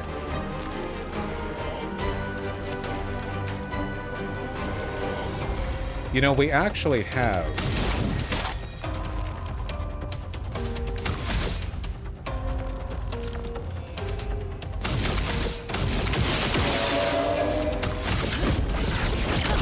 Okay, we're not doing shit with fire here, alright? Swift Stride. And if I give... Hold on, I'm having a thought here, okay? What if I give AP to her, so next turn she can dump all of her stains, 2 of which are ice.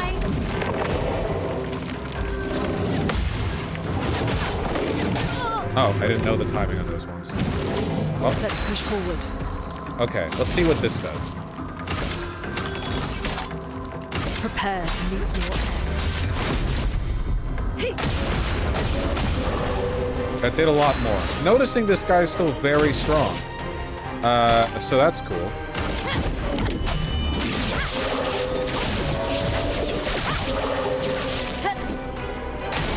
Careful, my am.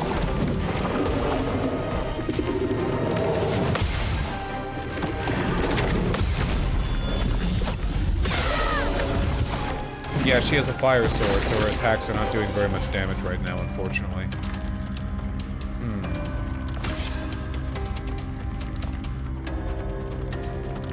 Okay. Heal her. She looks like shit. Take cover! Chroma is flowing. Do we have any ice skills lined up? We have ice lance. Ice shut! I forgot she had a shield. Fuck. God damn it. God damn it.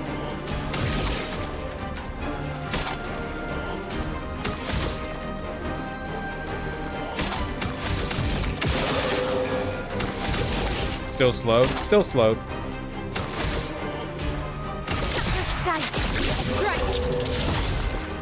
Please survive. Okay, it's 1 da da. All right. My confidence in the timing was unwarranted. It was unjustified by the evidence. We need to I think we're actually a little bit underpowered here. I think we need to start like taking our character builds a little more seriously. I won't waste this. That's deeply unfortunate. For a slop man, for a RPG slop master such as myself.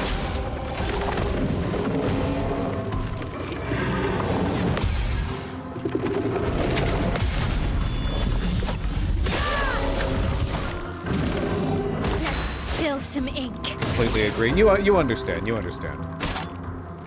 At the very least, we need a little bit more.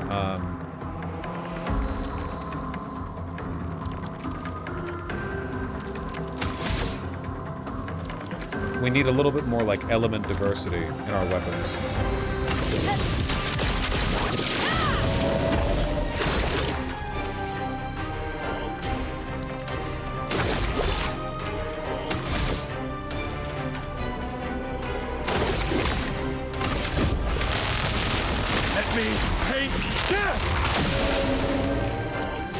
Not looking good. Do you dislike the music? Good. Gustav, don't die. I'm ready. Sound slop. Man, I fucking hate sound slop.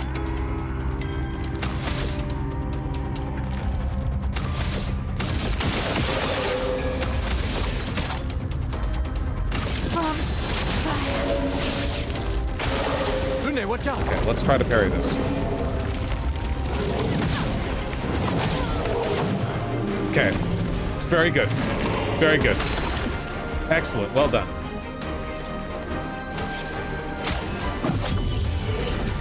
I won't waste it. Maya, look out! Okay. Come on, parry. There we go. See, it's easy with the 2-hit.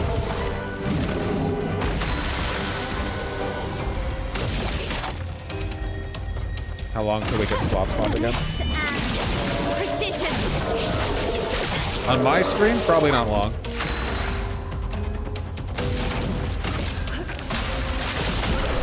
There we go. Good lord.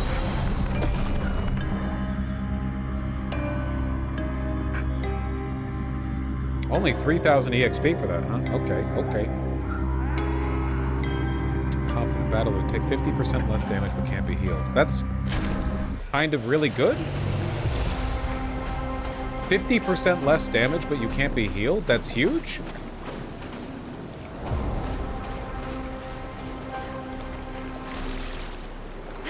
I'm smart. I found the hidden loot. Nice.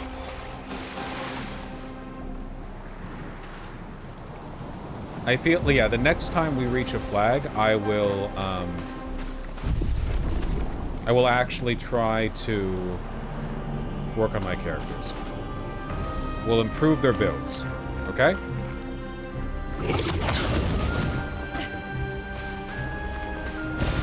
Useful.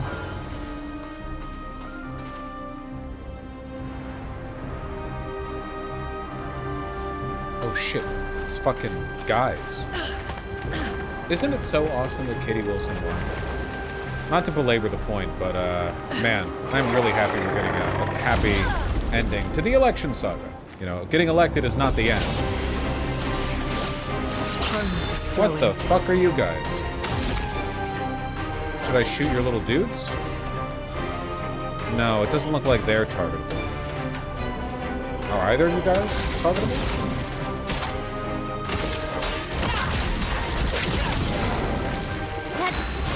Oh, they've got a lot more health, huh?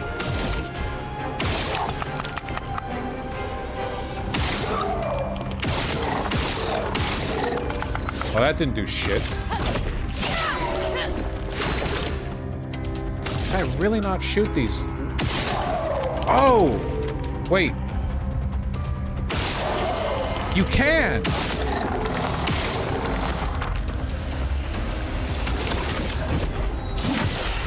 Oh, shield? What the fuck?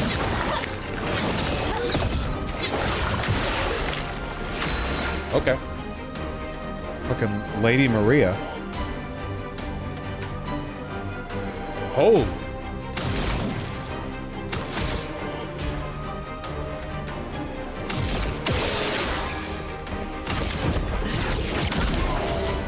I'm ready.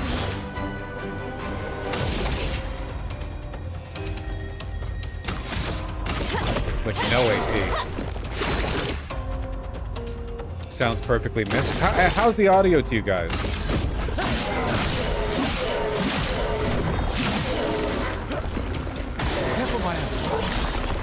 About to jump. Fuck you. Sounds great. Well, at least YouTube artifacting doesn't fuck that up.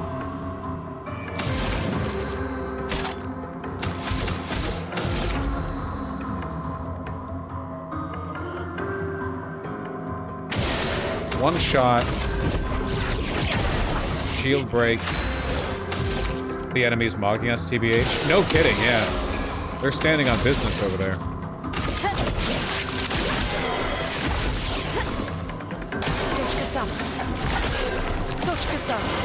Dodge. Beautiful. But because of the shield, you don't even get the damage benefits of the retribution hit. Fuck, I can't use my overcharge. Fuck, I missed. Whatever, you're dead anyway. You done? You done? Why did I? Got distracted. Chatsya.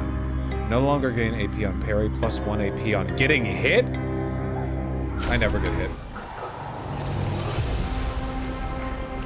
I don't get hit. Useless weapon to me. Dead drop. Lizette, 56th. In my youth, I mistook drama for passion. Simone helped me understand the difference. Opened my eyes to an entirely different way to experience the world. Dead slop. How? Exposition slop. Storytelling slop. How? How could they so callously, so nonchalantly destroy such a beautiful soul? Vile. Vile, vile! They just killed her, like she was a worthless Nevron. Those cold-blooded, treacherous, despicable parasites. But Night Trap worked. We caught one of those white-haired bastards. Have you played Sifu? No. Human. But I know she's a monster. She refuses to speak, but I'll make her talk. And then I will feed her to a Nevron. Then the Paintress can take me. Racism I slop. don't care. Nothing matters. I will have justice. Lizette.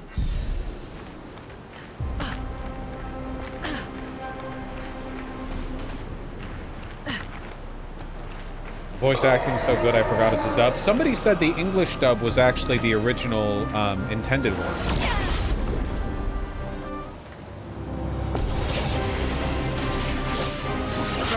Flowing. 2 of you. Okay, okay. Did we check your elemental resistances? Are you? You're not vulnerable to Or sorry, you're not resistant to fire, so you might not be vulnerable to ice. But I'll check anyway. Nope, you are not vulnerable to ice. This chanting is agonizing. What chanting?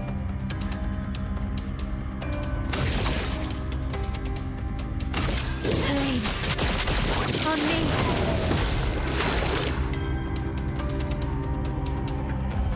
I'll get to you, Galay. Isn't this music sick? Is this? I'm sorry. My apologies. I'm Philistine. My musical opinions are underdeveloped. Is this bad music? Is this music slop? Sound slop?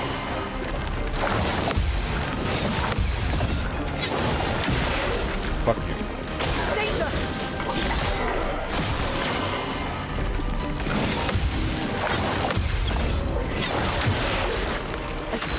coming. Sheesh.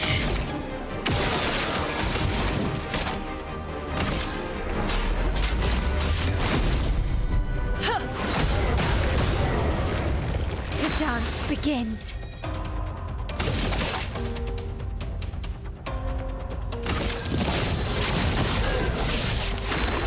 Finish them. I'm trying. They've got so much health. For those who come after. Holy shit. 10,000 damage? That can't be right.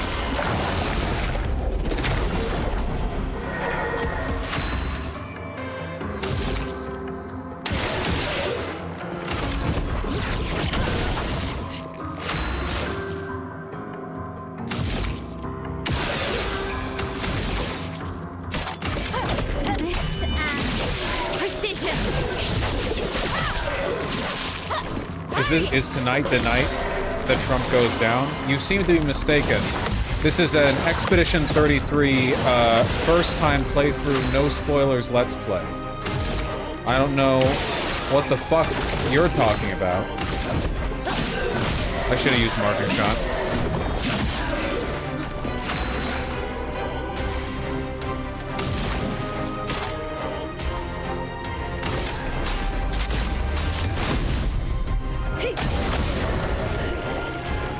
Take cover. Do it. Well, I want to parry this. Yeah, one shield down. Fuck you, man.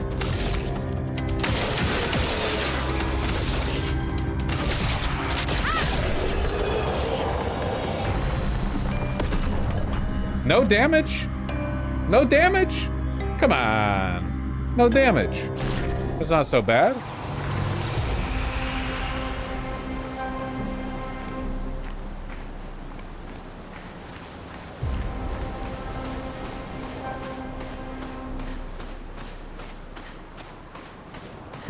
As a composer, I can confirm the music is nice, kind of standard video game music though, nothing I've listened to on its own, but not bad. I'll respond with that anytime people ask me about it in the future. They'll be like, did you enjoy the music? And I'll be like, yeah, it's nice. Kind of standard video game music though, nothing really exceptional. I wouldn't listen to it on its own, but like, you know, it was fine.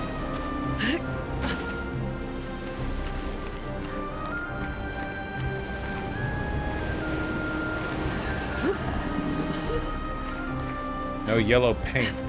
That's nice. You guys are kind of tough to beat.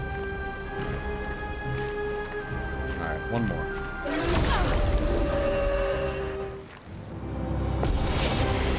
Oh boy. A storm is coming.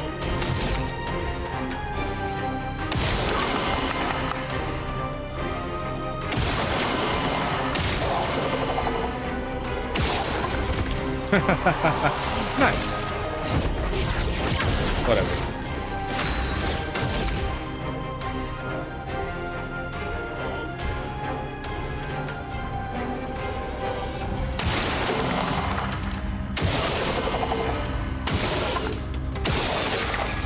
Wonder why this one started with shields and the other one didn't. Oh, when you break all the little ball thingies on these guys, it gives shields the other... I see. So maybe it was a mistake to do that? Even if it does more damage to this one? Yeah, it empowers the enemies.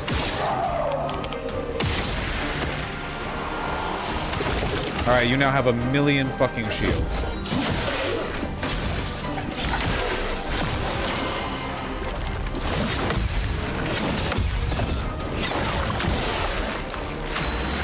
A little fewer now, though. A little fewer now.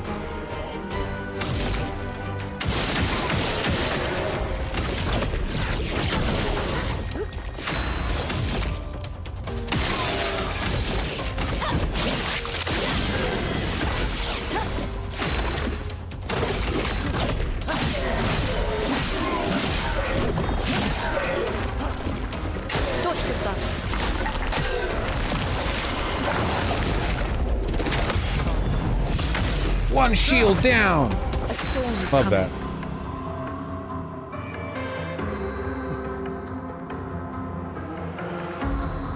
I just watched your Trump news highlights. Never occurred to me you'd stream other stuff from now. Well, as I've said before, in perhaps an increasingly unconvincing but nonetheless completely sincere way, is that you know, it's all part of the same cycle of yin and yang. You know, you can't have a well-developed set of political opinions unless you're willing to engage with broader culture. And you can't have good opinions on broader culture unless you engage with politics. It's all part of the cycle of samsara. You have to engage with all of it, you know? For those who come after. Big damage. God, that does so much fucking damage. Prepare to meet. Goodbye.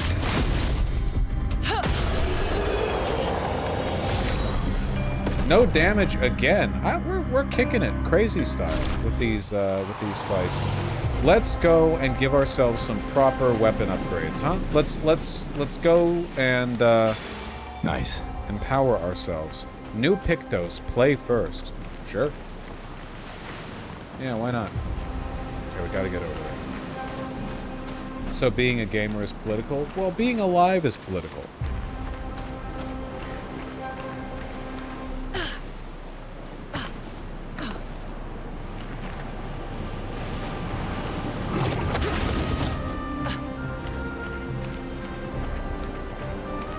Oh, hello.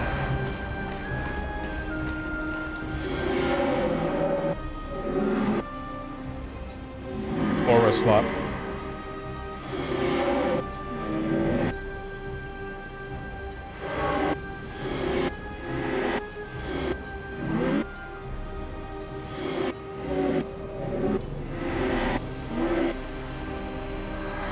Okay. So the creatures like this guy and the curator were early creations of the paintress and have been abandoned as she pursues other projects. Gotcha. They better not, this game better not fucking integrate time travel at some point. Okay. Let's fucking build. Alright, for some reason, we can't see a bunch of these skills for Gustav. I don't know what, like, condition would make that possible. I have no clue. Okay. Shatter. Deals high lightning damage to all enemies. One hit can break. If a target is broken by the hit, overcharge is fully charged. That's kind of cool. Strike Storm. Deals very high single target damage. 6 hits. Uses weapons element. Critical hits generate 2 additional charges, but it's so much AP. So much AP.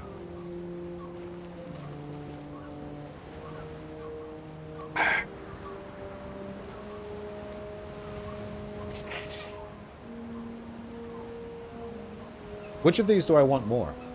I guess eventually I might just get both. What about you? What are we thinking? What are we feeling?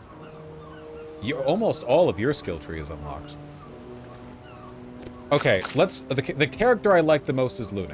So right now, let's talk about Lune, okay? We haven't gone down the healing tree at all. And so far, I think that's been a good move.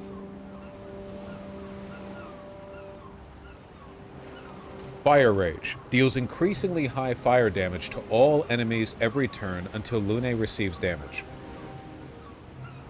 That's, interesting. She gets stunned if she takes damage. Okay. On the Earth side of things, deals high single target Earth and break damage. 5 hits. Okay. Simple.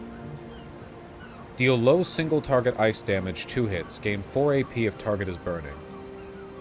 Okay. If you consume Earth stains, play a second turn. Huh. Elemental Trick. Deal low single target ice, fire, lightning, and earth damage, 4 hits. Critical hits generate the corresponding stain. Okay, that's another, like, crit build thing. Lightning Dance deals very high single target lightning damage.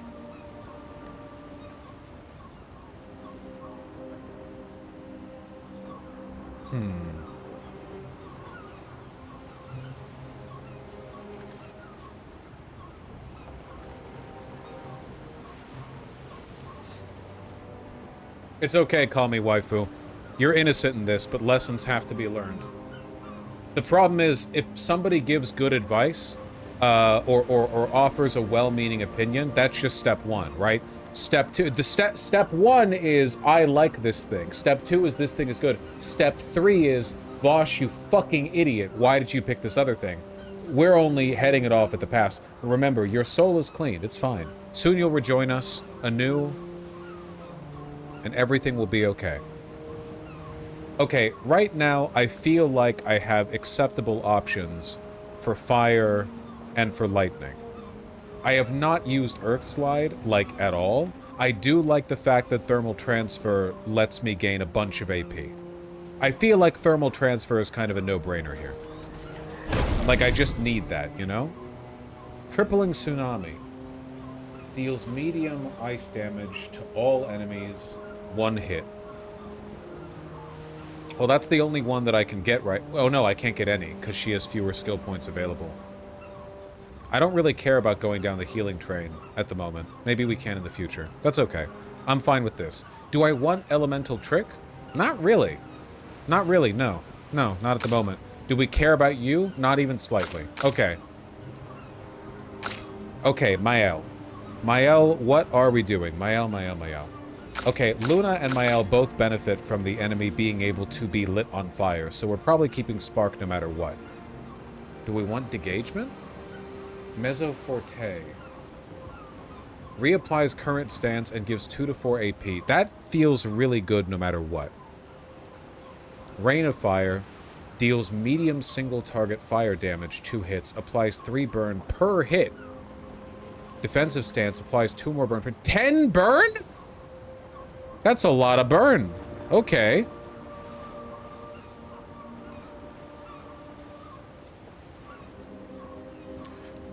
Wait. Breaking rules. Destroys all target shields. Gains 1 AP per shield destroyed. Hold up. Finally, some option for shield breaking that isn't just wasting all of my AP doing single shots. No more shield slop. Okay, that seems like, yeah. If target is defenseless, play a second turn. Okay, good to keep in mind. Good to keep in mind. Okay, we're gonna get that. And I really... Mezzo Forte seems like, seems so, like, obviously good. Right? Yeah. Okay, and Gustav, you can only choose one. High lightning damage to all enemies, can break. If target is broken by the hit, overcharge is fully charged. Or do super duper ultra mega super high single target damage. My thought right now is, how the fuck am I ever gonna get enough AP to use Strike Storm? Like, in what situation am I gonna have that? Like, maybe if I parry 6 hits in a row? For right now, I don't have an AP generator. But Shatter is 5 AP.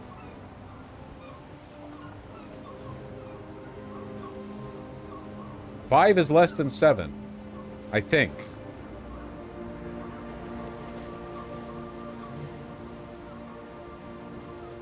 You know what? I'm gonna go for the more moderate option here. I'm gonna go for Shatter.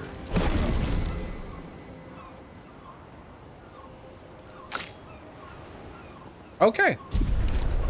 I'm feeling good about this. Now let's talk attributes, all right? Now, I understand that the weapon strength, you know, you want to play into whatever your weapon synergizes with. Okay. Right now, my thinking is, we need some kind of speed minimum. And right now, Gustav is just too fucking slow. Could I get that up to at least 300? Can we get to a solid, like, 300 speed? Just, like, as a baseline, I think. Let's pop those numbers a bit, okay? Let's pop those numbers.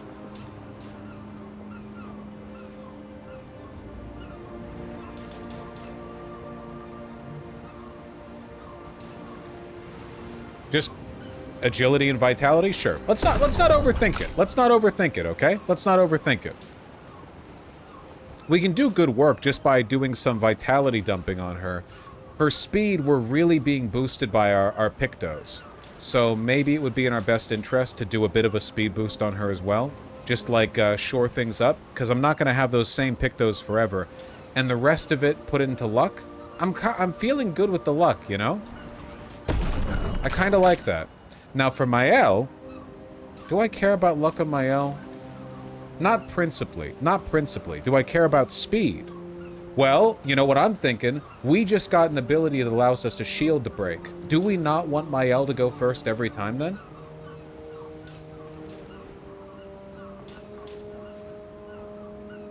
Because if we open into a fight, they've got shield. I mean, I kind of want her taking care of that right away, you know? Should I just dump all on agility? It doesn't look that bad. Like, the stat layout doesn't look that terrible. Sure, whatever. Don't overthink it. Don't overthink it. Do we care about you? No. Alright, now, in order to upgrade our weapons, we need to be able to camp. And we can't camp while we're out here. Right? Yeah, we need to camp. Oh, I guess we could fast travel to the entrance. But we don't need to do that. Right now, let's just alter our shit. Okay?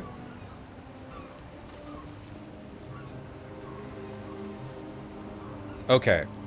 What are we using? What are we not using? We are straight up not using Earth Rising at all. Basically, we're just using Mayhem in our gun right now. It's not very good. Right now, we're not getting the best use out of our shit. We need Immolation because having a fire starter is just good. It's just good math. It's just good math. How often are we getting to use Thunderfall? Not much, I don't think. Look, let's replace Earth Rising.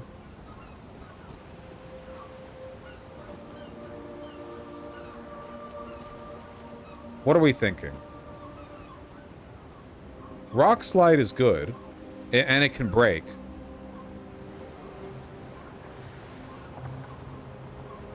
But Thermal Transfer is the big shit, right?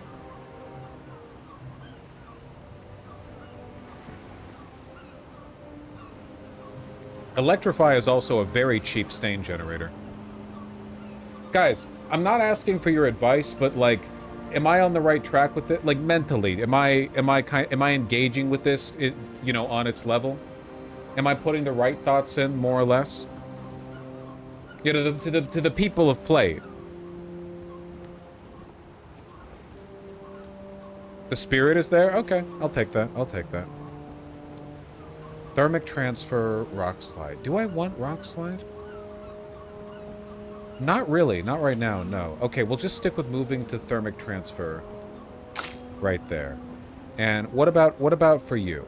What do we want? What are we using? Like, ever, basically. We use Lumiere Assault to generate charges. We use Overcharge, obviously, because it's our big break. Marking Shot is good, but I underuse it. I don't use Powerful at all. And From Fire is potentially good, especially because everyone else can light shit on fire. So let me replace Powerful with Shatter. Now, Mael's had the big changes here. For one, we're not using Guard Up at all. We're just not. And frankly, I'm not big on Per Se either. Like, it's basically worthless unless we're in Virtuose stance. But if we're in Virtuose stance, I'd rather be doing Floret Fury. You know? So for me, personally, Guard Up and Per Se, you're out. Sorry, get fucking ousted, okay? So, let's see. Breaking rules.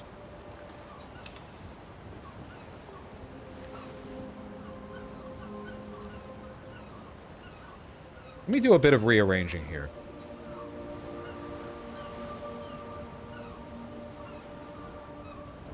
Spark, you go there. Swift Stride, you go there. Breaking Rules and Mezzoforte, you go there. Okay! Okay.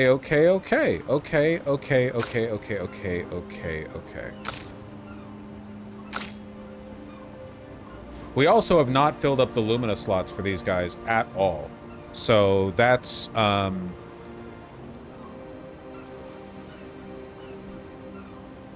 something we should do, in my opinion.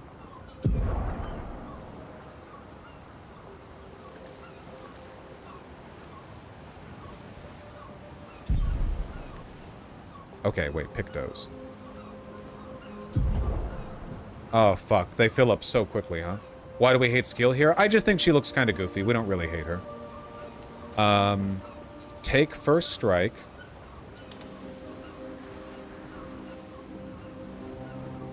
Take confident. Keep energizing start right now. Okay, get rid of roulette, because that shit is ass from a butt.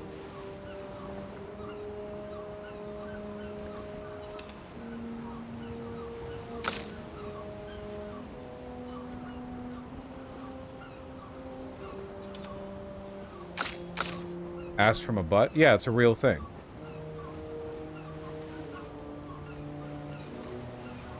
And you can take energizing pain. Even though it kind of sucks.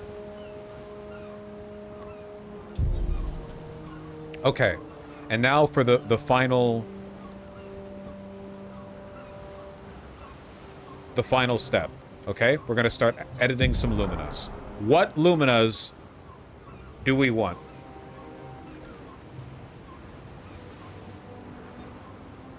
Fuck, how do I, like, judge these? Percent chance to burn on a... Exposing attack. Reward mark.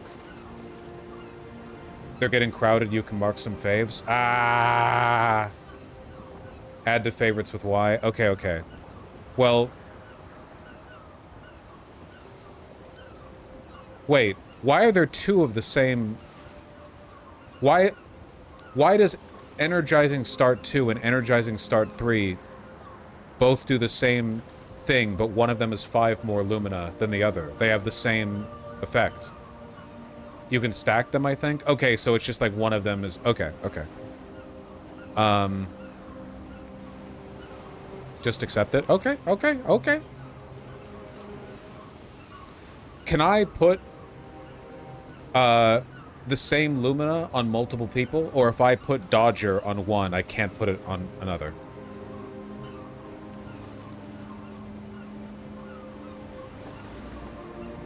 You can? Okay, I'm happy to hear that. I'm happy to hear that.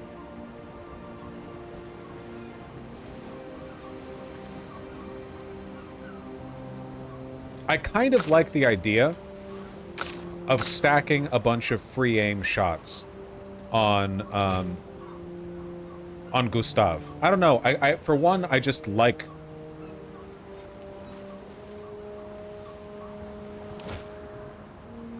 I just like doing it with him, you know? I like shooting with him. So, okay. Marking shots.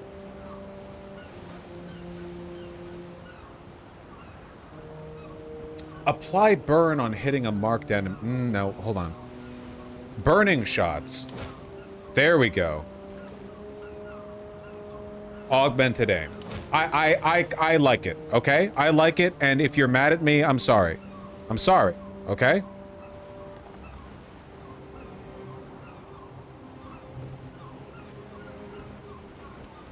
Plus 2 AP on dealing damage to a marked target. I'm not marking targets that often. I probably should mark targets more often.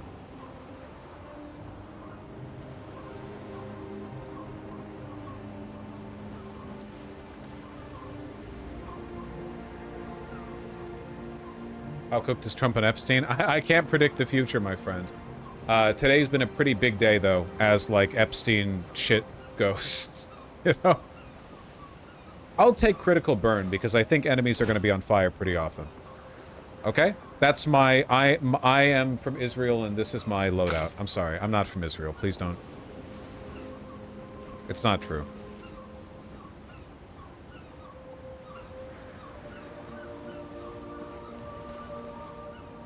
What are we going to be doing with her most often? I feel like for the most part we're just like we're just cycling. We're cycling, we're cycling, we're cycling. I don't really know how to specialize into that right now, so I guess I'm just gonna go with augmented counter 1. Critical burn.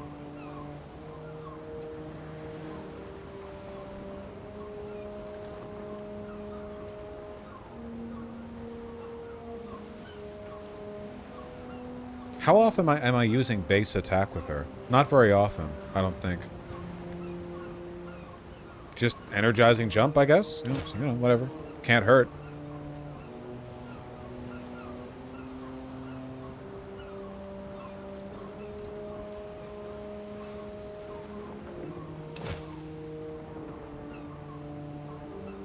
She gets so much AP. I've noticed that. She always has excess AP.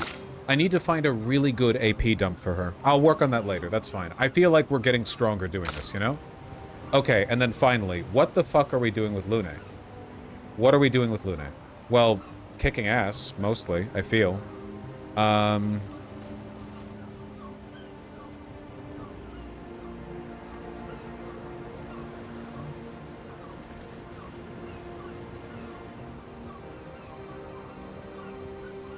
I won't stand for the Mael hate. I haven't hated Mael. I haven't. What Mael hate? Hello?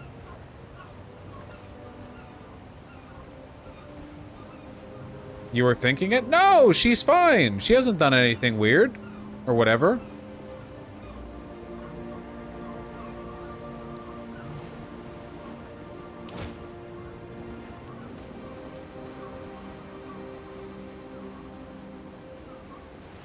I'll keep it simple for now, because we've been doing this for a while. Okay, I feel like we have buffed ourselves quite a bit, and there's more buffing to be done. As soon as we make it outside, we can upgrade our weapons and our such and such. I just thought of something. Lune's attack that does elemental damage, all 4 of the elements, could be a way of really quickly finding out what a new enemy is weak to. I don't think that's useful, like, right now, but I think that's cool to think about in the future. What the fuck are you?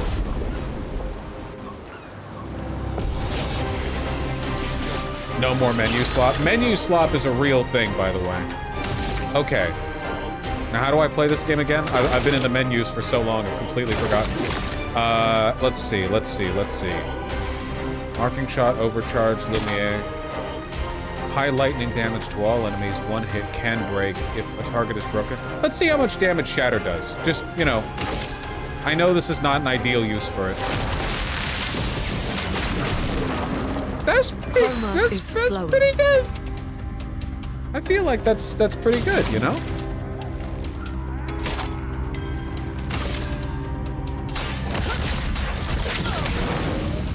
Resistant to fire. Resistant to fire.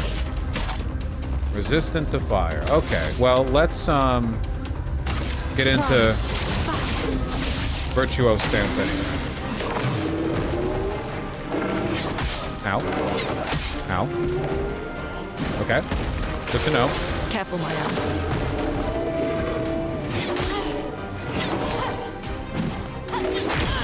Ow. Ow. Finesse and place. Oh, so much for that.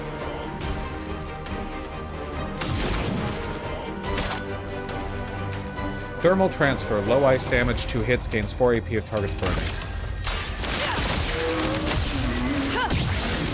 Nice! That feels good. That feels good.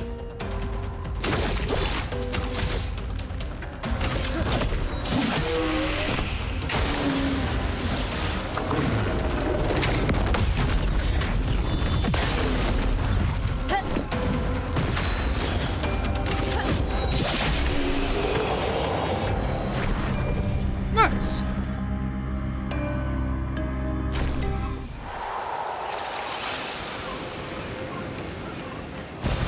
An advantage. Ooh, healing tincture. That's pretty useful. Well, we took damage, so I'll rest. Alright. We're here to find a A rock. shrine to the paintress. The paintress destroyed our world. Can someone build her a shrine? The weak-minded turn to whatever they can to explain the unknown. Can you see her paint When pussy? you're at the I don't think they mercy of a sculpted power it. you don't understand, you might try anything.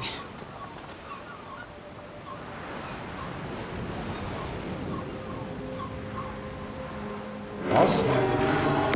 Not quite a boss, but...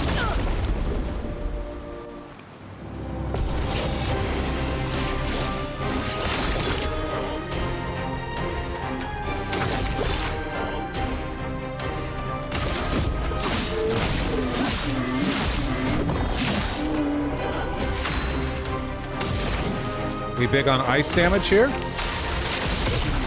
Oh my god.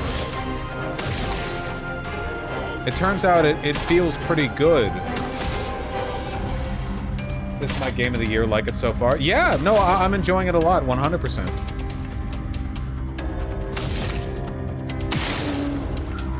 Right, because my fucking...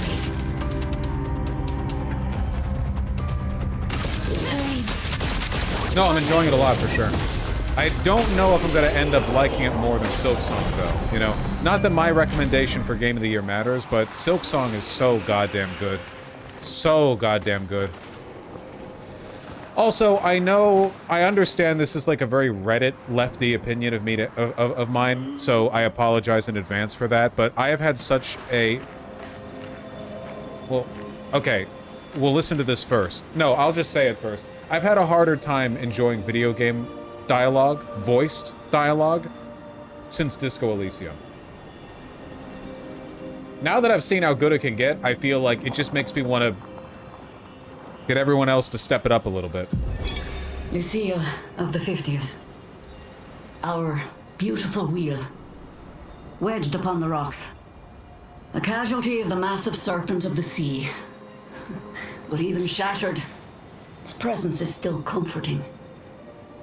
Adrian and Gabriel are doing their best to sustain morale, but with no food, no clean water, no way to fix the wheel, our fate is quite clear. Wait, the wheel thing was for real? To me, at least. But I have no desire to hold back the hopes of others. Perhaps. Perhaps we will find a way back. Still, these moments of quiet, sitting on the beach, are also a source of contentment. All our lives we've been running, trying to outrace time, trying to reach an unreachable goal.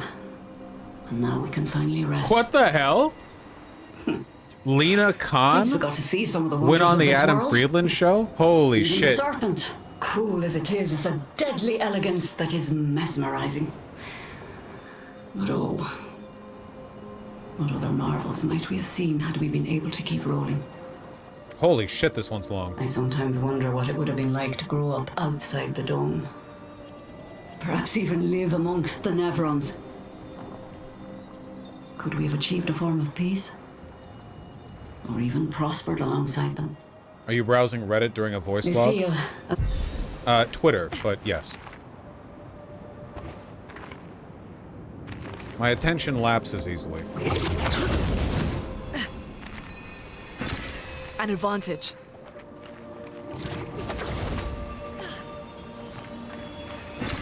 Interesting. Euro.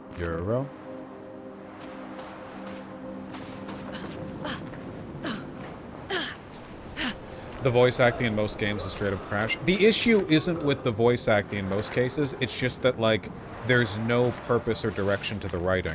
Like, writing is meant to fill up and pepper the world. So you have, oh, here's like a bunch of item descriptions, here's a bunch of like minor NPC encounters or whatever, but writing has to be paced well, right? In the same way that you wouldn't want a game that's designed where like, you know, you have like big lulls in the combat or there's nothing interesting going on. Oftentimes there will be big chunks of writing that just don't captivate, you know? It's a backdrop, it's not the centerpiece. That's the stuff that gets me the most. There are games with bad voice acting, but phenomenal writing. Like, to an extent, Pathologic. Ah!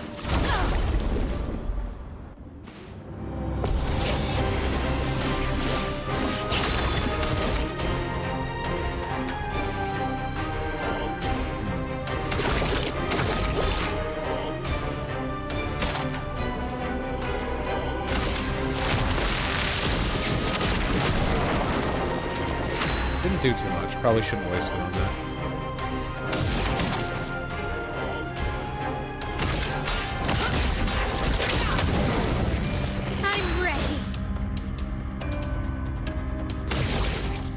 Seattle Times called it for Katie Wilson. She's above the automatic recount threshold. Wait, really?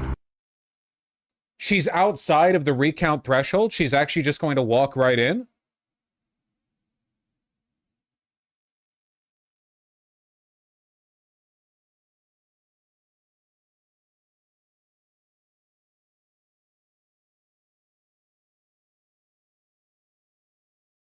Wow. Patriots are in control. Yeah, no kidding. Holy shit. Take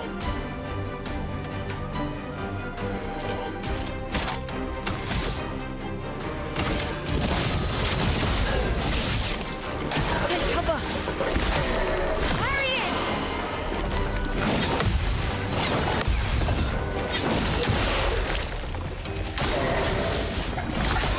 Usha, don't die.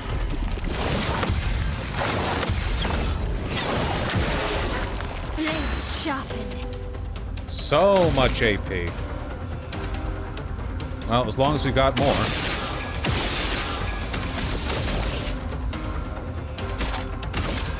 Finesse and precision.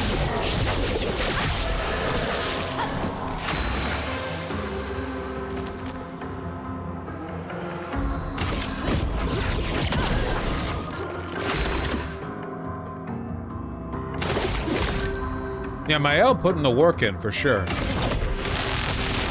Let me paint death!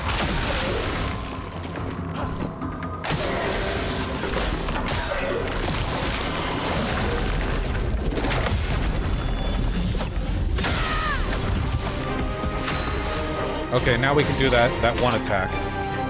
Breaking rules. Low physical damage, 2 hits, destroys shields, and gains 1 AP per shield. Oh. I didn't even get a chance to press the buttons.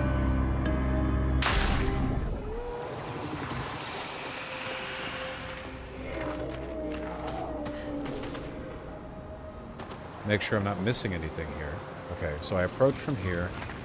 I took that path to the left.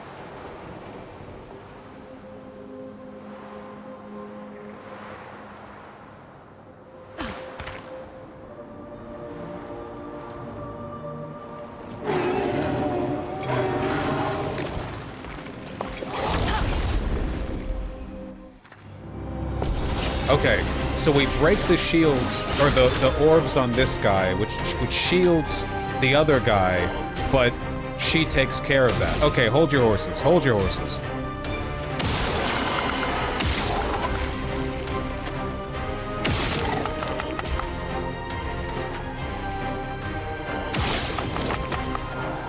Yeah, now you have shields. But here's where my plan has a fault. And the fault is that I still have AP to spend. So now I'm just gonna beat the shit out of you, actually. Were these guys weak to ice? Do I remember that correctly? Yes. I need some way of getting her into virtuose stance that is not dependent on the enemy being on fire. I'm sure I'll get that later.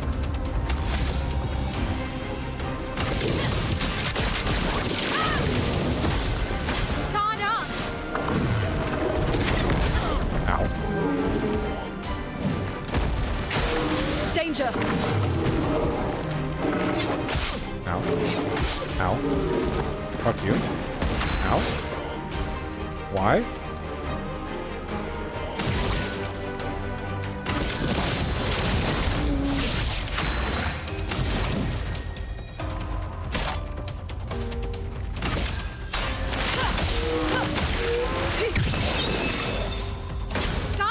It's over.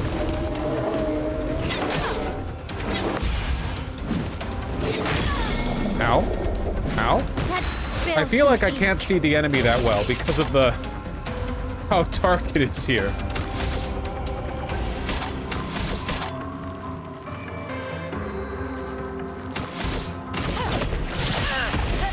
Let's push forward. Wait, is there another one? Am I dumb? Am I stupid? Didn't I get rid of one? Hello? Yes? Okay, I guess so. Blind, maybe? Okay.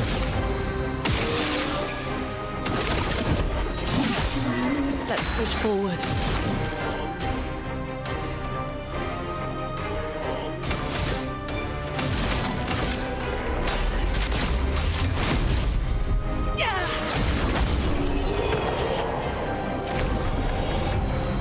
Video game OSTs are objectively better than most music artists. Yeah, especially better than rap music, or crap music, as I like to say. Don't get me wrong, there are some rap artists that I respect, like Eminem or Macklemore. But yeah, for the most part, like, I just don't, it's barely even like music, man. It's all just like, bitches and cars or something like that. I don't know. I don't really listen to it. But yeah, basically that's what it sounds like. And you know, I don't really think it like steps up to the likes of, I don't know, like the Elfin Lied OST or have you heard the opening to Full Metal Alchemist Brotherhood?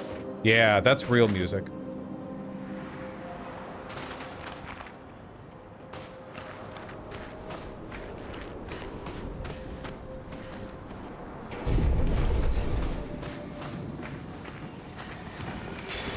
This will be useful. It's over.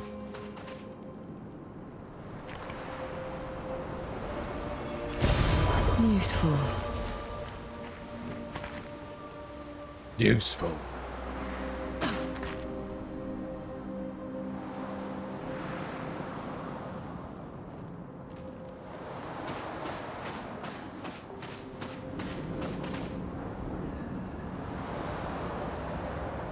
I will not be renewing my subscription. No, no, no, wait, come back.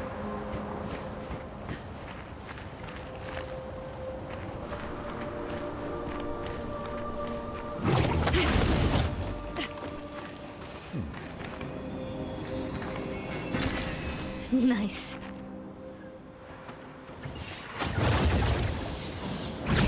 Nobody called Game Freak Israel. I do think that Game Freak is the Israel of game companies. I think you're a fucking sap if you're still buying Pokemon games. They're so bad. They're so poorly made. Like I don't respect it. I know it's your fucking comfort game or whatever, but you have to grow up and move on. Basically, what I'm saying is you have no right to make fun of Marvel adults if you are a Pokemon head. Times, hey? If you like Disney adults, those let's say rotund 40-year-old women with the Mickey Mouse ears running around making fools of themselves at Disneyland or Disney World, Orlando, Florida 6 times a year, okay? The people who spend all their disposable income over there. You have no right to make fun of them. Hi.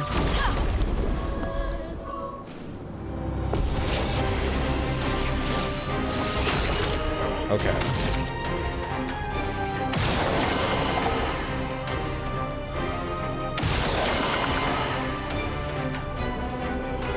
Come on. Come on. Line up. Line up. Line up. Whatever.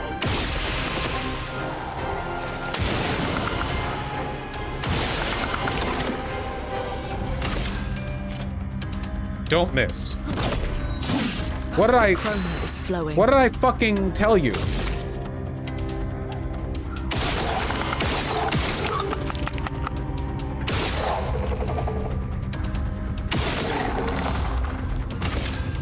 Don't miss. Oh. Okay, now we get to try it. Take down that shield. Sick. Wait, does that always apply burn? Ow. First time I got hit by that. This will hurt. Is that the... Does that always apply burn, or is that because of my weapon? It's because of my weapon. Okay.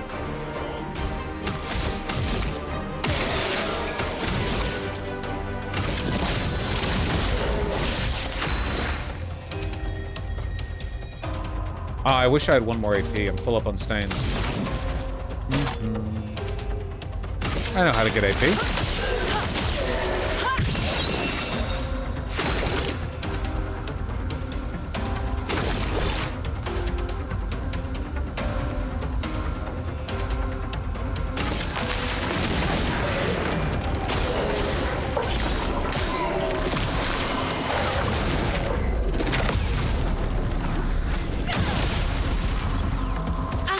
What are your thoughts on Adam Friedland? He's pretty cool and funny.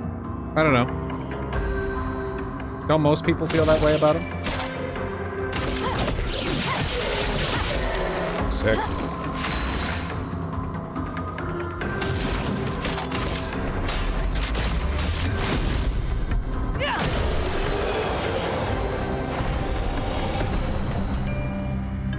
He was great on TMR about a month ago.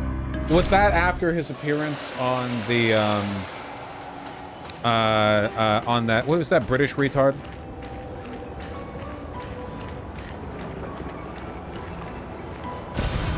Piers Morgan, that's right.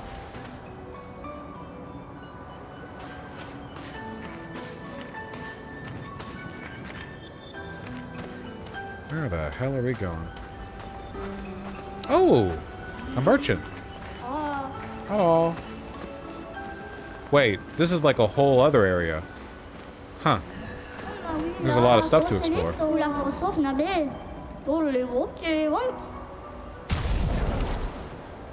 Fight the merchant for more crap. Okay, okay, a ponytail for CL, sure. Completion is slot. Polished chroma catalyst, color of luma. Should we always get as many color of lumas as we can stuff in our pockets? I feel like we should. Hard to imagine when I would ever not want that. At least the chroma catalyst, there's like an upper limit, right? Because eventually your weapons are high enough level, you're not benefiting from that. But I definitely want the color of luminas that I can get. Let's fight the merchant. Let's fight the merchant. Choose an expeditioner. Well, I'll fight you with Luna, I think. Gonna get big? Yep.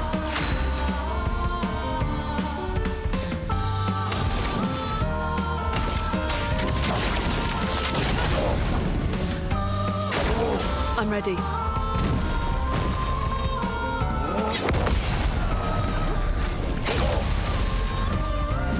A storm is coming.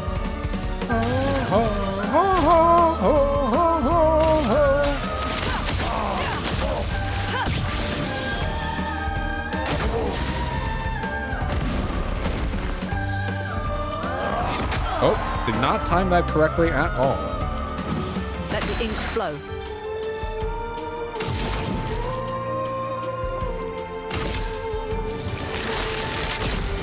Lightning, strike. That was pretty good. Ready to evade. Ew. Well, I think we're gonna make it anyway.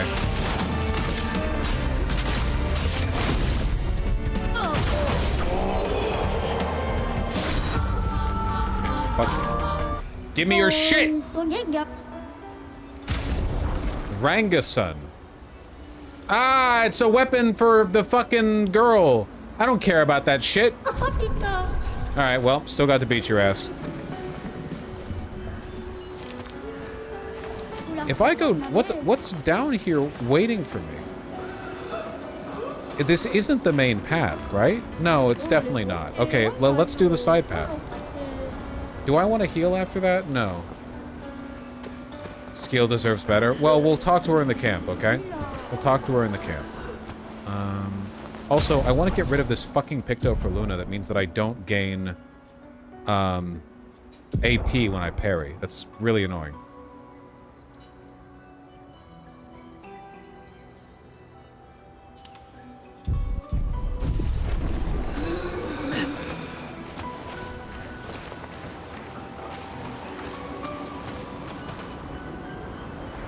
Is there a plus side to that Lumina? Yeah, I get AP when I take damage, but I never get hit in these games. I never get hit in these games because I'm so good, so it's like worthless on me.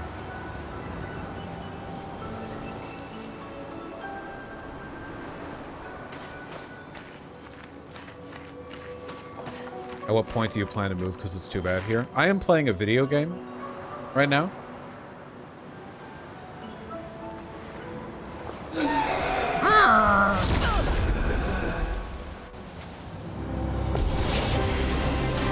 Two of you.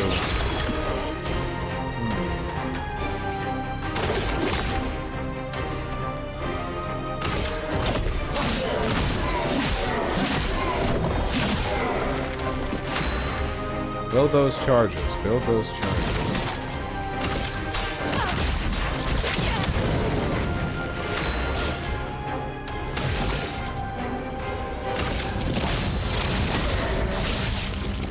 Stop, don't die! Brace yourself.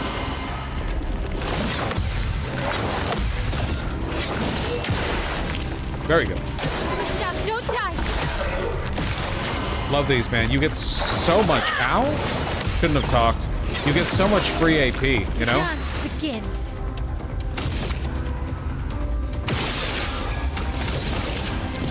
On fire. Oh, wait. Fuck. That's not what I meant to do. God damn it. Whatever. Okay, Thunderfall!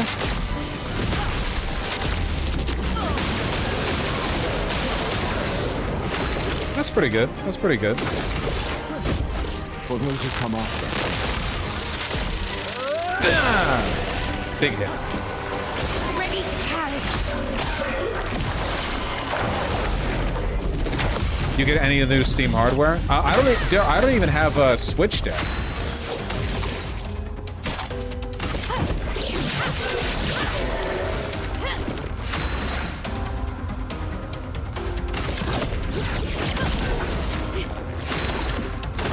Switch deck?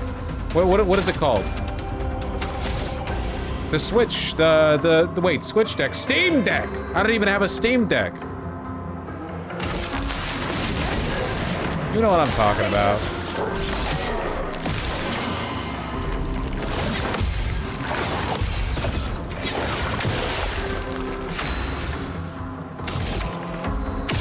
Really are on. Fuck you.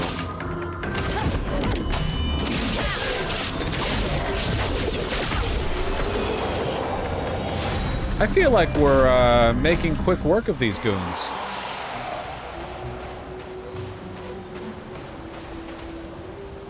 Okay, so this just loops around. Oh, there's another one over here. I'm down to full clear the area.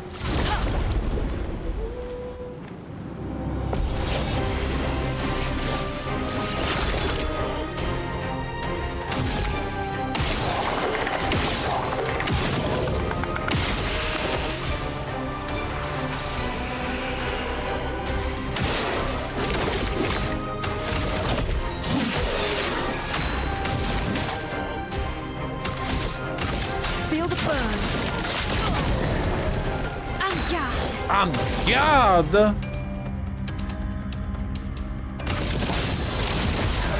I can never get that fucking French TikTok out of my head.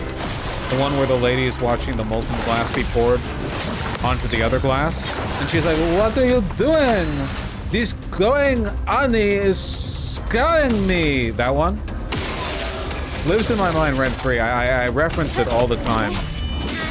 I'm talking to my beautiful partner.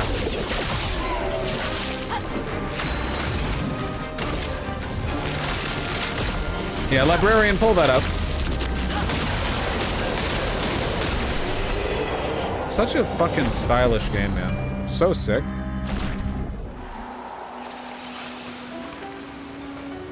They are going to use it for war.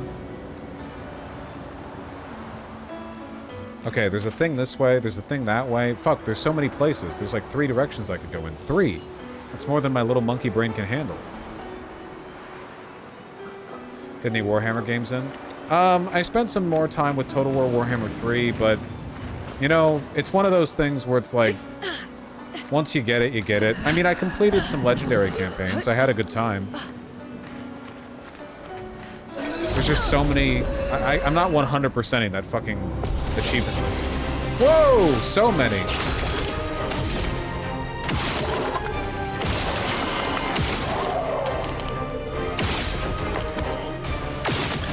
Oops. Hit. Fuck you. Oh, wait, a hit.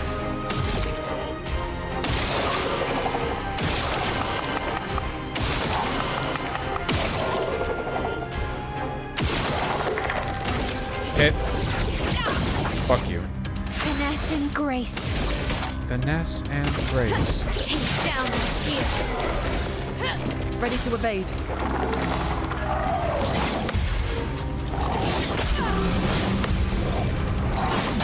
Okay, you've got a lot of attacks for a little guy. Brace yourself.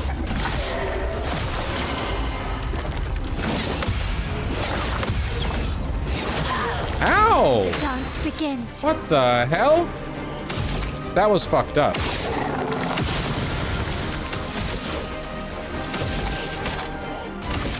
Take down their shields.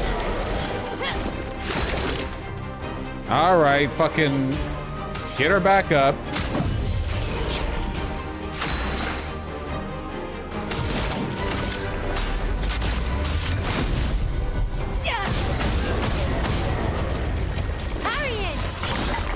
Parry it! Okay, okay.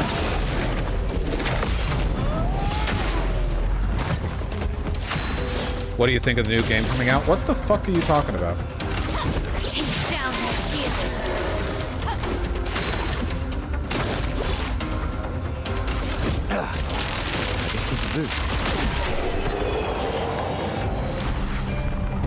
This reminds me kind of Yu-Gi-Oh! Yeah, why not?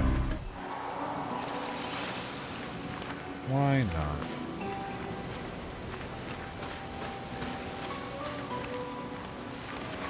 Anything over here? Looks like the kind of area the developers might throw some exploration reward slop in. No? Okay. If you insist.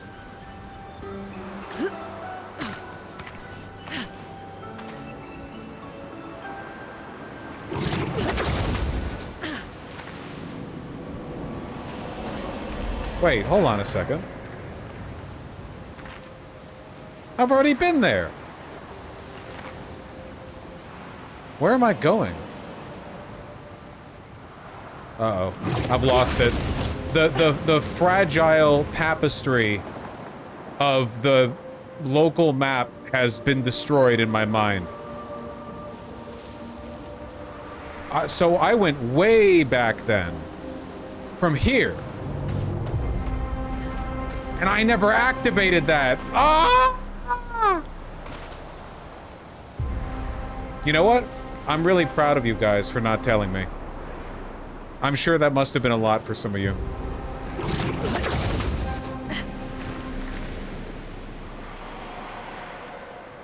Why is she flying like that? You know why.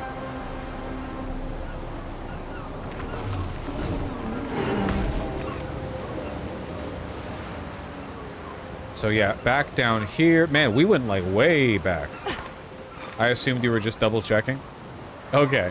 Maybe a little bit too charitable to me then. I appreciate you having a high enough opinion of my intelligence to assume that I didn't need to be told the thing that I did in fact need to be told. But wasn't told. Tell. Yes. Okay, don't. Fuck. I got stuck. I'm God!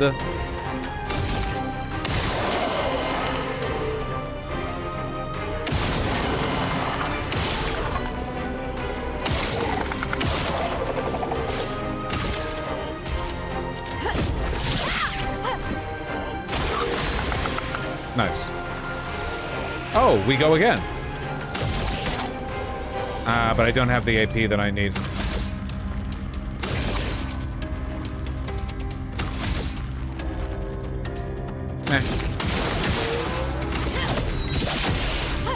No margin for error.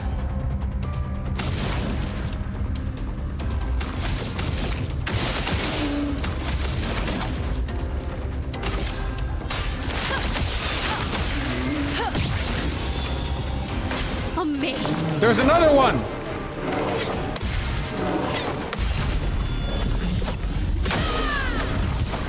I completely forgot because it's in the darkness. Get ready. Didn't I have this same problem before?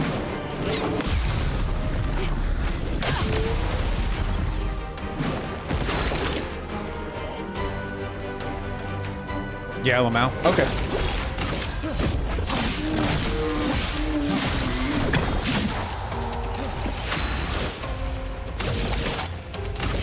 Take down that shield.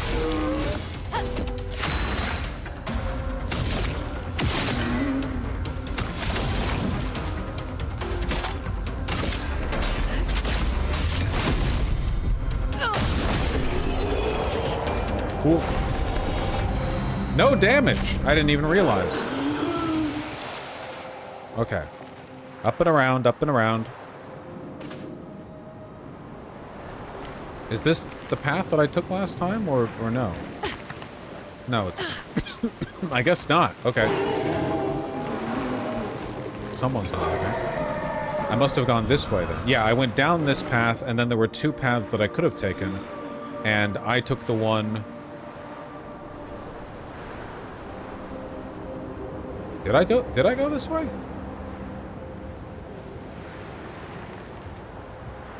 Yes, I did. Oh my god, I went so far back!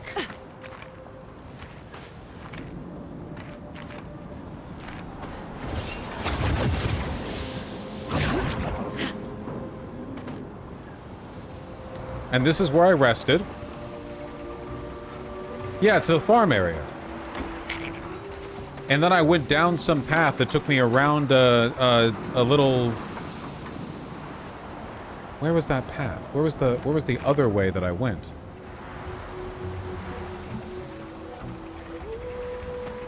You ever watch The Walking Dead? Nah, that show never appealed to me. Drama slop.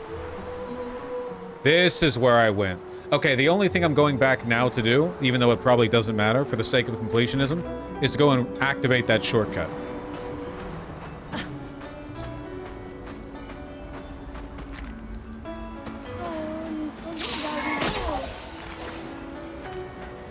Back out, back out.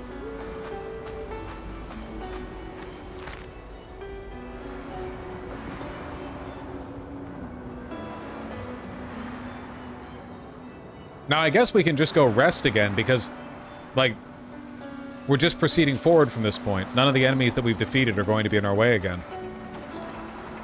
Might as well.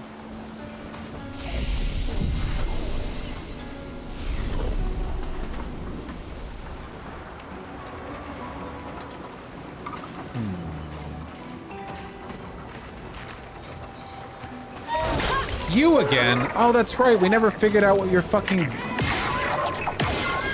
what your deal is.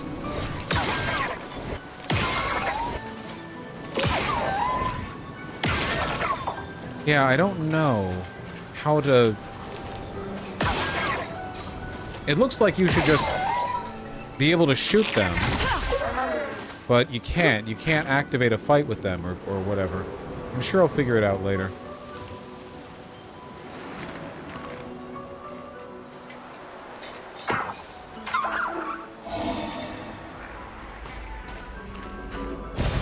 An advantage.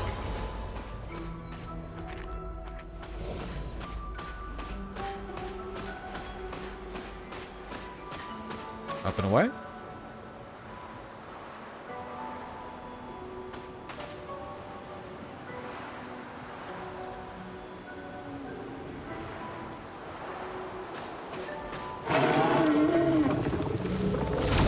I think you're linked. You are linked. Oh, there's multiple. Okay, you're all vulnerable to ice.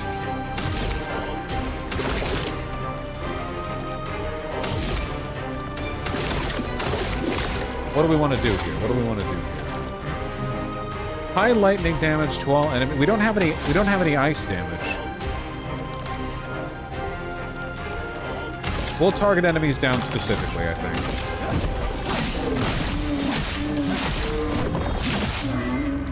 Let us stain them. And even though you guys are not even a little bit vulnerable to fire, I want to apply fire to everyone.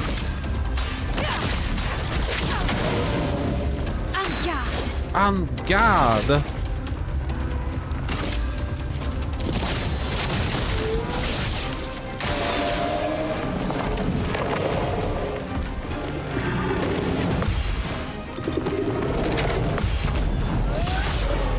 Nice.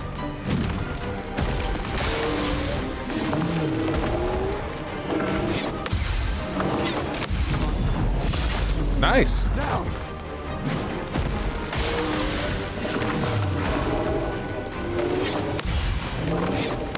Nice. Very, very good.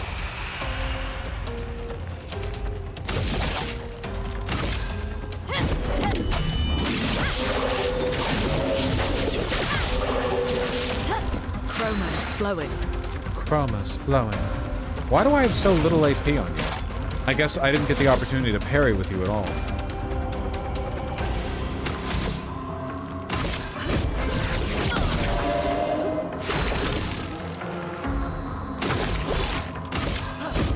For those who come after.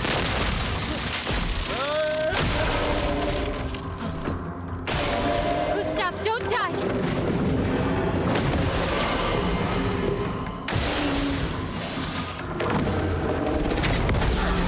Ow?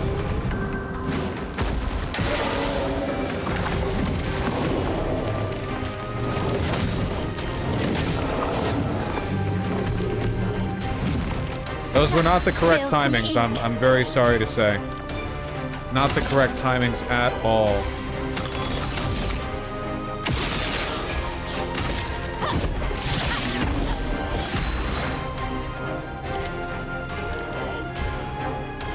Just gotta bring you up, man.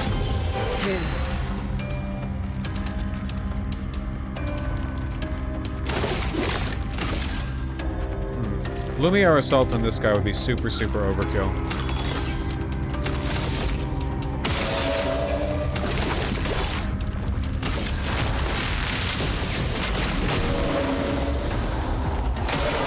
Grenade, watch out! 2 hit, that's easy.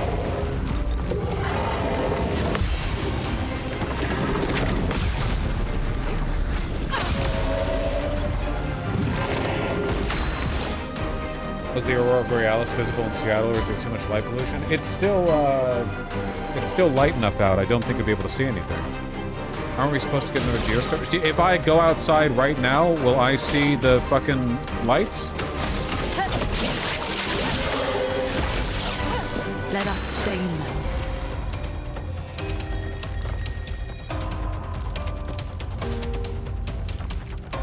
Bring a cam with you? Yeah. Nice try. Nice try.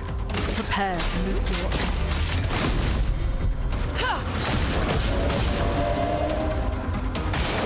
I'll do it.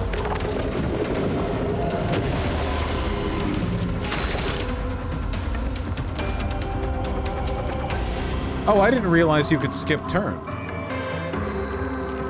What's the benefit of skipping turn? Finesse and grace. Wouldn't you always want to do something? Mael plays immediately. Why?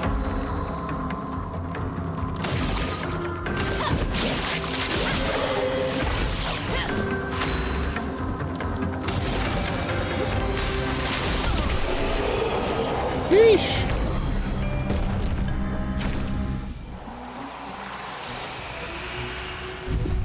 Those guys are tough. Well, okay, let me go take a look at the sky real quick, alright? 1 second.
Nah, it's overcast.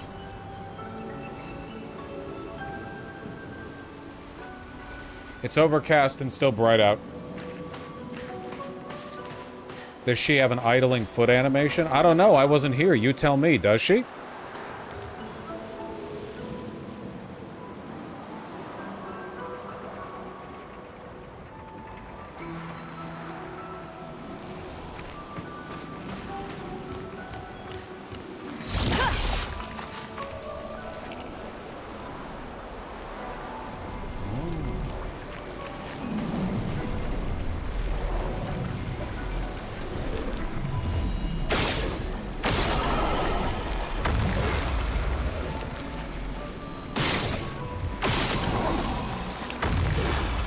Third one.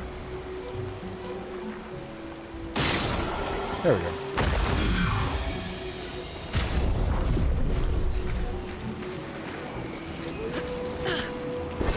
Great. New weapon.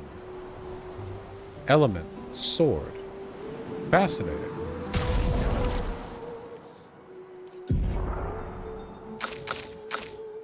That's better than what you're using now. Plus, that way we wouldn't be using the fire element.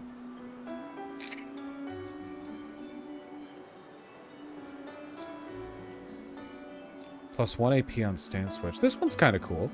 Yeah. Ooh, pink.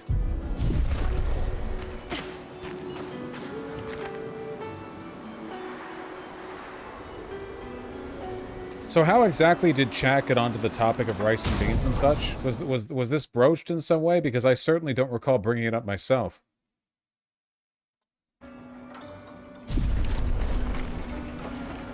Bugums brought it up quite obsessively, I might add.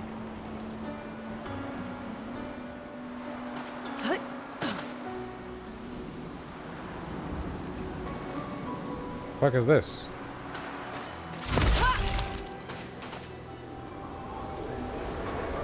That's fine. We have another viable pathway.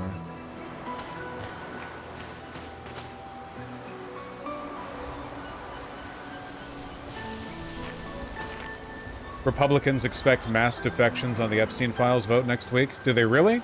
According to who? The Republicans? Where's that fear coming from? If there are enough defections, I wonder if enough Senate Republicans would vote for it. The idea would be getting, oh no wait, no, people said it doesn't have to go to the Senate. Well, we'll see.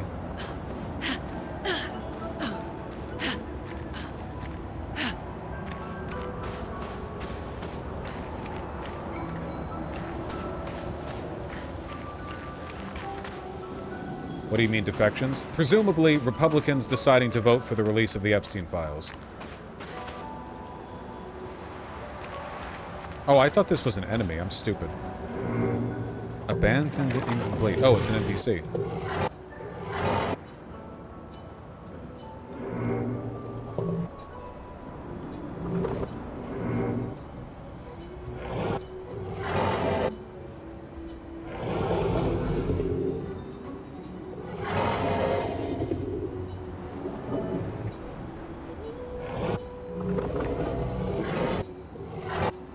Okay, this blob wants us to procure for it 3 shiny rocks. Very good, very good. We're already looking for another set of rocks. Before I go down this path, let me make sure I'm not missing anything back there, because I have a weird feeling that I might be. Especially because right down here there's an NPC.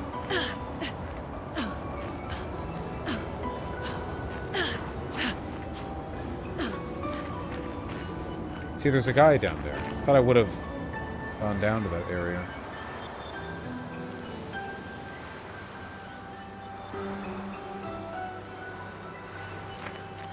Yeah, Miss Genderlyn, I don't really have much to say about the appropriations bill that I haven't already said, you know? I don't know if I could add much novelty to that. Okay, that's right. The path down there was blocked. Okay, so we go this way.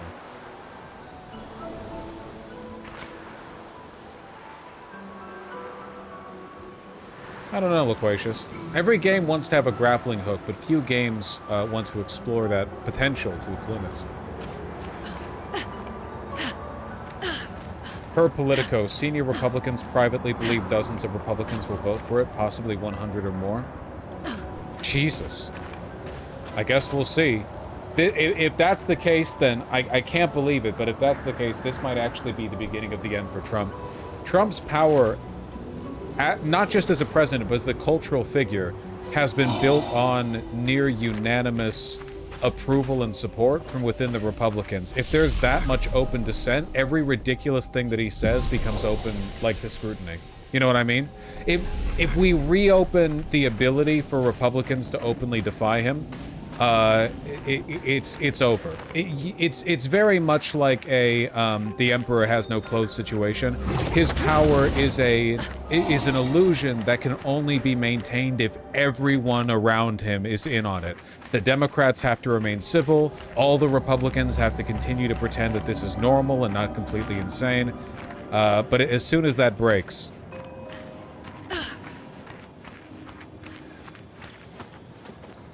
scary.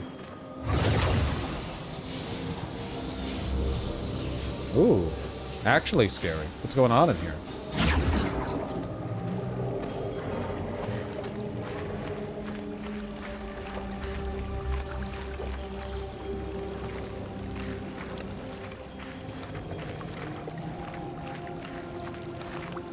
That looks like a shiny rock over there.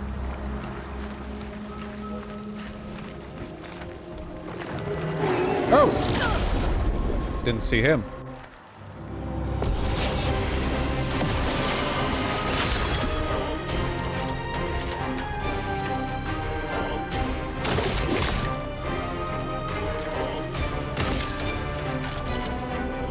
Fuck, 3 of them.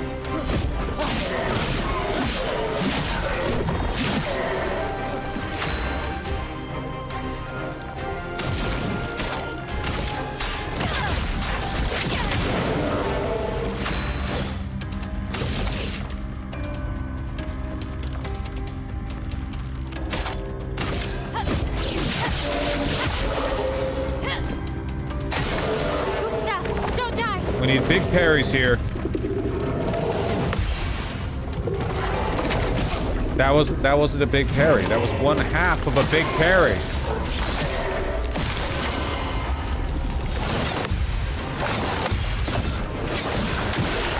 The fact that I can't see anything definitely doesn't help.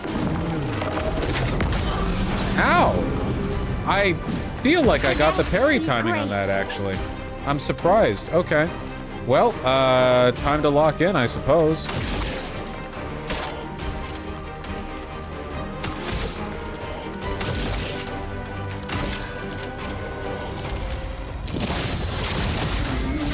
Let us stain them. Ice Lance, Wildfire, Thermal Transfer. Thermal Transfer to you. Build that AP. She's so cunty. You know what? Just get this guy down as quickly as possible. Let me hate death! Gustav, don't die! Okay.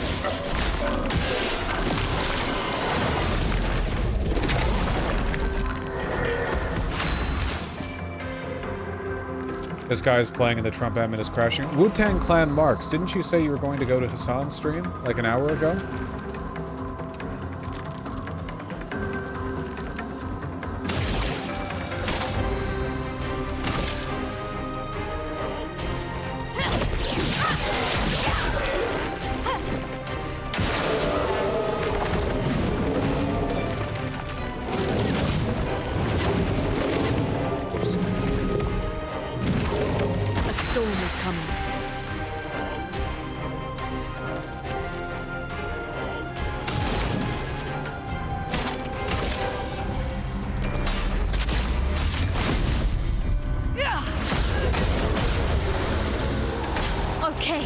Okay.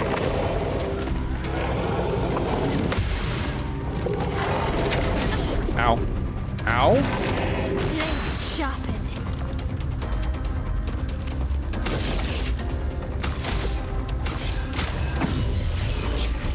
You can't leave us yet.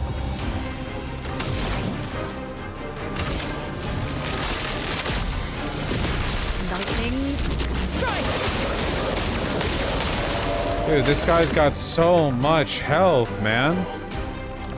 Jesus Christ.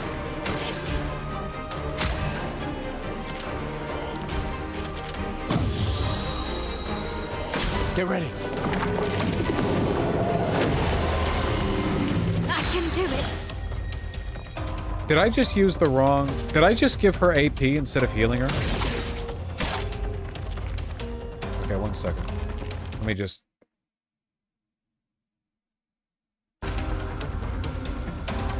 Jesus Christ.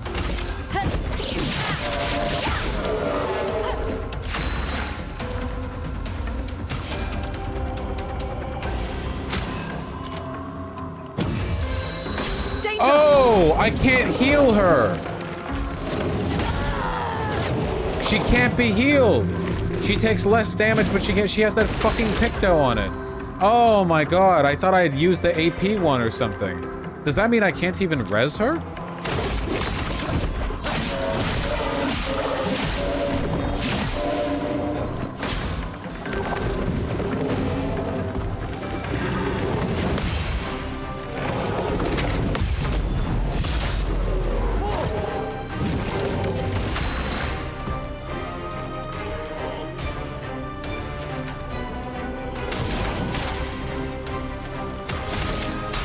Feel the burn.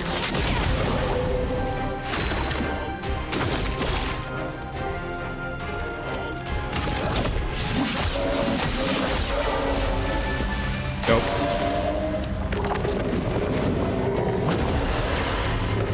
Let us stain them. Gonna be real, my eyes glazed over when you started theory crafting your builds. Ain't it always like that, though? Ain't it always like that?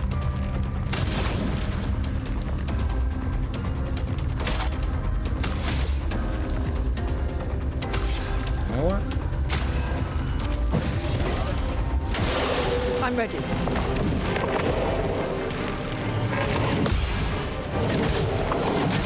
Ugh, it's not looking good. It's not looking great.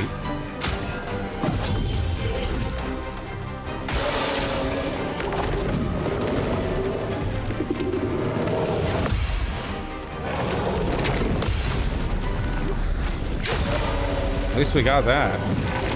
Not looking good. Yeah, no, it's not looking good, actually. Man, I wish you were on fire.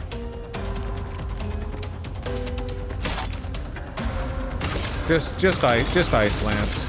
Ice. Shatter.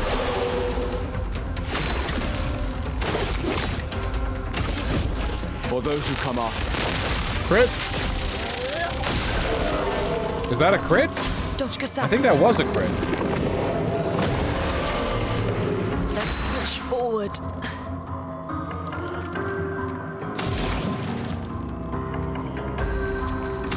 Can I resurrect her? Nice. Okay. Happy to see that. Let's just dodge this one.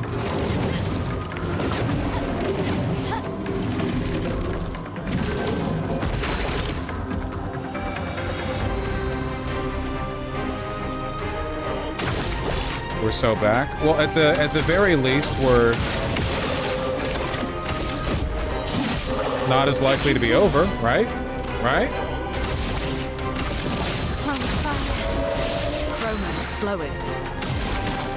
Prepare to meet your end. Oh, thank the Lord.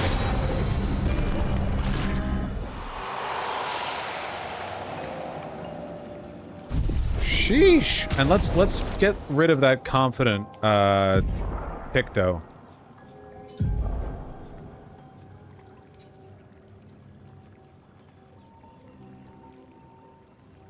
Yeah, have some Russian speed or whatever. Jesus. Okay.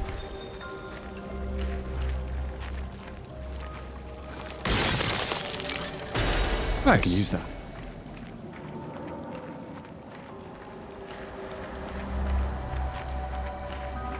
This area is too dark. I had to up the brightness too. It is pretty goddamn dark in here. I am having a difficult time seeing the edges of the walkable arena.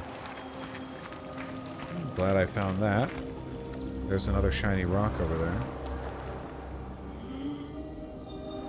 Not in a hurry to get into another fight with those big rock enemies.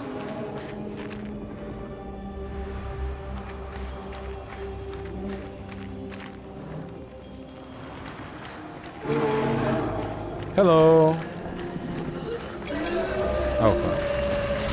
Oh, boy. God damn it. Do you think the Dems folded because they wanted to keep the filibuster? Sam Cedar said so. I think that's a possibility, but it's not, to me, the most likely one. But what do I know?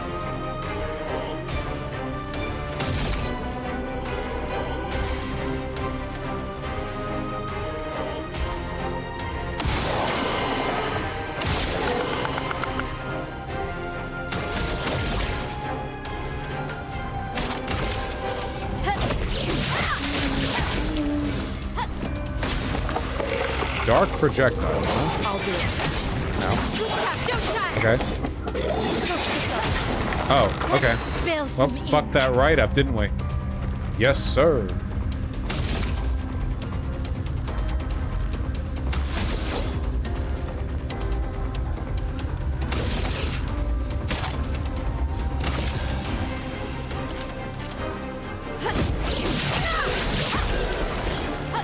Let the ink flow. First time I've gotten that fucking attack.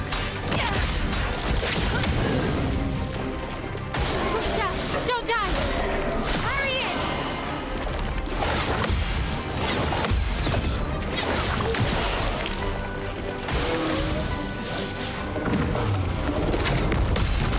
Finally, counter that properly. Goodbye.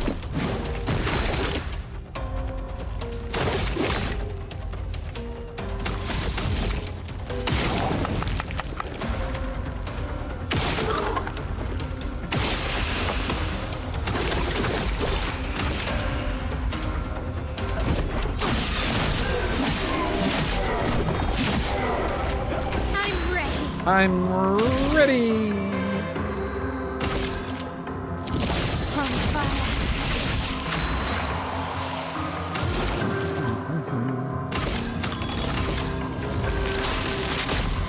Lightning, strike.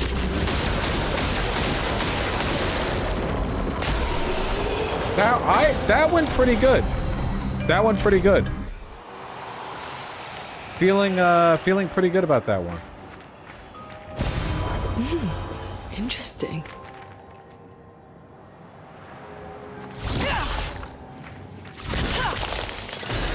Interesting. Interesting. Okay, just looks down to that path. And I already saw where the third crystal is. You get better as you practice? Really? Fascinating.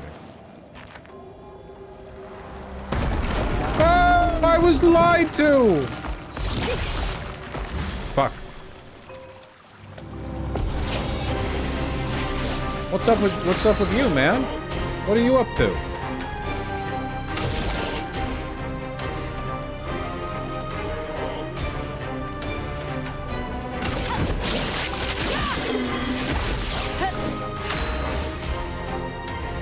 Okay. This and precision. A storm is coming.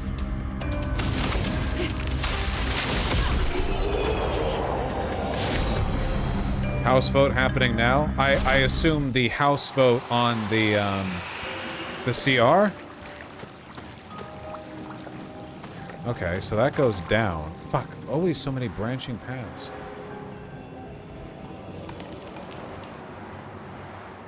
Miss Genderlyn, it is very beautiful, though from what I hear, the YouTube artifacting isn't too kind. When these segments get uploaded as YouTube videos, though, they shouldn't have any of that artifacting, so at least they can be appreciated in that form. Either way, you're still in quite often. It's always a delight to have you. Okay, and that goes that way. I think this way, the way that I'm on right now, is probably the main path forward, so... Oh, fuck. Oh, god damn it.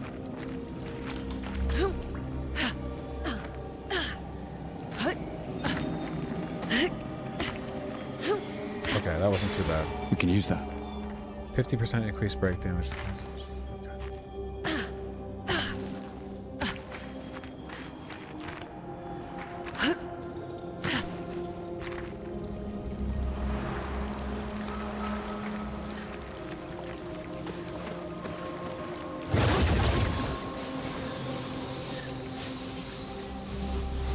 Oh, wow. Oh, shit.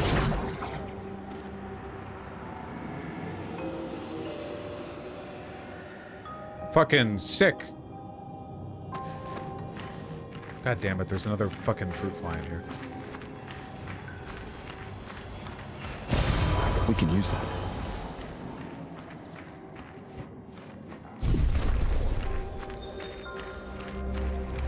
Hello! We fight.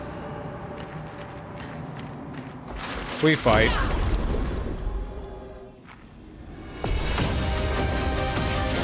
Oh, you're smaller than I thought. I thought you were larger. I'll take it.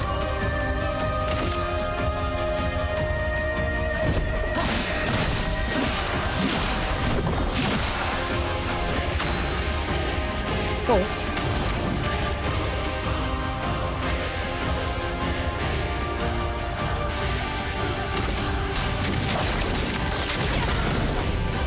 Resistant to fire.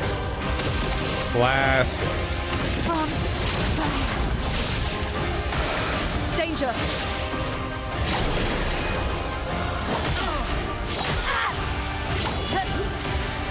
Ow.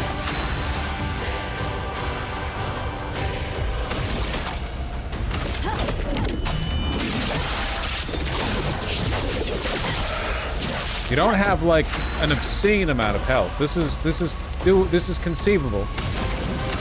I'm conceiving it. Resistant to fire and ice. Okay, okay. That's novel.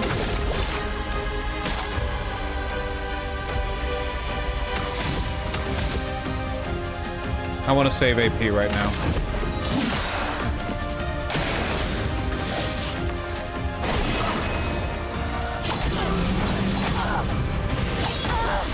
That didn't go too good.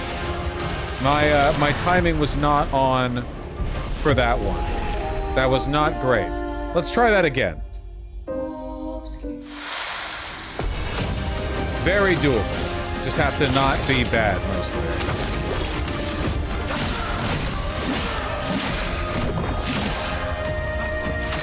Pretty much the same opening moves over here, I think.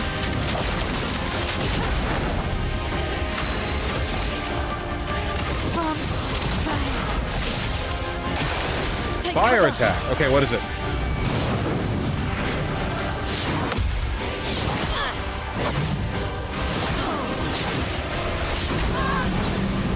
Ow. Okay, so that's 4. But I'll get you next time. Let the ink flow.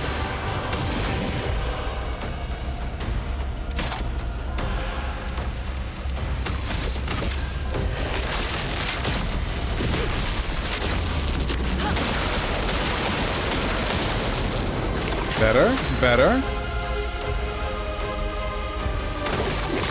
Let's heal up.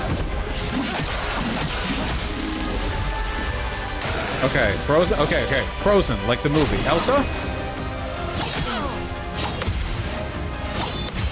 Okay, not. Fuck!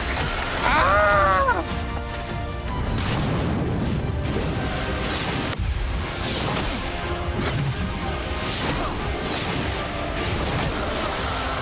All right. We got a little bit got by the fire attack there. Yes, we did. Yes, we did. But this time...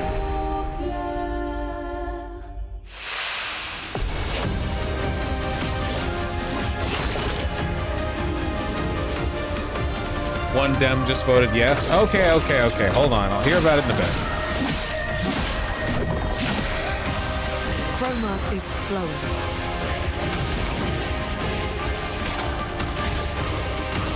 Feel the burn. I'm ready. From Fire attack. Okay, 4.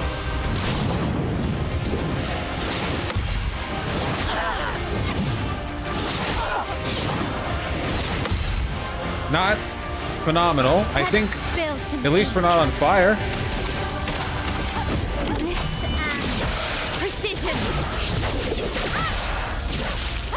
Let me flow.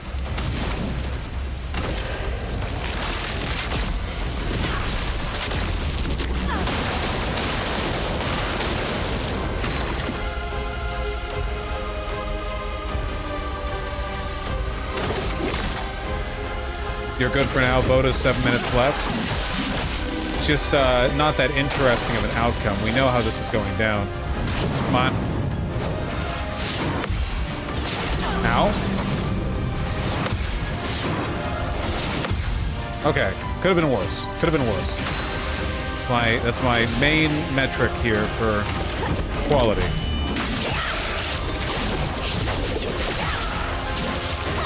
That hurts.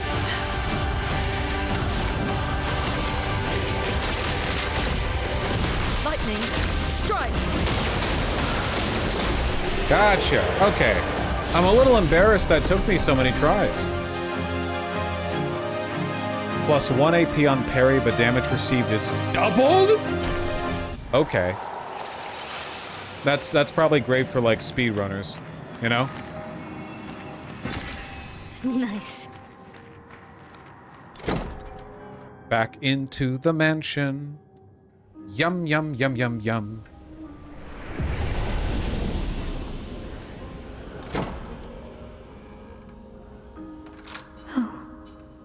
Oh. Okay, cool. You look like shit.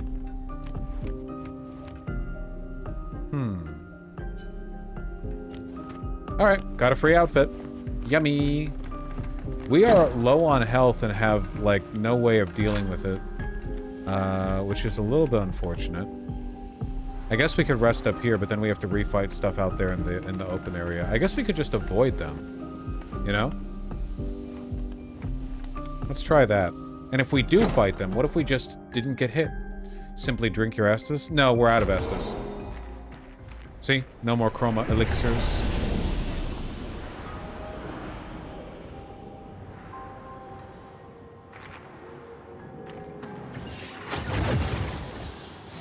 Still no healing spell? I have self-healing over on Gustav, but no. And that would only apply in combat anyway, right? Because otherwise you could just infinitely heal up. I have a few items.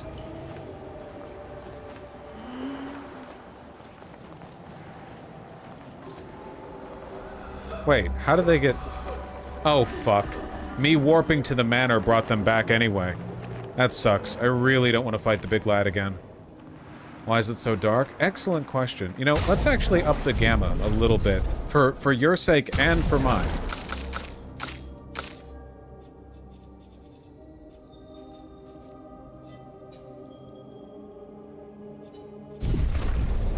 Wow, that does help.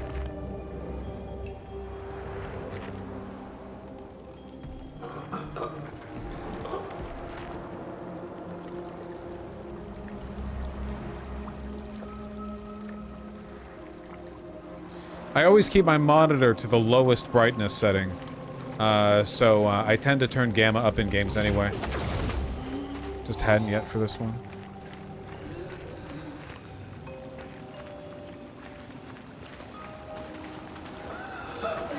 Oh, fuck. What the hell? She just T-posed into me. Oh, shit. I'm low on health. I don't want to... Oh, God. I wish Mael had some AoE attacks.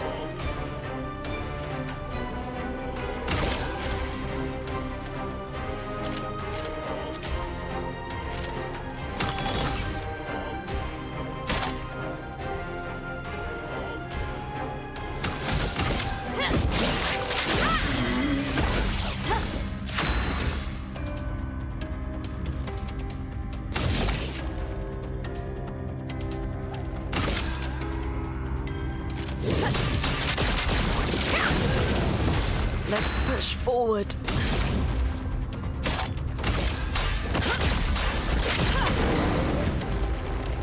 Harriet! Brace yourselves. Ow. Well, that sucked. Okay, don't fuck this up.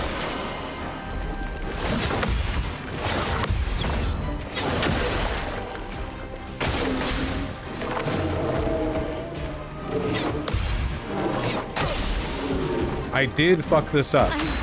Okay.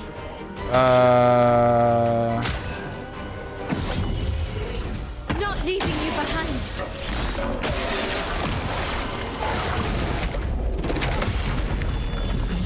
Why was panic stasis muted? I have no idea. I'm playing the game.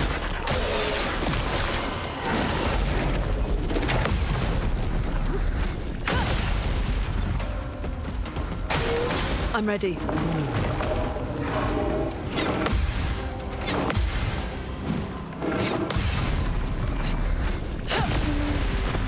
You gotta talk about the House vote. We in chat need our opinions. The reason I'm not bothering to cover it right now is because I don't think there's anything interesting happening there. We know what's gonna go through the House. What, like, genuinely, what are we looking to get from that? You know?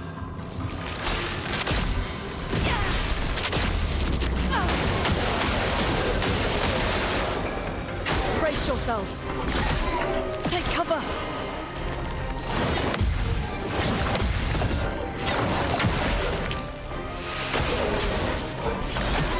Careful, Mael.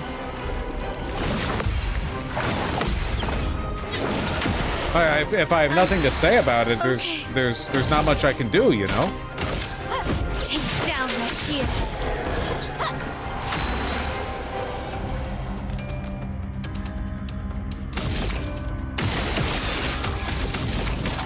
Prepare to meet your end.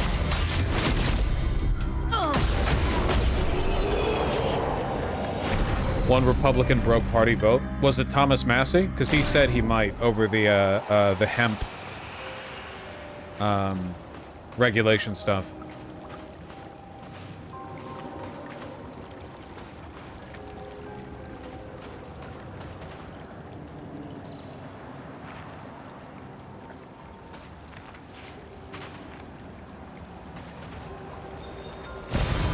Nice. God damn it! There's something inside this this building, but I don't know how to get to it.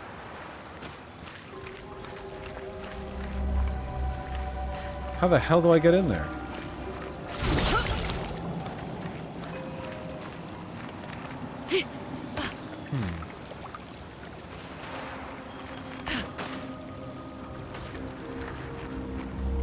We don't come in from the top. Is there like a different grapple point that I missed?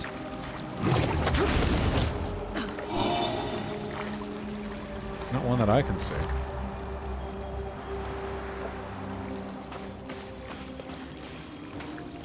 I don't see an alternative pathway this way. If you're going to put a door in a game, you should let me open it. I know it's not fair, and this isn't really a realistic expectation on my part, but it always has bothered me a little bit when the obstacle in your way in a game is something flimsy, and you are strong. You know? Like a wooden door wouldn't stop a regular human with a hammer or something, but I can do this, you know? Don't know how to get up there.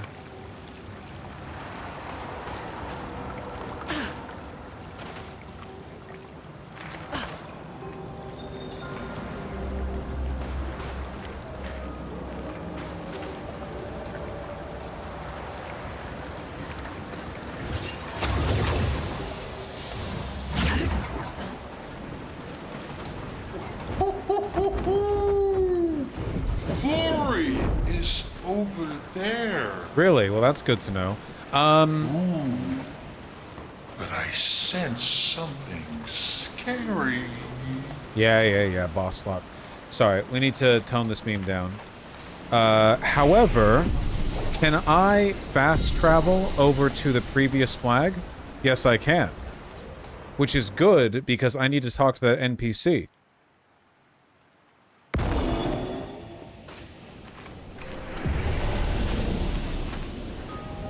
Because I got your shit.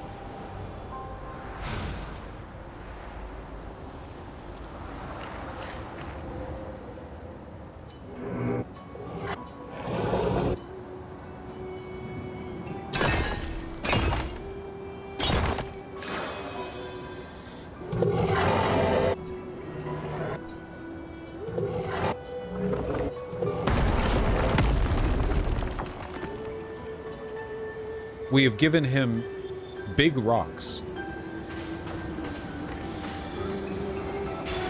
What have we here? Probably can reset the gamma now. I'll tone it down a little bit, but I don't mind the gamma being a little higher.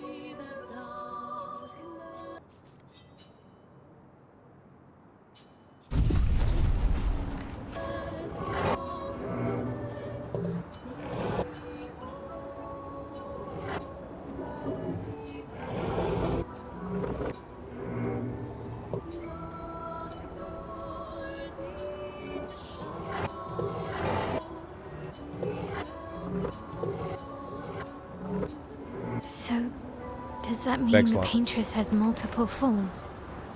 More likely, she has allies or lieutenants, like the man on the beach.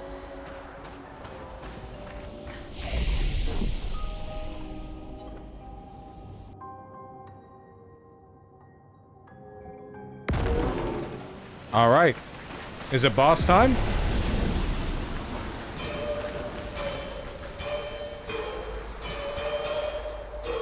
So pretty.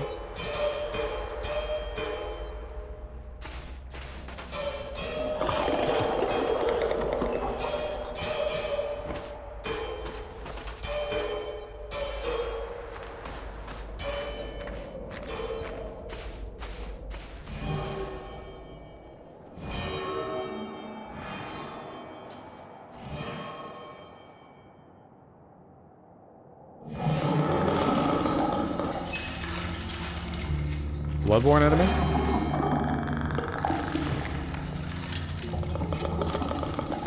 Feeling a little Bloodborne. You have the rock, huh?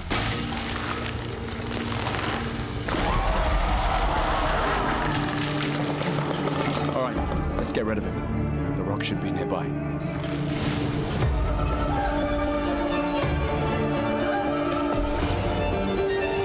Lamp master. Okay. Well, the lamp. Honestly, the lamps all about the place have been pretty cool. So maybe we owe him some credit.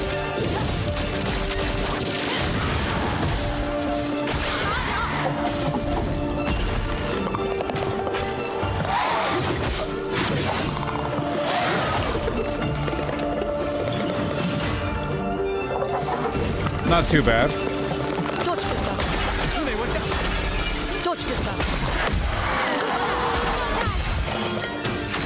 Huh. That was a lot of attacking.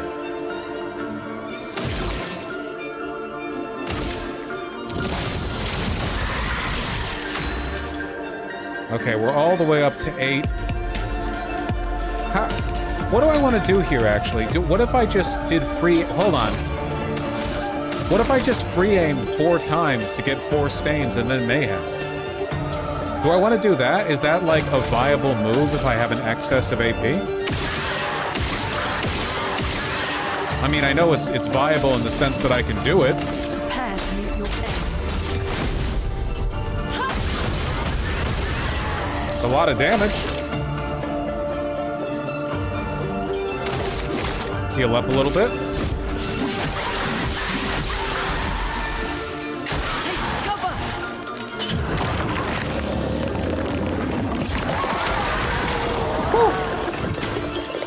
Very glad I dodged that. Ready to evade. I'll do it. I'm ready. 6 traitor dems in total. Okay.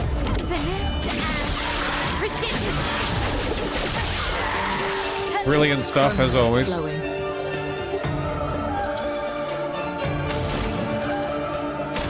Thermal transfer. Do I want a thermal transfer? Yeah, go for it.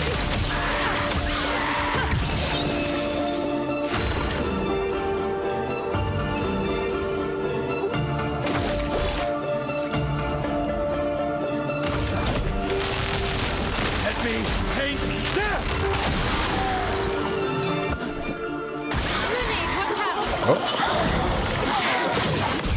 Nice! On intuition. Get ready. Careful, my husband. Okay.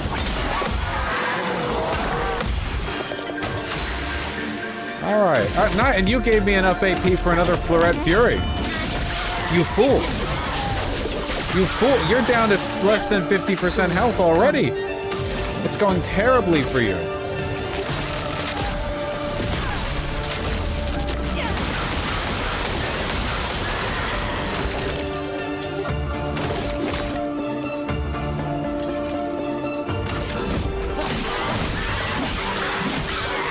Stupid. Dark explosion.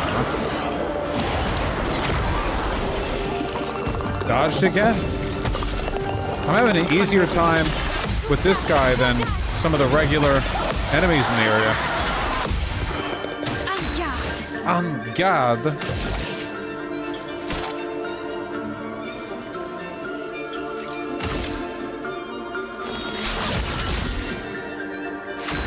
Keep it up. On Gat.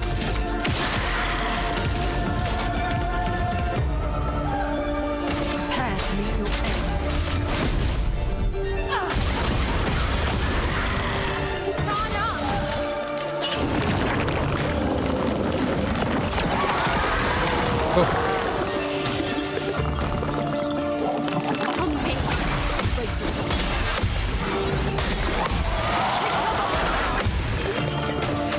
I've been able to keep Mael in the fucking virtuoso state for a while now.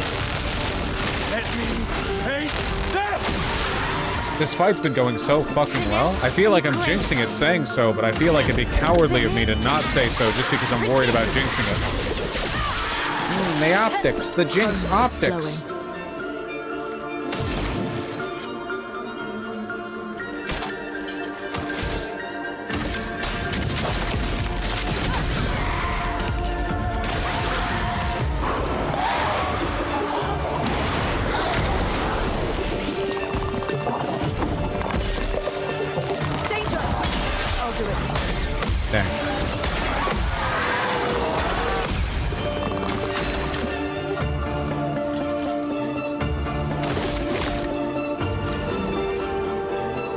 Fire debuff is big.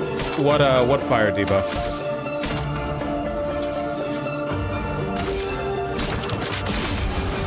Finesse and grace.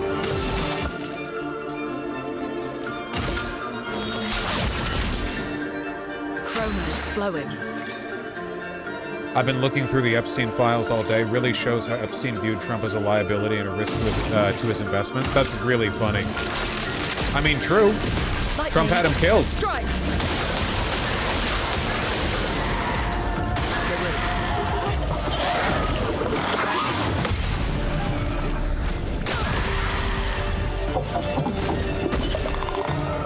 I thought that would be enough to end the fight. Whoa! Lune, you kicked so hard with your feet. Easier than expected. Hey, don't jinx us. No need to invite misfortune. That's what I said! I don't see any stones. They're literally everywhere. What's happening? Second phase? Misfortune.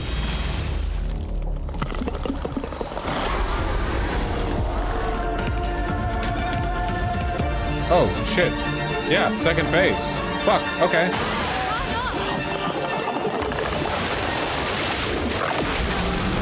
Ow.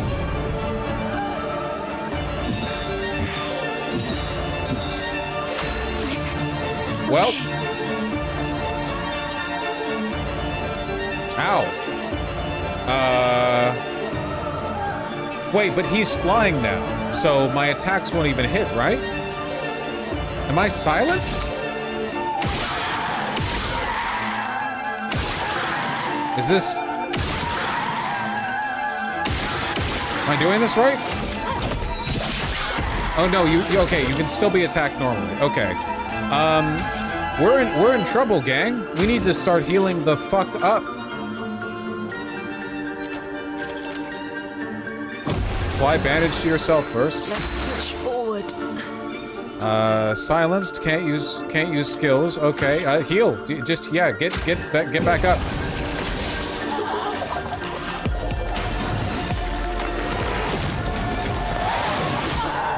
Ow. That wasn't great. We're salvaging. We're salvaging? I'm back.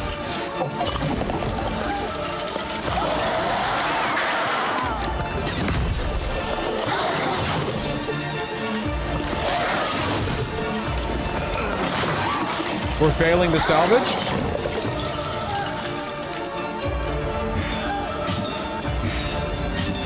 Let's push forward. I wonder what that means.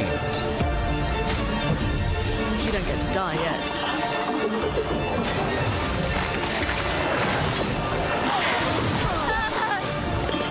That's what that means. Damn, okay. No wonder that guy was so easy in the first phase. Does it retry me at the beginning? Probably. That's a long fight. That's like a JRP. That's a Final Fantasy boss battle right there. Shit.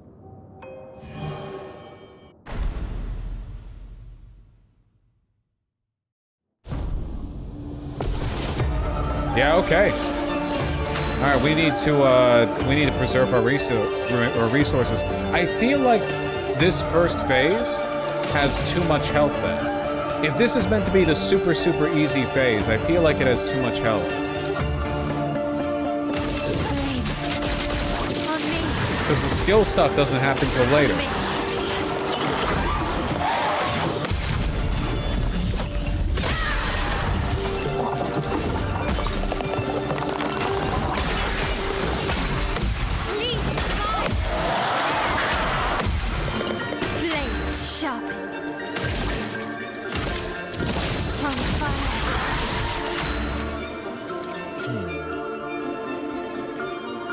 How do we want to best carry this?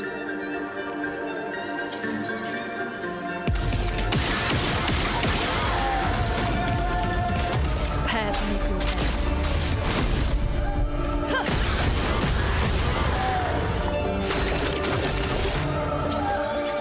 bed. Do I care enough to heal? Yeah, I kind of do. You gotta stay topped off.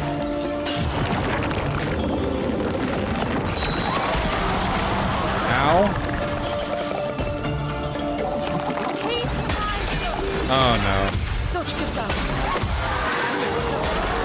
You get that buff on the first attempt, and then everything after that is, you know?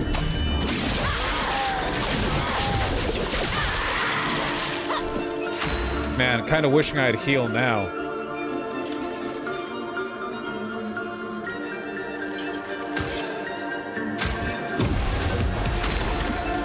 You at least can heal yourself.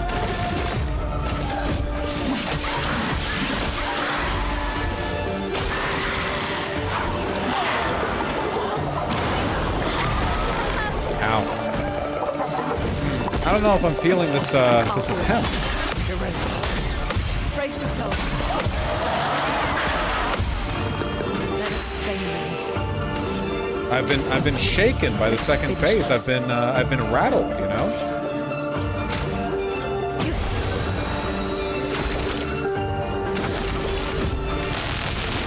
Let me take that! Let's dance.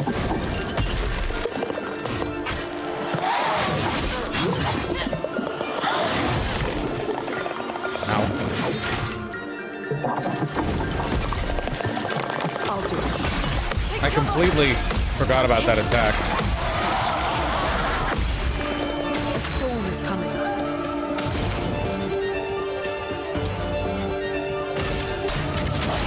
Feel the burn. Let's spill some ink. Dizzy. Status detector makes it harder for the character to aim. Huh.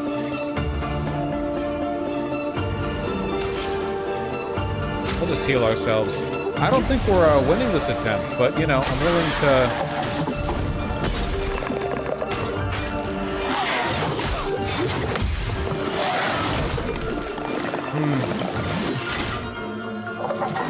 Now, we burned through too many resources.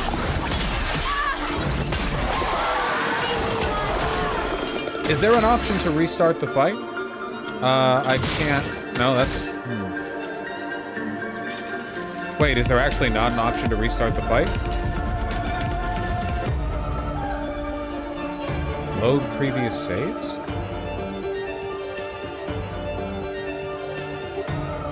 Probably not that.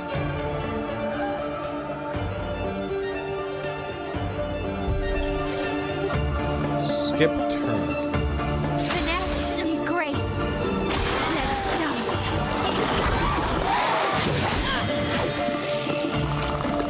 We got it on the next attempt, okay? We got it on the next attempt. Careful, my elf.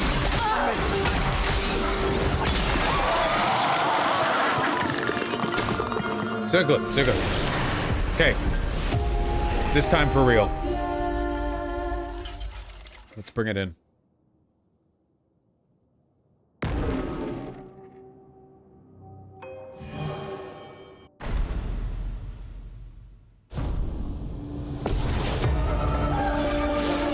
On the plus side, I do love this song, so we are getting more time to spend with it.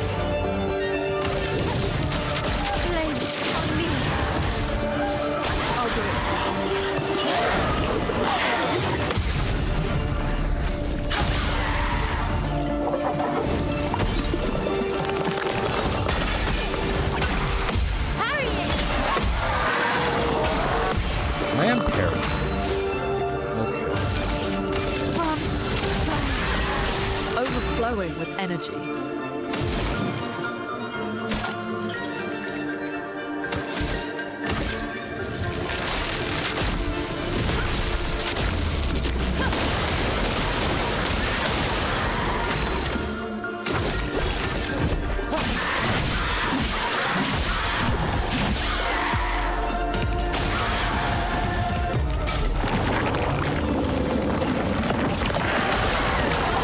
I did not time that correctly.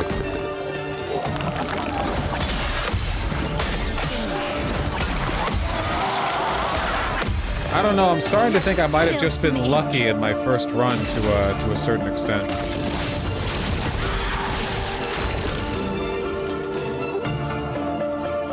Oh wait, I just used the wrong ability. I'm washed! Okay. Just finish me off.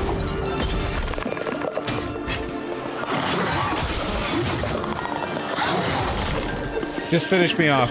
Just suck me dry. It's okay. On me. There's next time, though. Okay.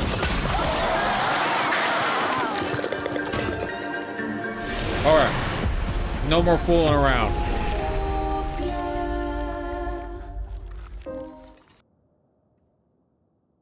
No, it really is all about the morale. It absolutely is.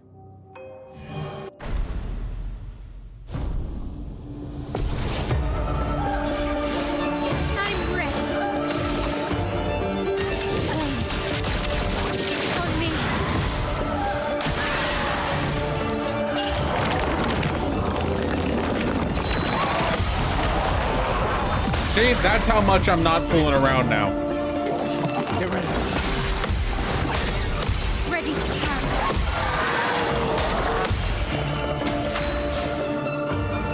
That's how seriously we're taking this now. Let the ink flow.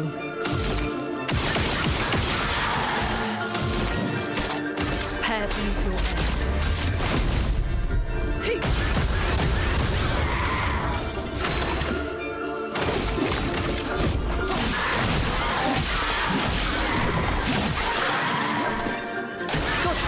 Yep. We're taking it seriously? We're taking it seriously? Joke's on you, he's only pretending to be washed. Yeah, I'm trying to trick the lamp master, okay? Time to hit big.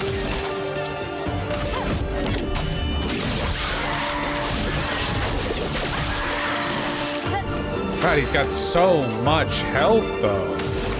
Sheesh.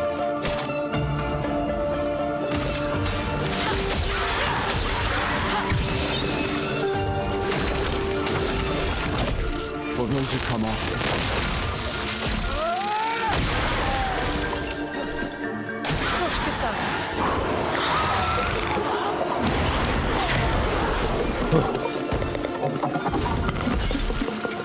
Get ready. Danger.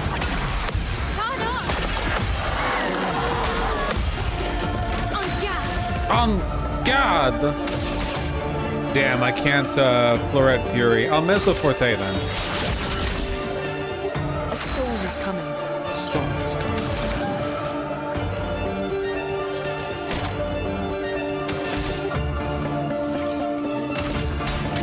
On yacht.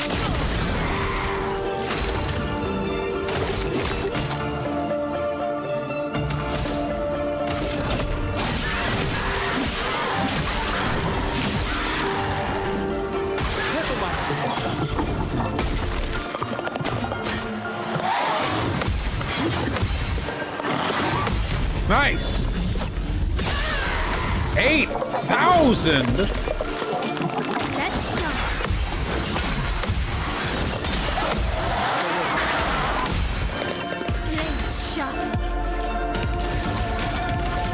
Oh, we're gonna break. You're broken.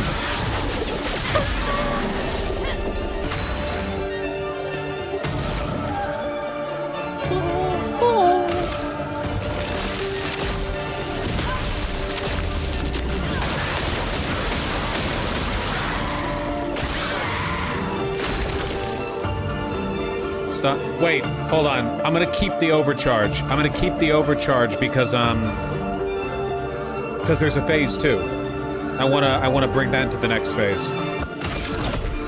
Basic attacks, basic attacks. In fact, you, Mezzo Forte. I wasn't paying attention, so I didn't hit the thing. I'm sorry. What if they don't carry over? It will, because her virtuose stance does. It will. That'll be enough plus the burn. Yeah.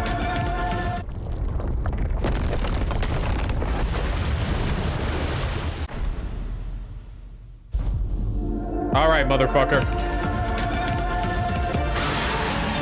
Stunned.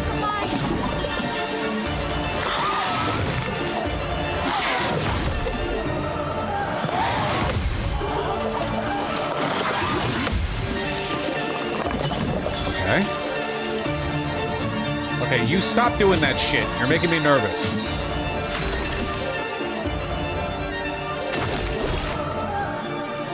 Now we have the overcharge. For those who come after. Big damage. Huge, huge damage. And we have just enough for a Fleuret Fury. Precision.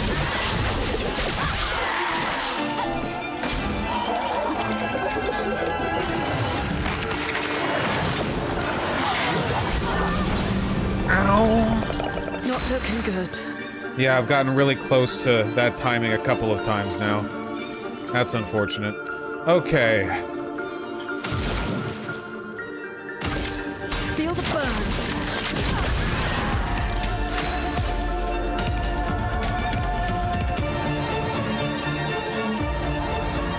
I don't think we can do very much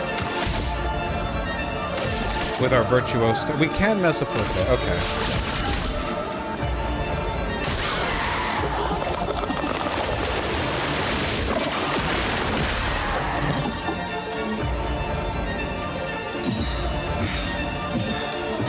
Do we believe? We're gonna need to start healing if we want to believe.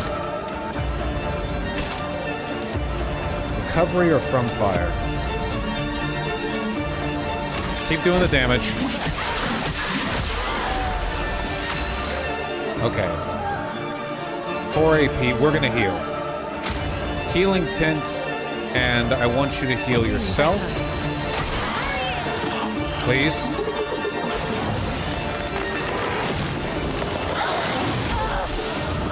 God damn it.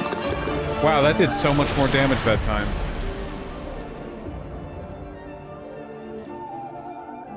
I keep getting fooled by that timing.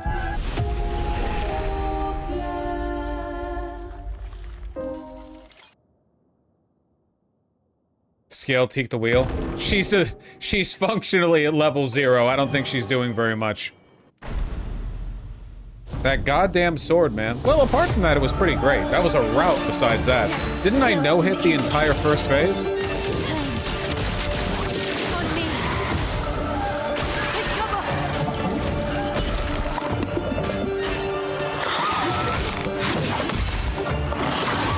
Ow. Well, yeah. Don't worry about it.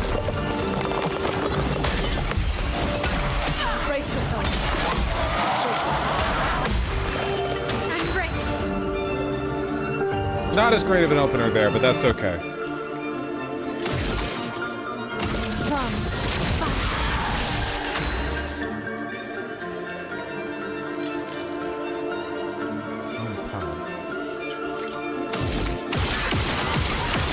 What exactly is this game about? That's a difficult question to answer, you know? What is life about? Love those juicy, juicy crits. I love them. I love them. Okay. We're dizzy anyway, so you know what? Let's just heal. Second win.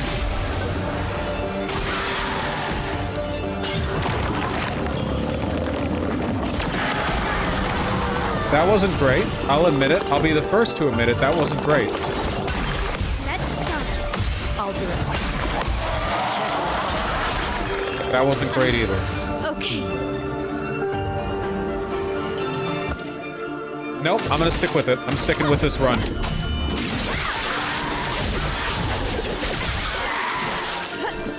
So it would be awfully nice if I had healing spells on Luna.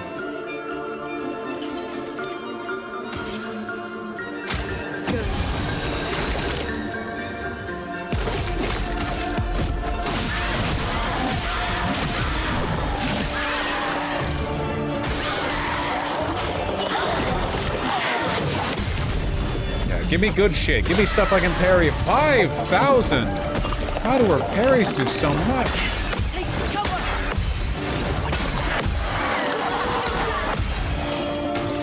Not looking good. Not looking good. Finesse and precision.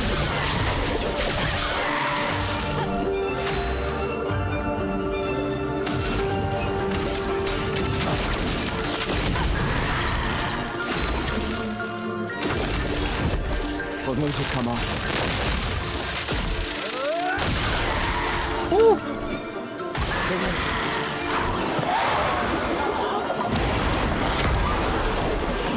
Probably should have parried that. Please survive. Hurry it. I'm okay.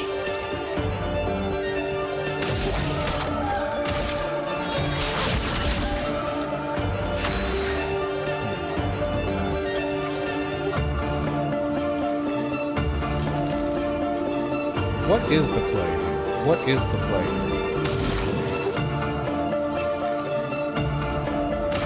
Thunderfall now, I guess. Lightning, strike!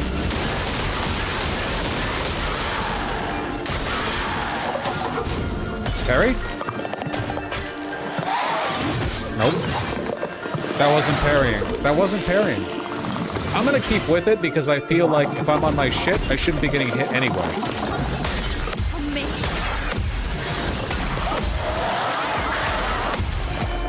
Not giving up. Finesse and precision.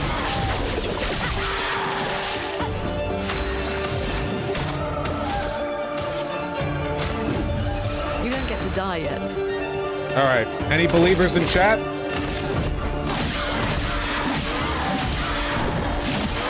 A lot of crits.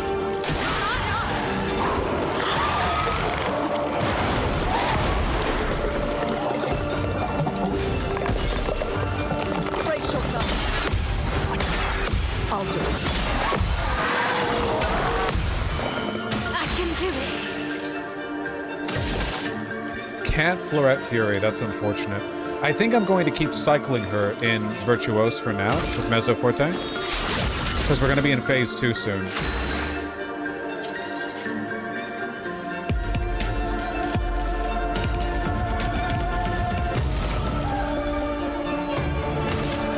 Feel the burn. Why is the quality so shit right now? YouTube hates your ass, unless you get premium, in which case, they don't hate your ass.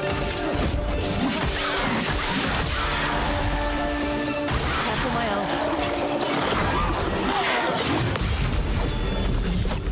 Get 8,000!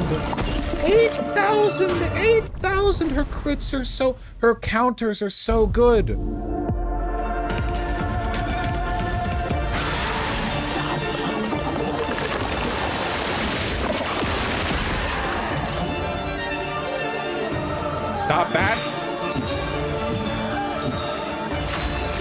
looking good. It's looking fine, okay? Precision. Looking fine.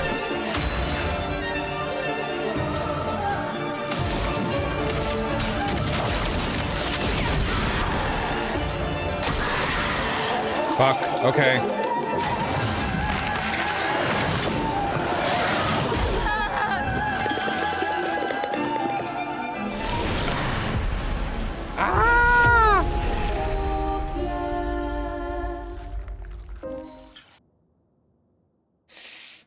I really should dodge it. Ready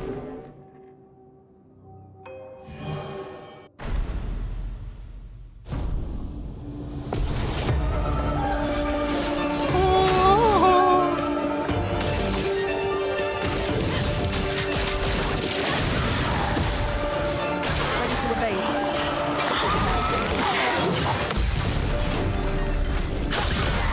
No automatic recount was so unexpected. Yeah, no, for sure. I really did not call that.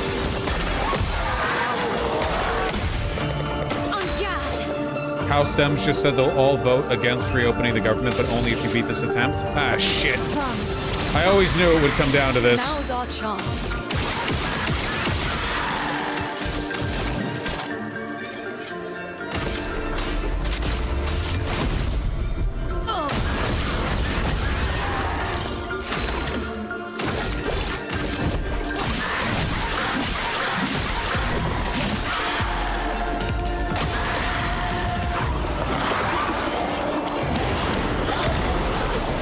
I should start parrying that attack.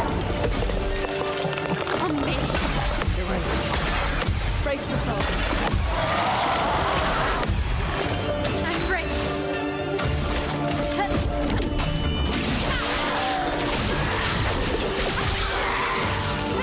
A storm is coming.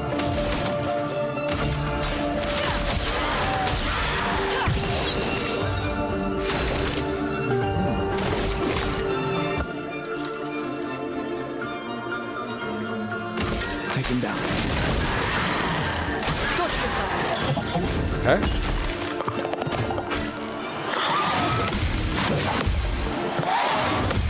Nice! Finally! First time I've fully parried that. Get ready. Lune, what's happening? Let's spill some ink.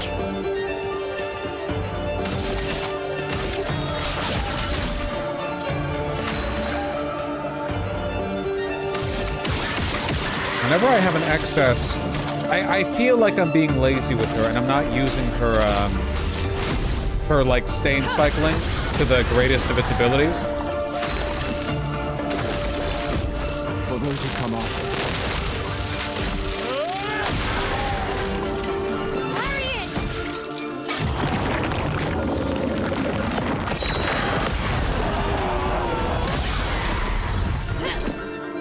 Bruce Harrell's campaign is blockade. Okay, hold on. Can you see what I'm doing?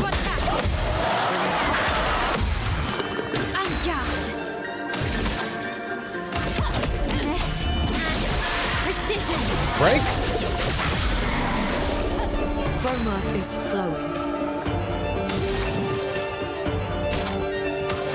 Just save AP.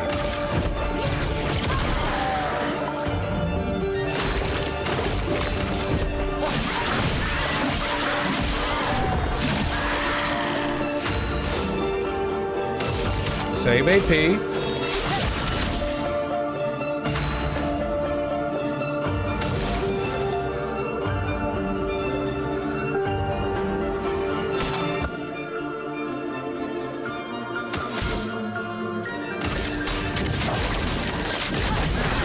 I think I didn't do enough damage. Oh no, he was still stunned. Okay, never mind. I did do enough damage. Okay.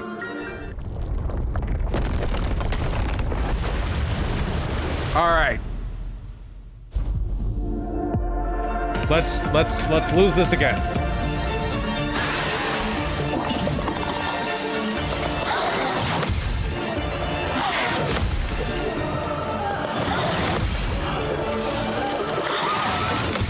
Nice.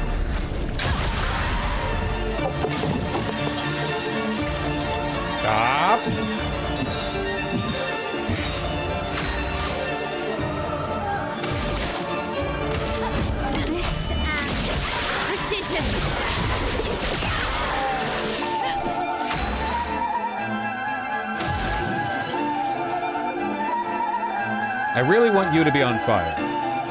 Well, no. For right now... Prepare to meet your end.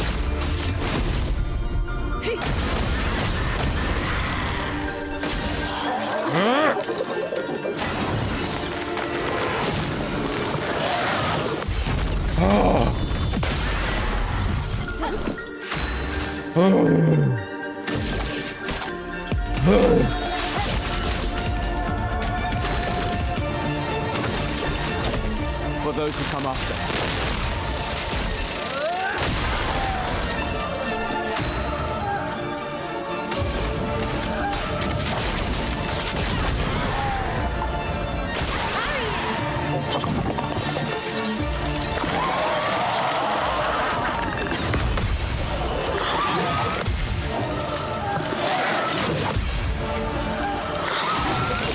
Alright, damn it. Got me with one. Got me with one.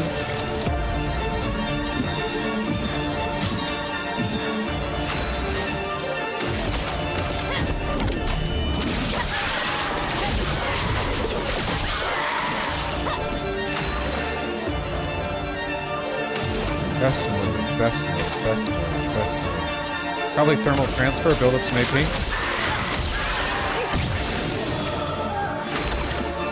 And you are exhausted. Can't gain any AP. That's fine, I've got plenty.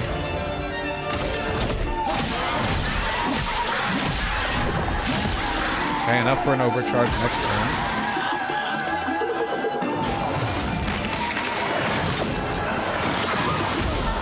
God damn it! Ah! No! Why? CL time? It's your time, CL.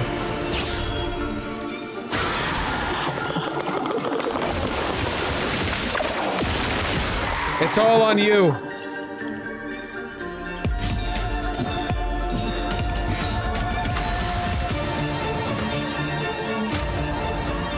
There, I can't revive them.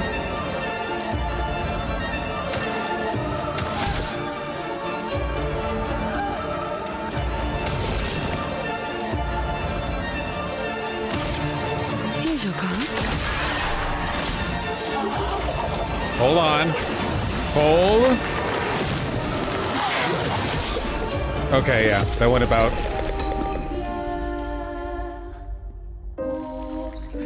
That fucking attack, man. It's always the same. I should just dodge it. I don't know why I don't just dodge it. It would free up, it would make the timing so much easier.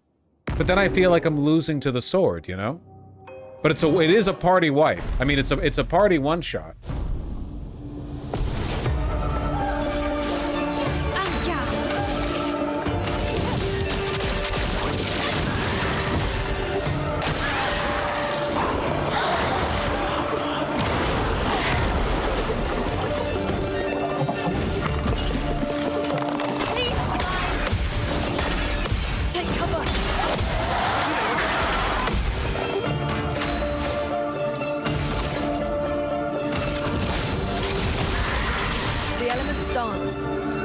Do you have character points or something to upgrade attacks? There's some upgrades that I want to do once I can make camp.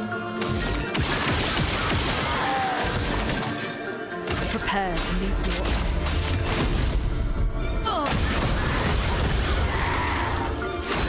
end. It might also be that my defense is really low. I don't really know how the calculations work.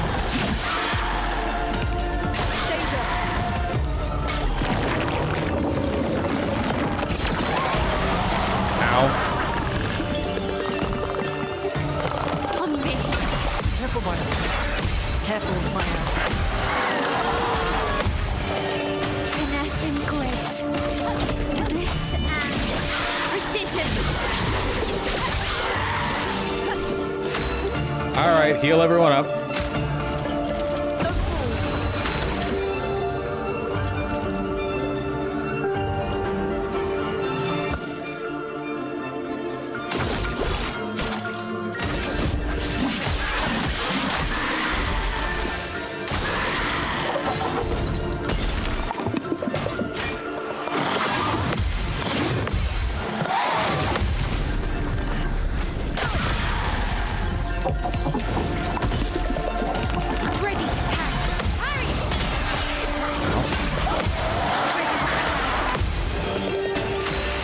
Okay.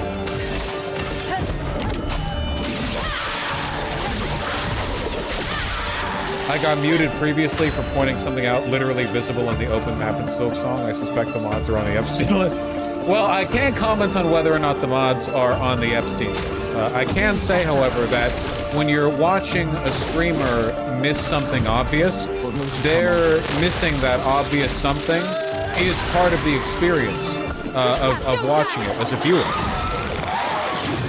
You know?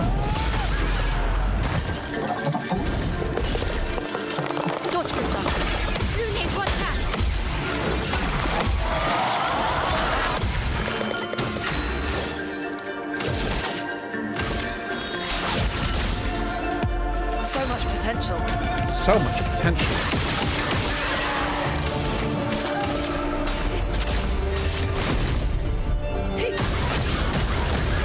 God, that's so much damage.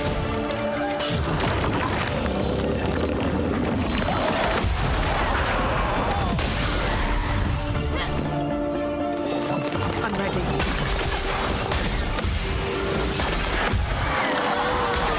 I only missed that first parry because I was distracted by Thana expertly rebutting the claim that they were on the in the Epstein files, you know? Copium? I'm defending you, Thana! Let's spill some ink. This and precision.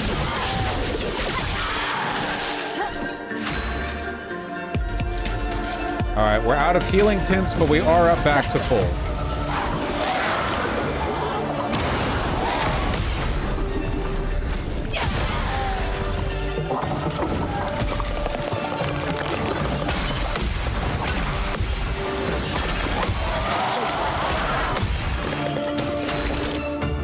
Okay.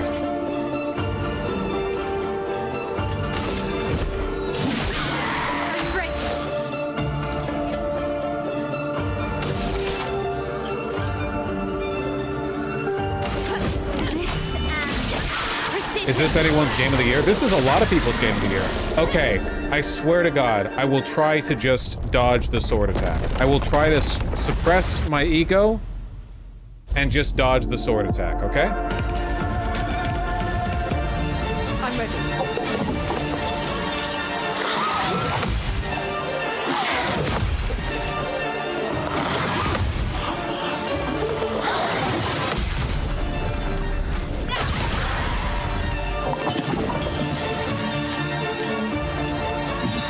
What's the title of this game? It's got two titles because the developers are pretentious. It's called Claire Obscura, Expedition 33. It is a woke title. I'm glad you see things my way.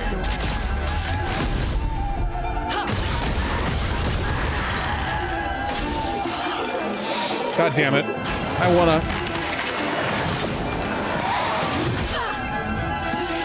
Chad, I'm sorry for lying. I'm sorry for lying. I'm sorry. I'm sorry for lying. I tried to parry. For those who come after. That hurts.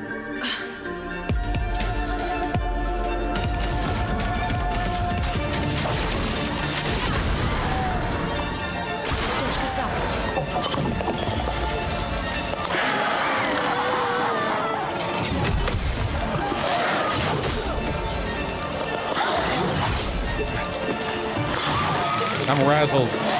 I'm razzled and I'm frazzled. And that's all there is to it.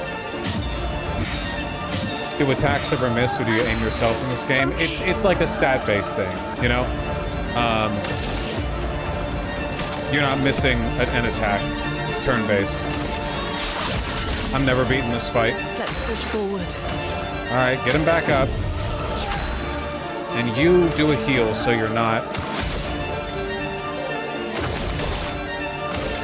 Second win. Motherfucker.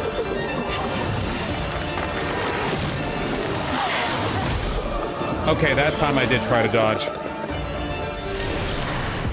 That was an attempt.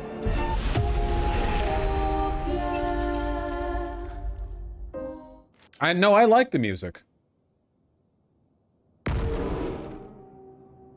I think I know why I'm fucking that up time and time again, though. Most of the sword attacks, or like the big swing attacks, the basic melee ones, have a kind of like a swoosh noise as they come towards you, and that's basically the right time to parry every time. But for that one, hold on. That one. See, you can hear it? You hear it with that? But that noise isn't present for the big sort of light swing. And the sound of the sword being pulled around sounds a little bit like it, and it makes me, I need to go off a visual cue. A visual cue rather than an audio one. That's what I need. Prepare to meet your end. 3 crits, I'll take it.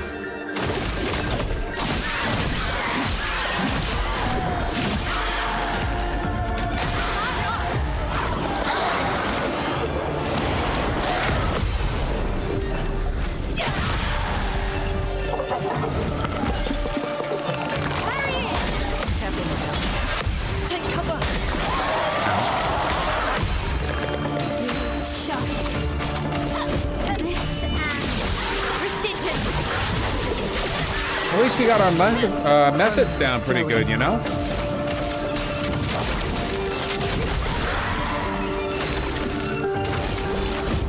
For those who come off.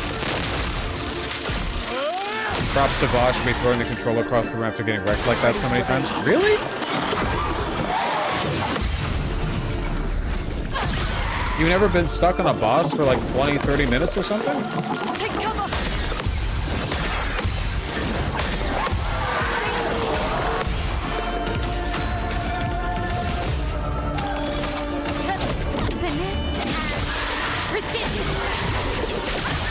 Triple crit!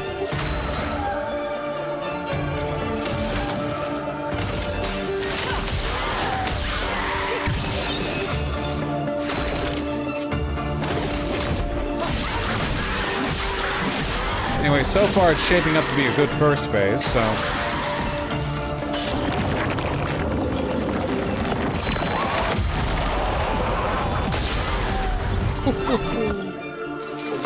Ready to obey.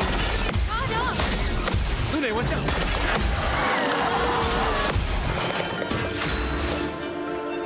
Bosch likes this game because he can treat the bosses like Dark Souls and skill his way through it. I mean, yeah, isn't that fun in games in general? One of the reasons I didn't play this game earlier is because I heard it was a turn-based RPG. And oftentimes in turn-based RPGs, it all just comes around to your stats, you know? Like Pokemon. I mean, yeah, I know if you're like goated or you know the exact strats, you can math your way through it, every Pokemon at level 1. But for the most part, with Pokemon, it's stat slot, yeah.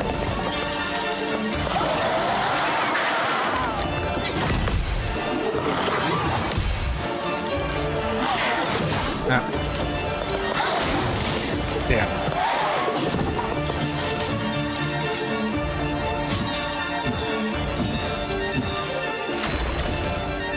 Really? You're up first? Okay. I was gonna heal with you, but...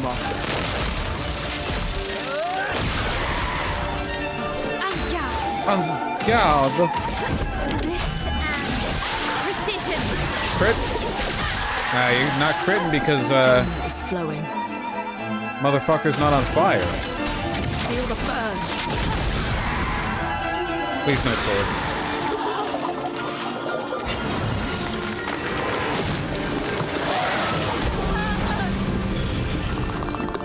Just every time, man. You don't get to die yet.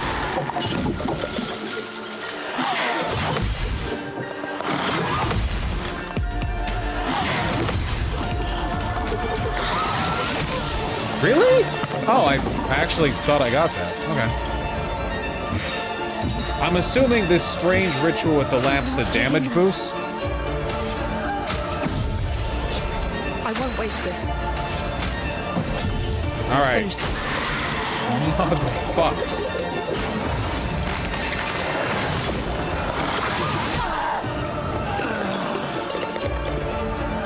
Incredible. Incredible. I have a weakness. A bad one. But this next try, though. Do you want an answer for that lamb thing, Vosh? No.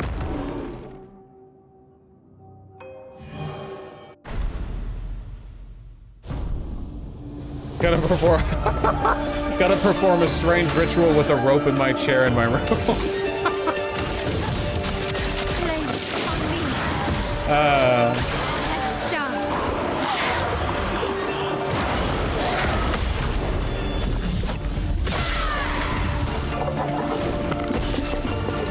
I'll do it.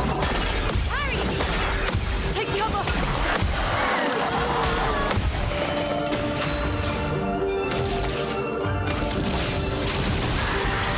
Now's our chance. Now's our chance.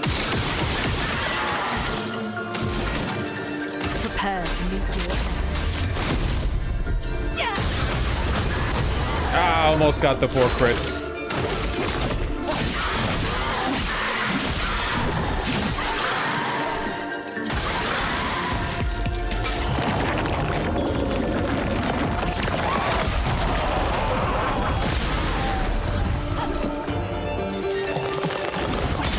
I'm ready. Get ready. The dance begins. We got our attacks down. We're patterning. We get to enjoy the music. I'm chilling right now. I'm having a grand old time. Feel the burn. For those who come after. No crit. Sag.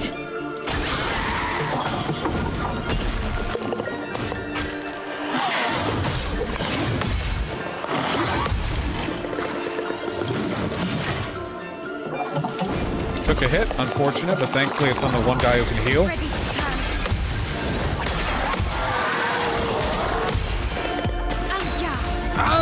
Yeah, sorry, I keep saying it's a vocal thing. God. A storm is coming. God.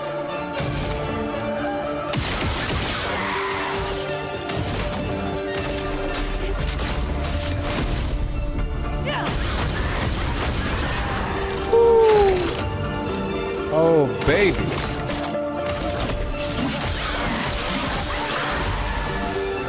Ready to evade.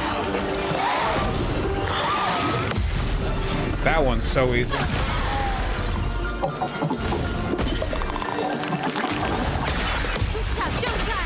Brace yourself.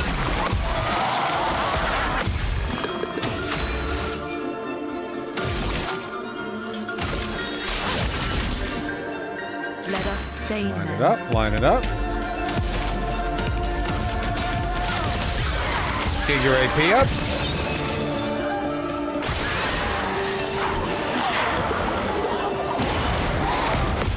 Gustav's speed seems to be really, really low. He keeps falling behind in the turn order. Take cover. Turn up.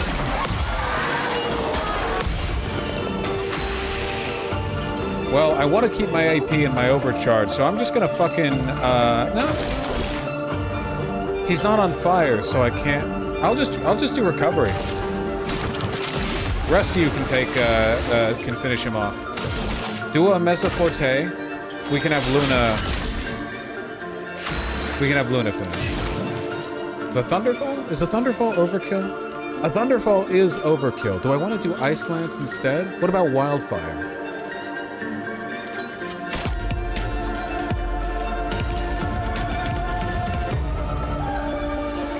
Thermal for the AP? I wonder if that'd be enough damage. I wonder if that'd be enough damage. I worry about it not being enough damage. I'm gonna be safe. I think thermal transfer would be enough, but to be safe, I'm gonna go for Wildfire.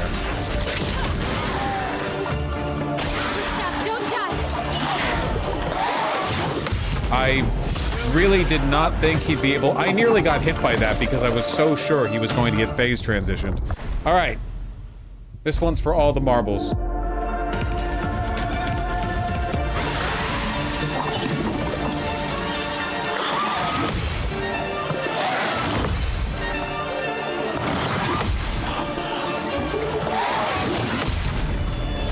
How long are you streaming for? Probably gonna be finished after this boss fight, and whatever story bullshit happens after it. Okay, we've got some big shit lined up. We got some big shit lined up, okay? Precision.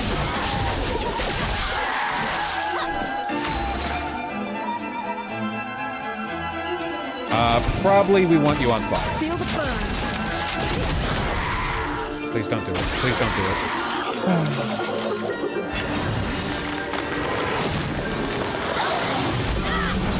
I feel like I got that timing, but you know what? What the fuck do I know, huh? What the fuck do I know, huh?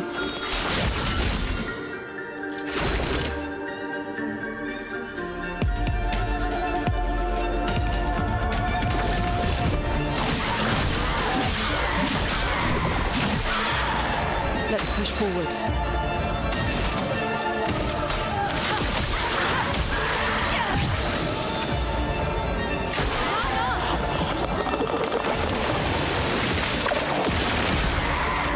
Right. Just more of those, please. If you could just keep serving me that shit on a plate, on a platter.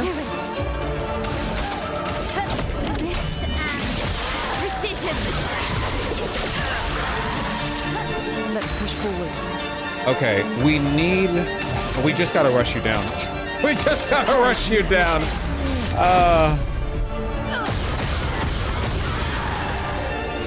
I'm thinking big play. Look, if we get hit by the Sword of Light again, it's over anyway. I'm thinking the right move here.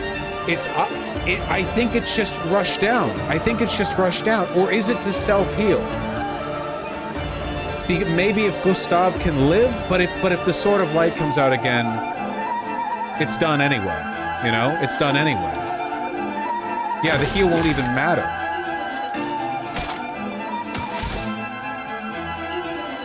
I'm just gonna do a basic attack. Of course.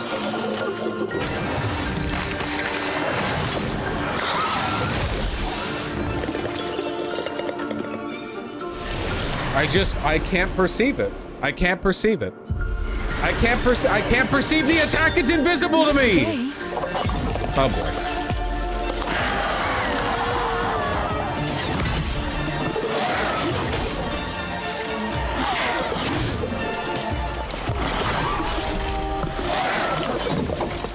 It seems like you're dodging a little early every time. Really? Oh, is that the problem? Oh. You have to use your scout launcher to see it, dumbass. Fair point.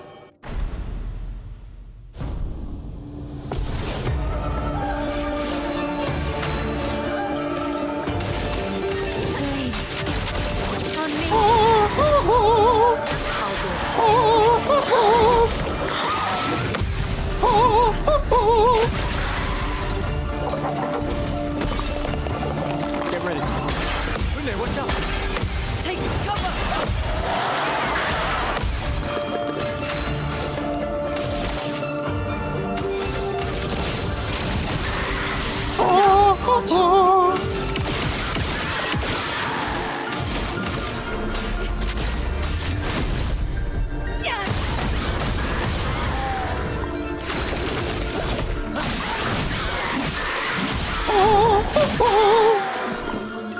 Ready to carry.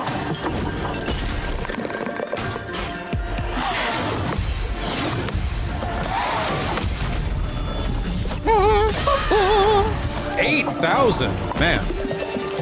Ready to carry. Guard up. Sharpened. Finesse and precision.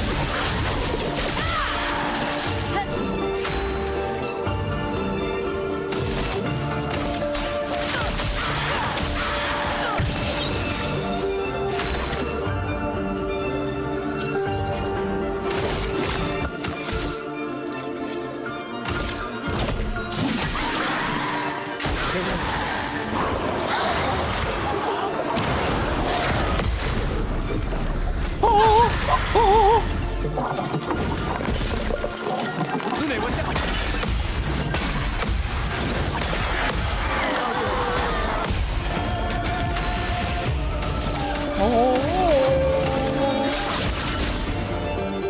You guys like my singing?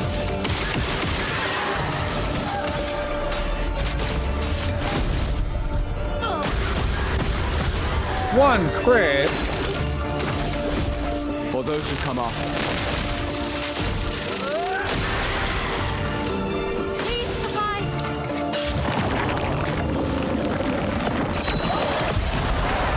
That's the one attack from phase 1 that gives me the spooks, you know?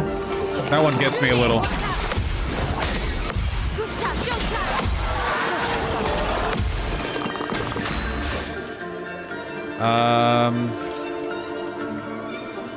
Yeah, I'll just break it now.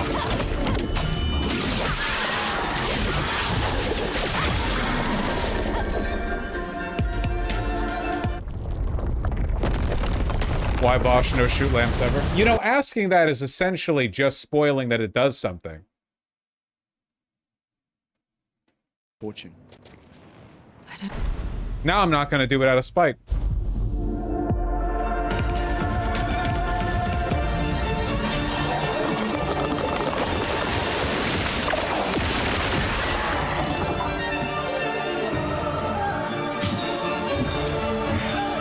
We can only withstand shenanigans for so long. You'll withstand shenanigans for exactly as long as I want you to.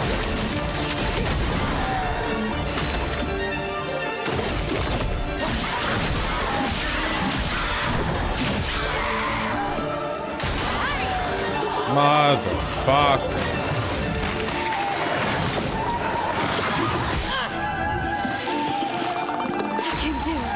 It's just impossible. It's no one has ever, in all of human history, no one has ever dodged that attack, I believe.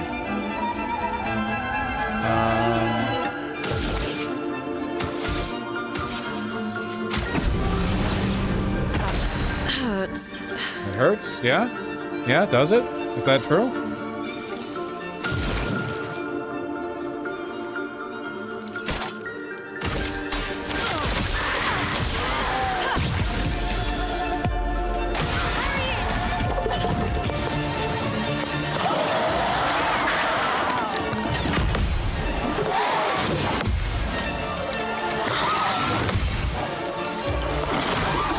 Damn it, I keep missing that last one. That last one is very fast.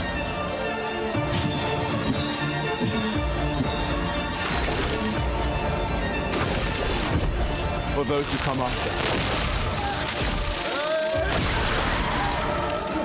Not giving up. You're stanceless anyway, so as long as you're weak. That hurts. Not shooting. Not shooting the lanterns. Prepare to meet me.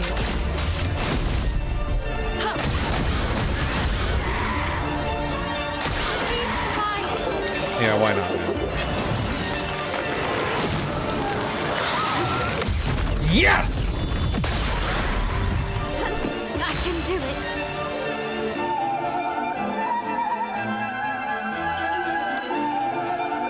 The first to ever do it. Flames. On me. Do I want to self-heal here? What's the plan? No, we want to attack.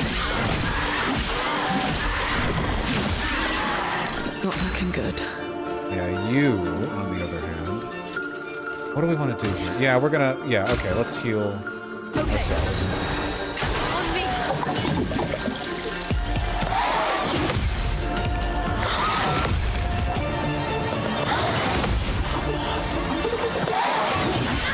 Really? Oh. Well, oh, defensive, thankfully, saved her life. Shot. Dizzy, right. Okay, item use then? Last healing tincture, but yeah, go ahead and use it. Wait, if I use a healing tincture... Oh, you look fucking crazy. Look at her, she looks like she's insane. Oh my god. You're tweaking out. I'm scared of you. For those who come after. storm is coming.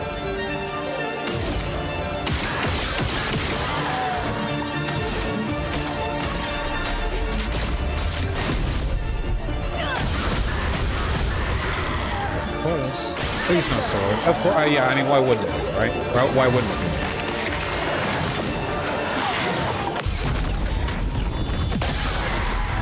I've developed a new heuristic. I've developed a new heuristic. My previous method, it was not it, but now it is it. It is, in fact, it again. Yeah, I didn't miss. Nice.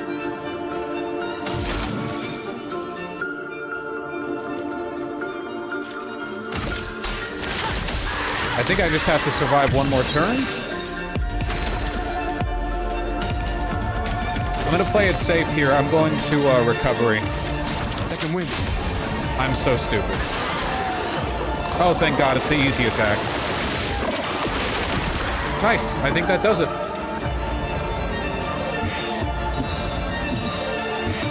Spill some ink.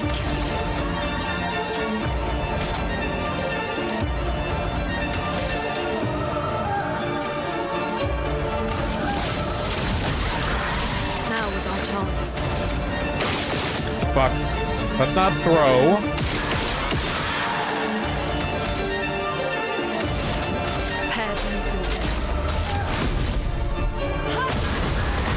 Nice. Honestly, really good boss. I do maintain, though, that, I think the first phase has too much health.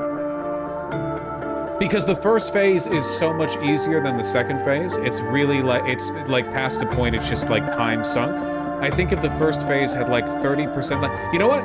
You could take the health from the first phase and put it in the second phase. Make the boss harder, you know? The big thing that kept catching me there was, I didn't have the timing for the sword down. So whenever it popped out, you know, I was a bit surprised and unfamiliar with it. So just, yeah, transfer some health from first phase to second phase. Then I think it's a great... Can we spoil it now, mods? Holy fuck. Are you mad at the mods that you couldn't spoil the mechanics of the fight? So what happens if you shoot the lantern? Is it that you have to shoot it in the right order? Because that's the strange ritual?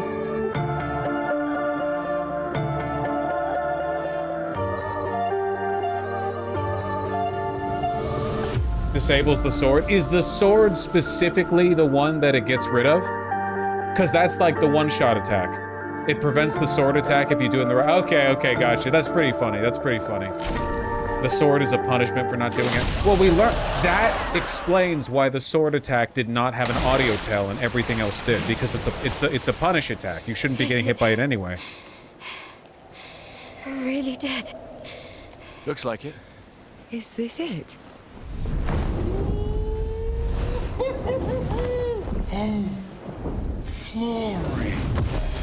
All right. Ready to sail like a snail. Just jump, mes amis. It's not that If you truly didn't know that's the funniest boss run of all time, Finally why would I crossed know? the sea.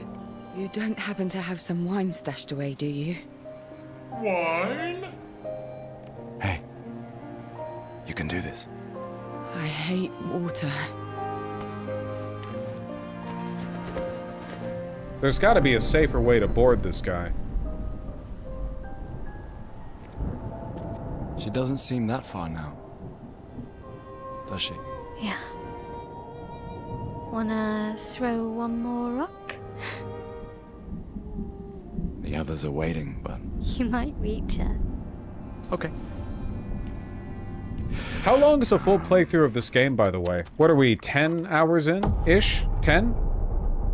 What are we looking at long-term here? 30, 40? What does this tend to look like? 40 hours for me? Okay. Ooh, what about that one? We dreaming? You coming up? What's happening here? Does it really matter?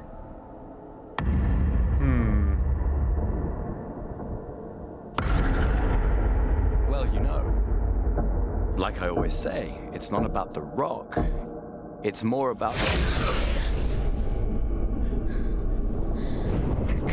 Should have paid attention, dumbass. Should have dodged. Should have parried.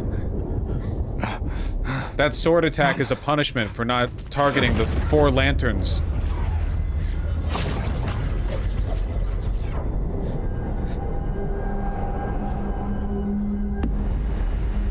What's up? I thought you had a white hair and a white beard. But you have black hair and a black beard. I guess they're kind of like white-ish. Please run.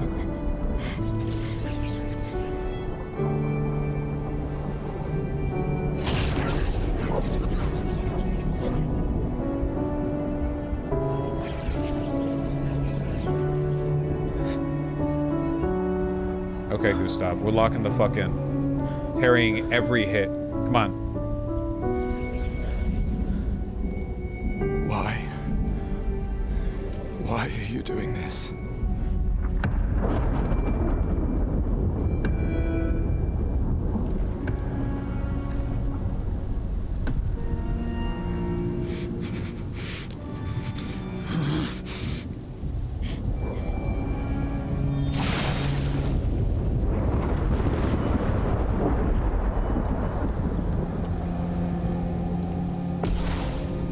Let's go! All right, we got this.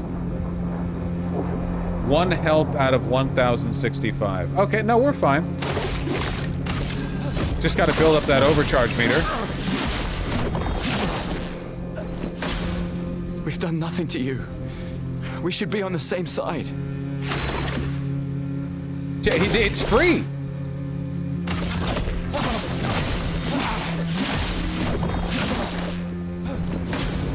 Let her go. He really does look like the older guy from Succession.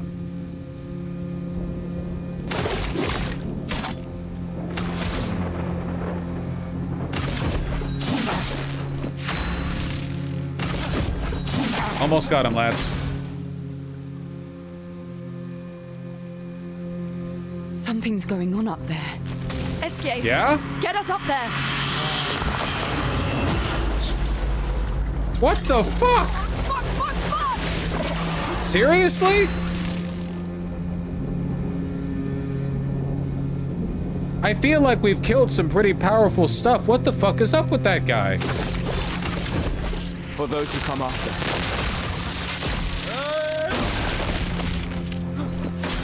We got him on the ropes.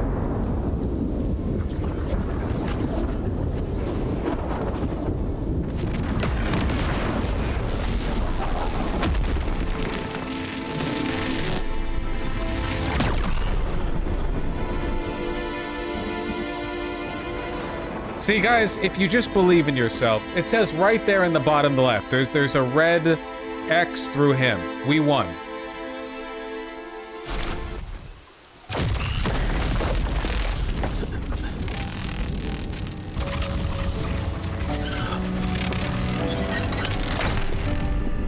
What?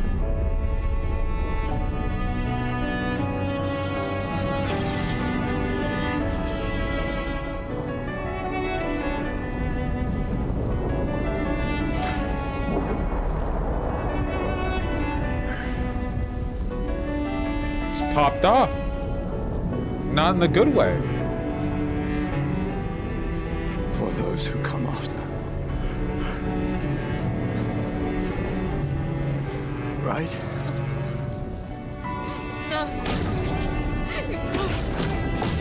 You promised! It's not like he could actually run. I mean, he would get killed instantly, so trying to stand is pretty much all you've got, right? I guess he's kind of light there, a little bit. Yeah, his speed stat is too low, as we discussed before.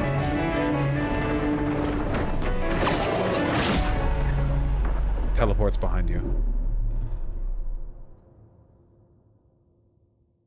Slightly personnel, kid. I think this might be slightly personal. I don't think it's nothing personal. I think this guy's like us from a different timeline, or us in the future going back, or Some bullshit like that.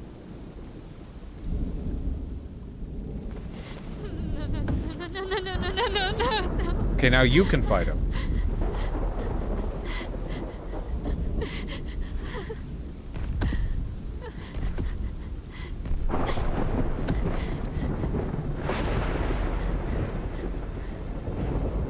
Your boy was weak, I do declare. You won't yet understand. But this is a kindness, not a cruelty. What the fuck is going on? Well, I say I push you and I'll knock you out of your own self. How could you let her take such a risk? You only care when things are right in front of you. My sweet child, you are supposed to stay home. I told you not to Veg slop is back in the menu, and boy are we feasting. Just stay put. What are you saying? You must go home, now. This does not involve you. When this is over, we'll go home together. No!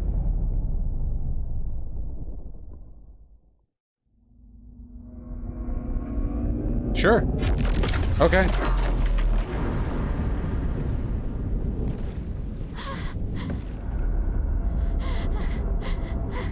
In fairness, one of my favorite games is Death Stranding, and if I had streamed that, I would have made so much fun of it.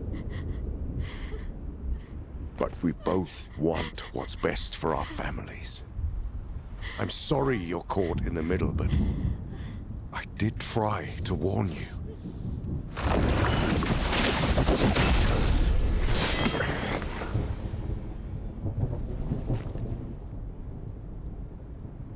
It's been a while. What? Stay out of this. You chose to walk away. Who is that? Geralt of Don't get Rivia. to come back now and interfere. You've lived more than a lifetime. It's time to let her go. A lifetime. A lifetime with my family torn apart. No.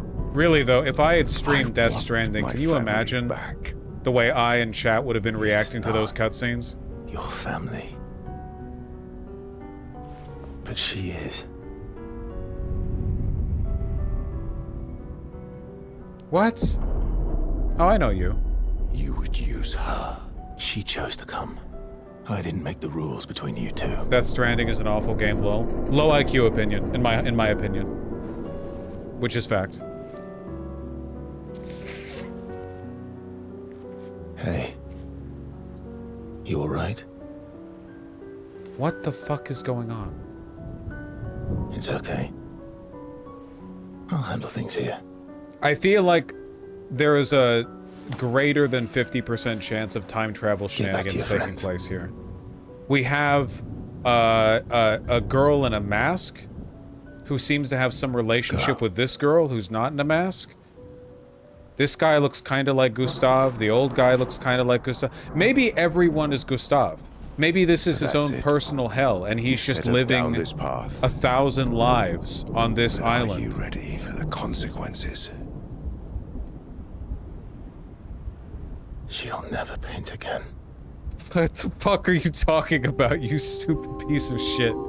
The fuck do you mean, man? Veg slop, yummy. But this means, but she'll never. I know. But you, I know too. But that means it does.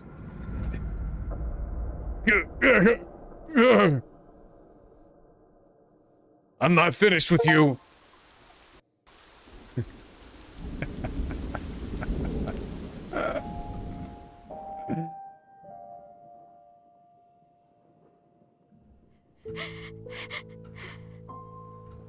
Veg slop is why I play Dark Souls. In fairness, that's more like Veg slop lore. Dark Souls doesn't really stop you with the like 5-minute cutscenes. Obscura is literally in the title though. That is true.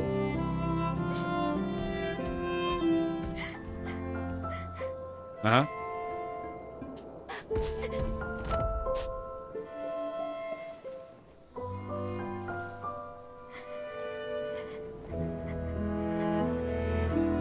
Yeah?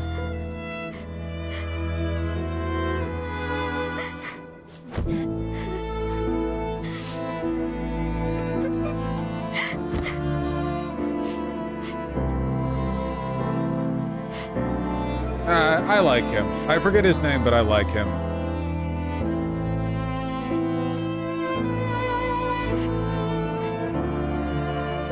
Eskie.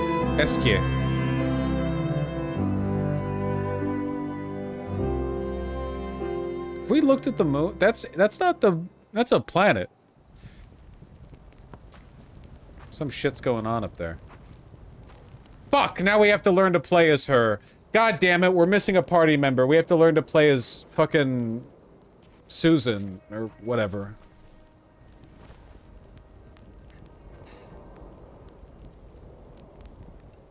Devs were like, guys, we spent all this time designing a character and no one will play her. What can we do to make sure people will play her? In Lumiere, mourning our parents. Seems like every time we're together, What is that? it's to grieve.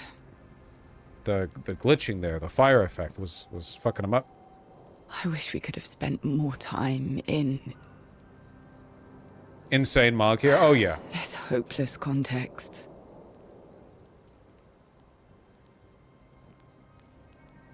The plan doesn't change. We aim for the monolith. We keep heading north. With SKA's help, we can make it. But we lost the Lumina converter, so... Why much so? Why so much CL hate? Mostly because it's funny. The backups were destroyed by that man, but Expedition 32 will bring more. Their chances will be better. We need to prepare them. I should update our journals. Hey. It's okay.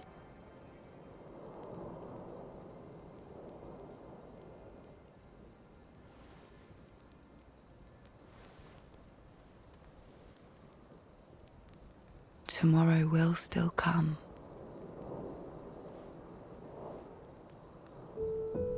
Yuri Slot. And they were good roommates.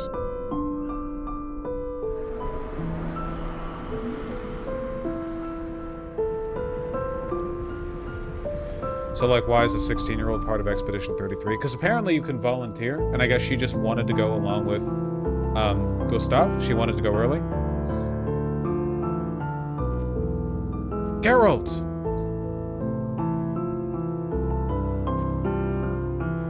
Ciel. You fucking got snuck up on pretty easily there.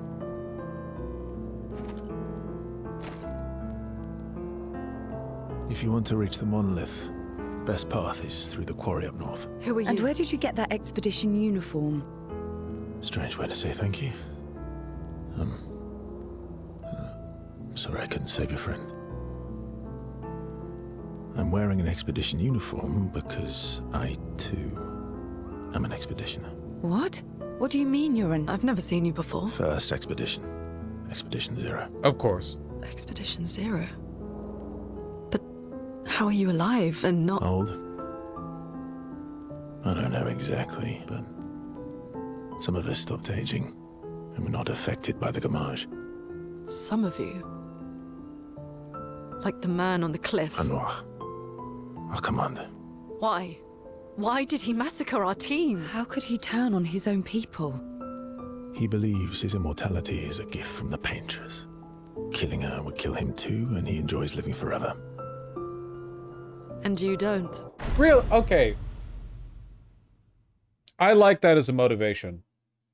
I appreciate the fact that they're giving a straightforward motivation to the character rather than leaving it like, because I expected him to be like, I don't know, I never understood why he did that, and then it's like, well, you have the whole game to unwind. So just straightforwardly saying, well, like, I don't know if that's his real motivation, but I feel like in the lore of the universe, it would make sense for him to at least say something straightforward.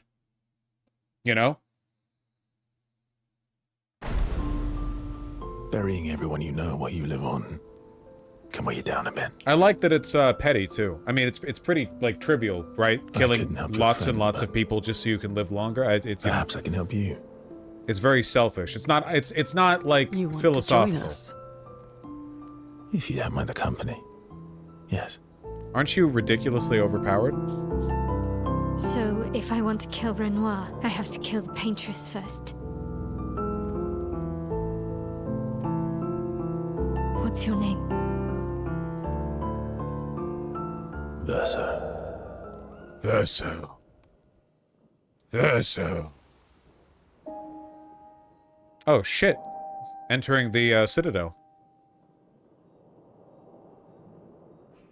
If he said Gustav, I'd flip. That would have been pretty funny. Oh, fuck. We're just... shouldn't... Level 21? Aren't we, like, crazy strong? Didn't we, like, fucking... We have the same pictos that, Gustav had.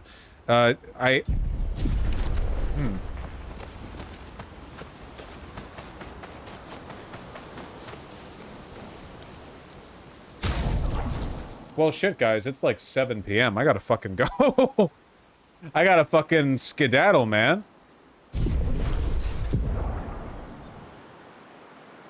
It saves, right?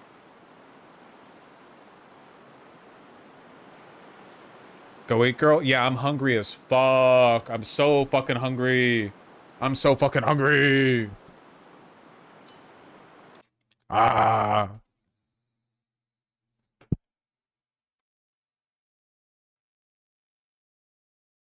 All right, hold on. Donos. Beta427, thank you for the $5. Pixeleye, thank you for the gifted tier 1 sub. Canned Soy Milk, thank you for the $5. According to this scientist, you should try Debian Linux. Maybe I'll take a look. Rudy Woo, thank you for the $5. What's your take on girls who are blue? The age of blue skin girls is coming. Isn't it just one? And she was gonna, like, dye her skin blue, but, she was advised against it or something like that.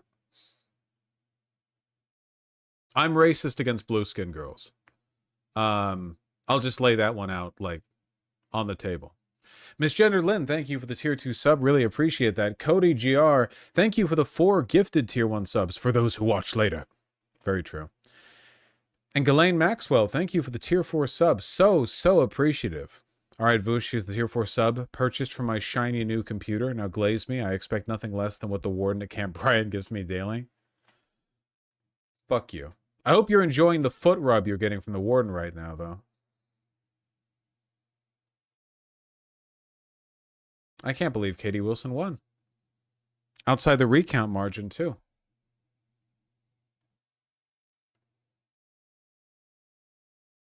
Ducky, thank you for the $5. What do you think of Michael Wolff? Sometimes I think his explanations are a little bit reductive and simplistic, but I understand that he brings a lot of good people on board, you know? So, can't be too mad. Old Schoolist, thank you for the $5. I'm still shocked that Trump on January 21st didn't just say Biden deleted the Epstein files, lol. It's not really up to him, right? I mean, I'm sure if he could get rid of all of it, he would, you know? Government reopened. I've heard that rumor. Well, there's still a bit of procedure to get through, but yeah, basically it has. All right, I'm gonna skedaddle. I'll see you folks soon. I might miss tomorrow. I don't know if I will, but I might. So until then, take care.